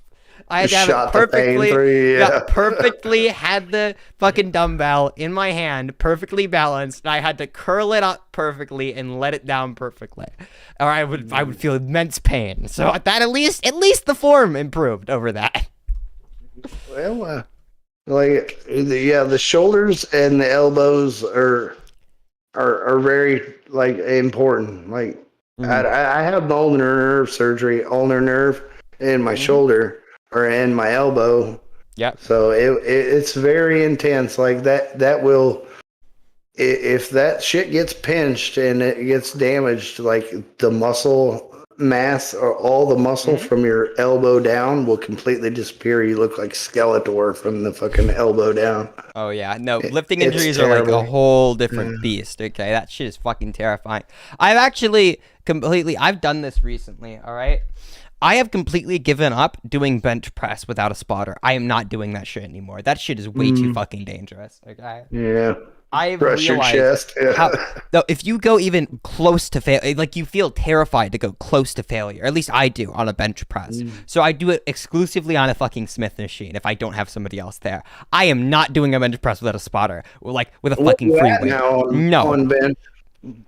No, not doing that shit. Not doing that shit. That's bad. Because out of all the lifts, what's your top number on bench now? I don't really max out on bench. I've never done that because never tried. No, because maxing out is incredible. Well, first, it's incredibly risky, and second, I don't see most of a purpose to it. But I can do like 135 in a set of 6 around. That's your typical. Yeah, I could do 135 set of 6. If I had to guess, I could probably max out at my body weight. Probably. And what's your weight and height? Oh, my current weight is 150, and my height is 5'10". 5'10". You're taller than I am, and 150, a little lighter than me. Yeah, you should be able to press about 175 at max. I'd imagine you probably push 175, 180 max, and that would be like your very edge.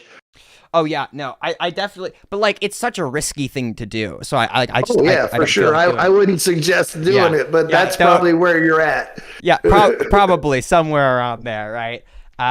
My chest is actually because I'm really fucking insecure about my chest. Okay, that was like that's the biggest thing I was ever insecure about was my chest. Okay, I had fat fucking man titties for a bit, okay? And I fucking killed myself on bench press. It was one of the first things that I learned how to do was a proper bench press.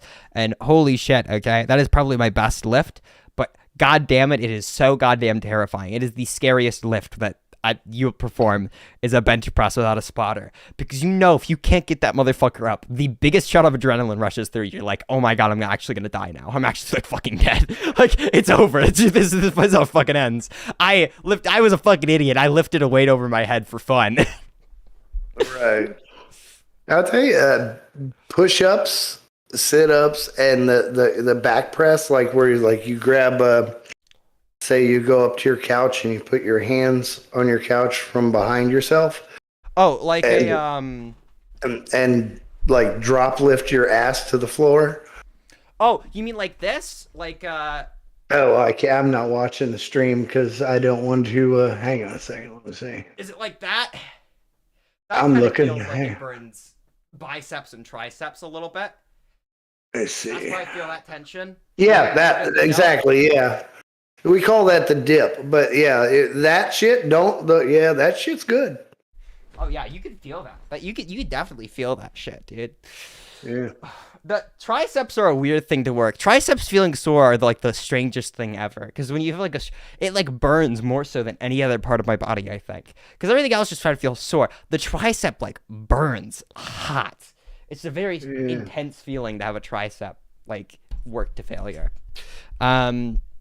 But yeah, the other thing is like all the other major lifts that you're gonna do. So like the back squat or even a front squat, you could probably do the same shit. And a deadlift. If you just can't get the lift, you fuck with a back squat, you just fucking roll that shit off your back. Or you have like a guard, you just drop it to the floor, you just fucking duck underneath it. You got a guard there. You got like two little things, so it doesn't hit the floor. You just drop it to the rack. With a deadlift, you could just let it down. Just let it down, right? Just try not to fucking cry. I've heard of people. There are people who have deadlifted, like friends of my cousin. My cousin's a bodybuilder. That's where a lot of my, the things that the stories I've told, the horror stories I've heard have come from shit my cousin has told me about lifting. I'm like, oh, I won't do that. That sounds like a really bad thing. I've heard of somebody fucking dropping a deadlift on like their toe and it getting fucking severed, just like right then and there. So don't do that. Try not to do that. That's a bad idea. But for the most part. Okay, you can drop a deadlift, you'll be totally fine. With a fucking a bench press, right? You're on the bench. All right, hold on.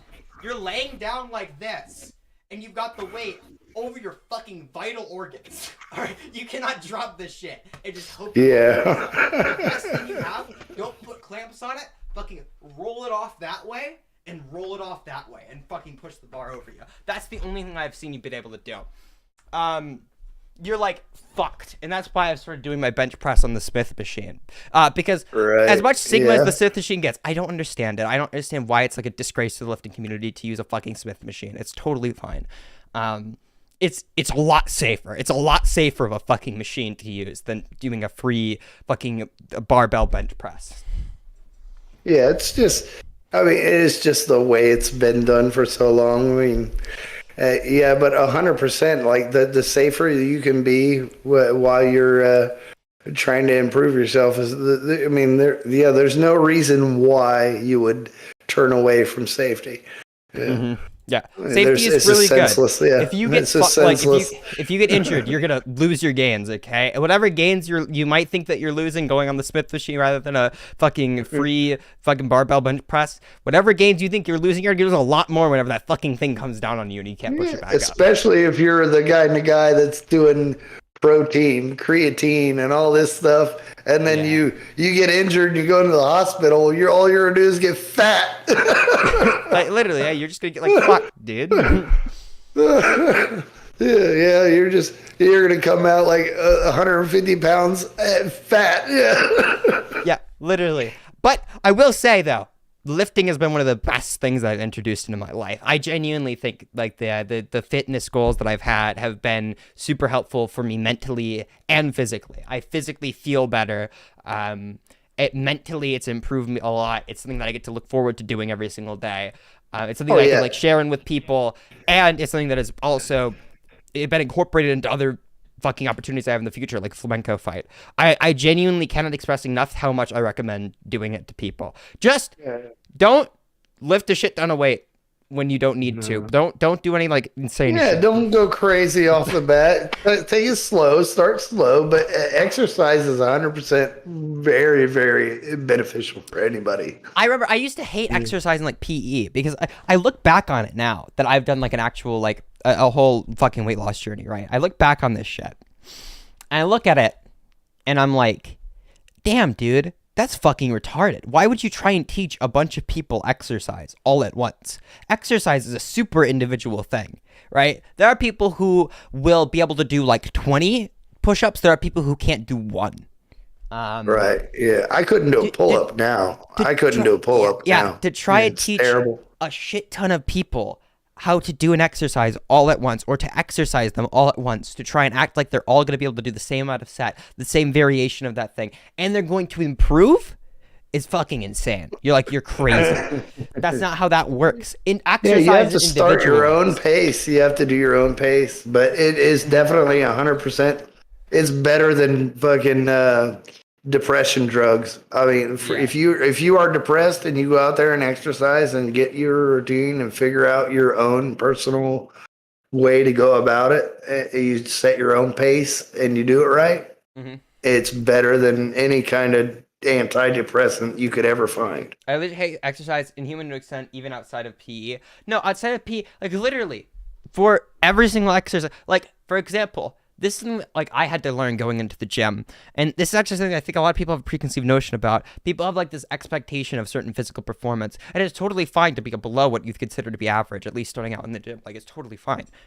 People have to start somewhere, but like it's not about being able to like lift the most in your given gym. I know I certainly fucking can't, right? There are some goddamn monsters in that place, right? There are people who are younger than me, all get caught up stronger as a guy. Than me, who will always have a better looking body than me because they started earlier and they've been at it a longer time. And that's okay. What it's about for me, and what it should be about for you if you ever go to the gym, is to be about putting yourself to training harder than you did last time. Maybe running that mile faster than you did last time. Sweating a little bit more than you did last time. Pushing yourself to an extent where you are improving.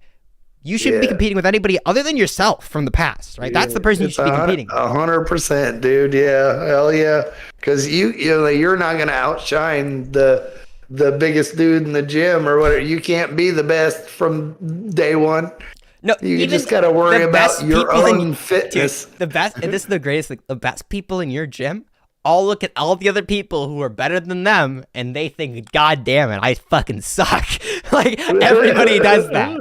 Everybody does it. Well, yeah, but I can't do a push-up, pull-up, squats, or anything involving ankle without injury, especially my crippled ankle. Well, one thing, first of all, if you have a crippled ankle, maybe get that checked out by a doctor. That's the first thing. But there are also like if you can't right now do a push-up, like a full push-up, that's totally fine. There are shit you could do like otherwise. So here's an example, right? If you can't do a full, I'm actually gonna turn this up so you can hear me a little bit better at a distance. If you can't do a full push-up right now, you could like start on a wall and just push yourself off of a wall repeatedly. Do a wall push-up, right? And then if you like advance beyond that, you can use your knees to support you while doing a push-up. Some shit like this, right? Some shit like that. Use a lesser range of motion maybe, and then build that up as that like continues. You're bad. But if you literally can't do shit like at all, that is a physical disability. You should probably get that checked out by a doctor. If you can't like move without feeling an immense amount of pain, that is not normal. You should, that's something I can't help. What was that? Mouth. What is that called? When your body is just riddled with pain. Oh yeah, I don't know. Myalgia or something like that. There's a billion conditions with a billion different side effects on everybody forever. Yeah, it's crazy, but yeah, that's for sure. One thing that I've actually think is really cool, the more that I posted myself working out, like the more I have people coming up to me like, yeah, this is like inspiring to get me into the gym. It's like, yeah, you totally should. It's like fucking great. I love that shit. I love doing that. That's actually one of the most fun things I get to do. Actually, I forgot to turn down my microphone again. I need to crank that shit down. I was peeking the fuck out of you guys' ears. No, you're Holy good. Shit. It wasn't that bad. Yeah. It's great. It's a great thing. It's a great habit that I picked up. I actually have this thing. I've noticed I have a very addictive personality when it comes to things that are good for me. I tore ligaments in my ankle when I was 8 and it didn't heal back right. Terrible eye coordination. Pull-ups. Pushing pull-ups can be worked on. Yeah, like what I recommend is if you have to like build, because there are different ways that you're gonna have to build up like your strength after an injury. I remember I really recently, this is actually a really funny story. I really like this one. So I hung out with Mango about a year ago in person, a commentary person, right? We went up in Dallas. We're there with like Lofier and this Hayden guy, right? And we all climb up on top of this big fucking rock formation underneath a bridge, okay? There's a small stream going down beneath it. There's some rocks that come up, and there's a bridge that's over it, okay? And we all climb up right underneath that bridge. We're like 12 feet in the air, some shit. Or not, probably not 12 feet. We're like at least 7 feet, all right? At least 7 feet. We're a decent amount up. We're not, nothing crazy, right? But we're like kind of up there. And I turned to Mango. I say, Mango, you think it would be a bad idea if I jumped down from here? And Mango looks at me and says, Bunk, no, don't do that. That's a bad idea. And I turned back and I said, I don't fucking listen to women. And I jumped. I fucking yeeted that bitch. And I fucking landed on the mud beneath us, slipped, and ate shit on my fucking knee. Ate shit. One of the most painful things. And I couldn't walk straight for a good bit after that. A good while. But what I had to do was I just do raises with my leg. Just raises over and over again to stretch that hamstring back into place. Slowly like putting that pain on it so that eventually it could heal properly, it could heal back. That was like a big thing, but yeah. But the real key was to never let him know that you hurt yourself. Literally. I fucking jumped, I ate shit, and I laughed about it because like the adrenaline was too much to feel it, you know what I mean? Seems like that was fucking cool. And to be honest, I would do it again because it was pretty fucking funny. I don't listen to women. Right, yeah. Oh, it was a great time. It was a great trip. We all fucking went with Augie and the rest of the bunch. We went down to a pizza place. Augie orders a gluten-free pizza and doesn't eat it because he's a skinny piece of shit. And I ordered a drink because I didn't have any money. I got what is drink. That? You do that. You tell him, yeah, I know you're a feminist and that's adorable, but but I'm the man and this is adult time. No, it was really, really fun. It was a fun trip. Every single time I hang out with these people, it's a pretty fun trip. Oh yeah, fucking Augie, okay? Augie RFC. We pitched this last time we were in VC together, okay? IRL stream with Augie RFC. We both live in Texas. We both met up before. Augie knows where the fuck I live. He's pulled up to my house before, okay? We will one day do a fucking IRL stream, and it will be the funniest shit ever. Because me and Augie riffed off of each other really well, and I love doing IRL streaming. I've done one IRL stream, and it was the funniest shit ever. I just went up to people and started making like retarded jokes to them. There was one homeless person who came up to me. Shit. And they asked me for $1. And I was like, nah, dog, I don't have $1. You want to know why I don't have $1? Okay, listen, everybody, right here, right now, okay? In my wallet, I carry no money. I carry this. This is the only bit of cash that I carry around with me everywhere that I go. It's a family heirloom of a $2 bill. Oh, shit. I get a $2 bill at the strip club all the time. Fuck.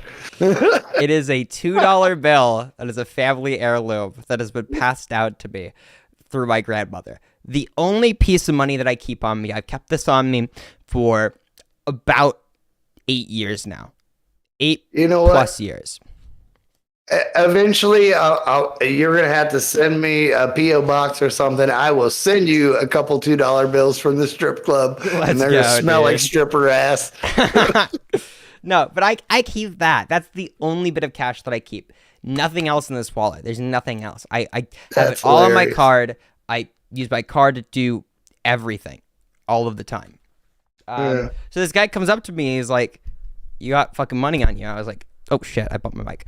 He's like, "You got money on you?" I'm like, no, I don't. And he's like, "Come on." He looked at me. I was like, "No, I will literally pull out my wallet right here, right now. I have fucking nothing on me, dude. I've got nothing." And I felt really bad. And we're walking back. We have somewhere to be. You got to get to an escape room that we signed up for. I'm walking back and I see an ATM and I was like, should I go out and get $2 so this man can get a fucking Dr. Pepper? Should I try and hunt him down with the $2? And I say it out loud. And Clancy looks over to me and says, like, no, what the fuck is wrong with you? What the absolute fuck is wrong with you? No, don't do that. You're an idiot. So, end of the day, that homeless person kind of got fucked, and it was Clancy's fault. It was Clancy's fault they didn't get their Dr. Pepper. That homeless person went thirsty that day because of Clancy. I'll have it be known. Yeah, he went thirsty maybe, but the fact of the matter is I've made it a point growing up in California and living in El Paso and being all over this country, basically. I mean, I'm in the Midwest now, so I've been from East Coast to West Coast. Let's go, Midwest. Yeah, I've been everywhere. So bro, I come from Wisconsin, Milwaukee area, right? I've learned the hard way that what you need to really do is if they want something to drink or something to eat, you go buy it and you give them that. Like if I see somebody and they say they're hungry, I'll bring them food. If they want something to drink, I'll bring them a drink. I will not give them cash because I know that they're either going to buy drugs or alcohol. Dude, because that's what I would do. That's what I would do. Dude, I used to tell this joke all the time, and someone would tell me, I said, like, you never give homeless people money. Okay, never give homeless people money. All right, I was like, yeah, I totally agree. I never give homeless people money. I go out, I buy the crack, and then I give it to them. All right, right, 100%. They're not good with money. Otherwise, they wouldn't be homeless. I can do my drugs and I just get them the crack. My problems. I go get them. I get the crack. And I give it to them. I skip the middleman. The poser. Congrats, Spunk. You got the same mic as me and Augie. Though unlike Augie, your mic actually doesn't sound like I can do my drugs and still take care of my business.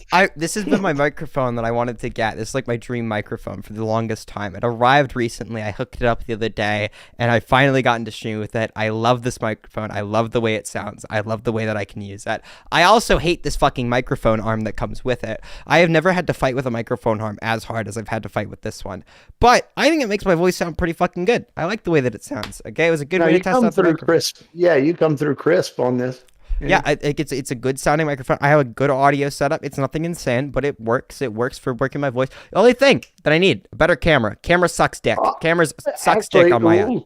While we're talking about audio issues, how does my audio come through? You sound just great. Sound better than most people. I didn't know because Bunk, you want help with the mic set? No, the only thing I found I just got some bullshit off the internet, man. I bought a fucking random mic. I found that if you adjust the microphone arm, you like have a little bit loose, you can kind of like move it around a little bit, and that gives it the momentum that I would like it to have. Just having it a little looser, which I suppose is just how that would work. But yeah. That's the big thing, dude. Holy fuck! I've been live for like 4 hours now. Oh my Christ. Oh, you want to kill it? Bro, I might have to soon. I have to piss. Holy shit! Somebody just sent me. I've done piss twice since we've been online. Let's go, dude. Somebody just sent me a veganism debate. What is this? Bro, I actually hate all of these fucking Discord debate lords so much, dude. It is hard to drink fucking Ciroc and talk to you and go to the bathroom every fucking 20 minutes. The clamp on my arm sucks. No, literally, the clamp on my arm sucks dick too. So like, I have it clamped down, and that like hopefully having a little bit of like here, that prevents the resistance from being more so than the clamp. But like, it clearly isn't, because I can kind of move it like that, and that kind of fucks the microphone arm. And I have to readjust the clamp But yeah, that's my experience with the Shure microphone. Okay, get the microphone.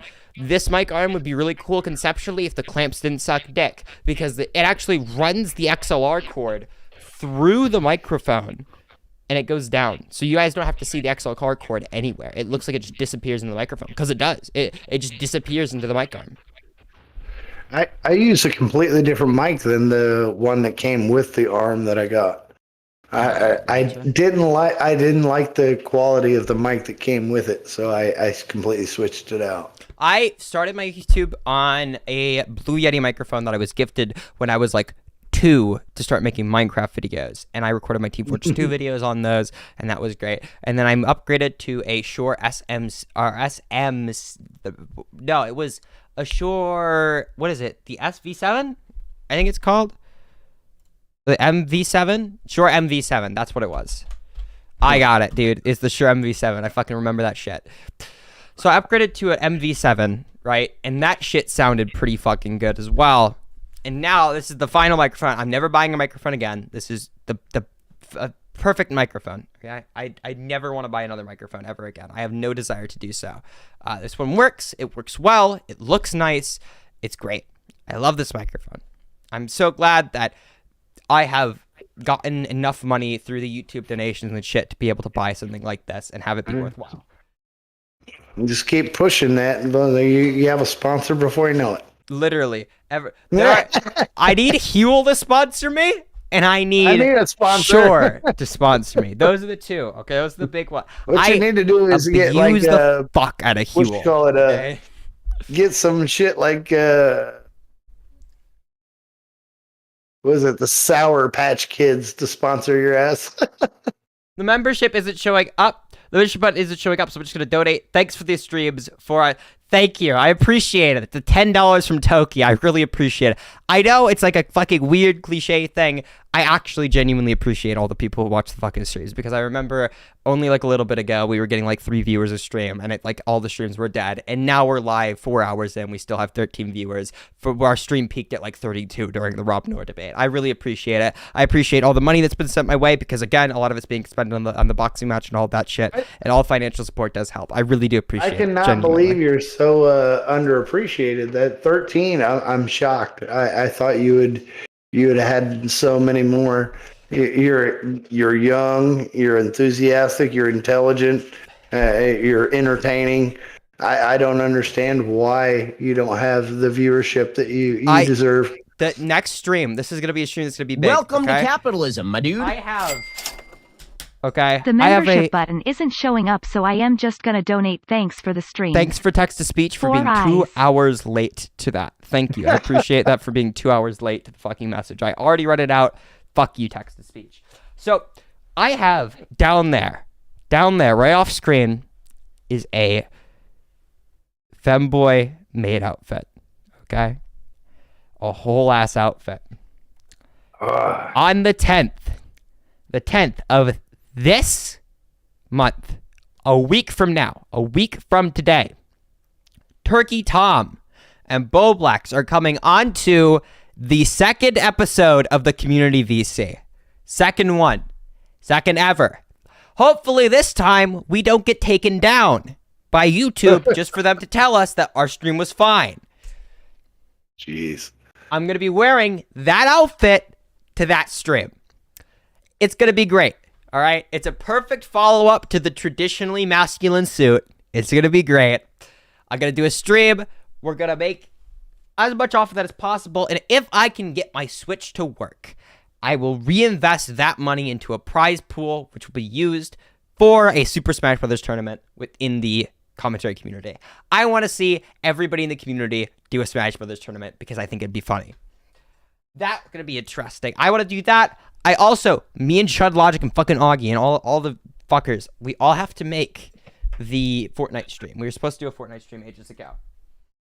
What you need to do is get Bo Blacks to go out in real life and walk around the parks and do some crazy shit again. That killed. People loved that. Yeah, it's going to be great. Everybody show up to the fucking stream, okay? Last time we pulled 150 viewers on that shit. I think we could break 200 this time. I think we can break 200. on the next community VC stream. That's the goal. 200 viewers, 200 live viewers. I'm marking it now. We're going to get 200. We're going to make 200 live viewers, and we're going to break the donation count of last stream. Donation count of last stream was about 150. It was about 150. We're going to break that. That's going to be the goal. That's the big thing. That's what's coming up. I'm excited as fuck for that. I wish I had some exciting debates to announce. Unfortunately, I don't. That was the big debate, and Synth literally DMs me. Randomly, Synth hits me up. Is like, yo, you free Friday? And I said, no. Well, I mean, it kind of depends. Free for what? Depends on how interesting it is. Which is kind of true. I mean, if somebody asks me, are you free at this time? It kind of all depends on what am I free for, right? What do I need to be free for? If it's for you to give me $1 million, I'm free. I'm there immediately. If it's for you to tell me some random retard bullshit, I will not be showing up. I have better things to do. And Synth says, it's a 2v2 debate. Robin Noor and Andrew Wilson. I was like, yes, I will make time. I will make my schedule out to fit that debate. Because I love debating Andrew Wilson, Robin Noor. Love those debates. Always fiery, always passionate, always keep me on my toes. They keep me Googling shit mid-fucking debate, fact-checking them, and bringing that shit up to the table. It's great. Well, hopefully, sir, I didn't waste your time this evening. Oh, most certainly not. And I will try to send some viewers and some debates your way. Maybe I'll throw some people that disagree with some of your ideas. Oh, shit. And I'm always open. Because I know quite a few people, and like I say, I'm a middle of the road kind of guy. I make my own decisions in my own way and use my own brain to decide. So I don't pick a side. So I know people on all sorts of lanes. I'll send them your way. Oh shit, dude! I'm super enthusiastic. I always love debating thing. I really like. I know it's like how people like go to me and like, how are you happy talking about politics and debating people about it all day? Because it's fun. Because it's interesting. I love this. Oh shit. yeah, well, it's entertaining. How is it not entertaining to argue with somebody? It's fun. You know, it's always fun to have good conversations with people. It's interesting, and it keeps me sane because I always feel like if I'm not arguing with people about my ideas, I could be subject to believing something that is wildly wrong, and I never know that it was wildly wrong because they never got presented the counter argument. Well, if everybody agrees on every point, then is there really something to even consider? Like, if everybody agrees on everything, how do we know we're right? If there's no other new idea, if there's new ideas to present and consider and debate over, then at least we know that we're taking the chance to move forward in new intelligence. Exactly. Yeah. That's why I don't dig organized religion. It's because if you have a belief, you're steadfast in that belief and you have to hold it and defend it. But if you have an idea can change and adapt with new information. It's very, very important to have that kind of viewpoint to be a palatable mind and Welcome to individual. capitalism, my dude. Yeah, exactly. I think my greatest fear is like at some point in time being like, damn, dude, like 10 years from now, I wake up, I'm like, damn, dude, I was wrong about everything. I was fucking lost. You know what I mean? Oh, it will happen. It will Here's happen. another donation. No matter what, no matter how smart you are and how much you know and how much you have it tacked down, like you could be the most intelligent person in the world, and 20 years from now you'll look back and you'll be like, damn, all the things that I know now that I wish I knew then. Yeah, literally. 100%. I just want to try my best, though. I want to make sure I'm trying my best at all times. Here's another donation. I did good in a COD game while watching it. I appreciate it, Poser. I appreciate it, genuinely. I really do. I appreciate all the donations that come my way throughout the live streaming shit. It makes it super easy on me by comparison to not having it, especially financially whenever I'm having to expend all the shit on the boxing shit. All right, fantastic. I think I'm going to wrap up stream because we had a good stream. But I also have to piss and I have to make something to eat because I need to reach the 2,400 calories that I'm forced to intake. Oh my God. Okay. All right. Fantastic. Appreciate you all coming out to the stream tonight. It was a really fun time. It really was. Oh, appreciate. Oh, sorry, I literally left the VC. I also appreciate you donating the 20. I appreciate that too. No, it's no big, dude. Nah, it's no biggie. I appreciate that a lot too. All right, that's good, man. I'm gonna go wrap up stream. All right. Have a good one, man. All right, peace. Really appreciate you coming on. All right, everybody, appreciate the live stream. Appreciate everybody coming out, watching the debate with Rob Noor and Andrew Wilson. Part of that was definitely will be clipped, at least the part where we actually disagreed. Because I'm gonna be honest, I don't care about the synth part. With the fucking blah, blah, blah, the future markets, I don't care.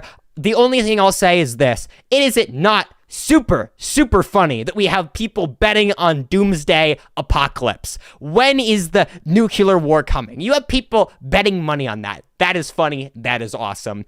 Everybody go check out my socials. They're linked in the doobly-doo. You can go find my Discord server where I talk to people, oftentimes hop in chats, have conversations with people about various different topics that I talk about on stream, and some that I don't talk about on stream. Personal life things of that nature. Love talking with everybody there. Love the community that I built around Welcome to all capitalism, this my bullshit, dude. okay? That shit's awesome. Yeah. I'm bad for the Discord. I'll unban you, poser. I don't know how old you are, but I've lifted the 16-year-old thing. That was just a purge. It was the great purge. Subscribe to the channel if you're new.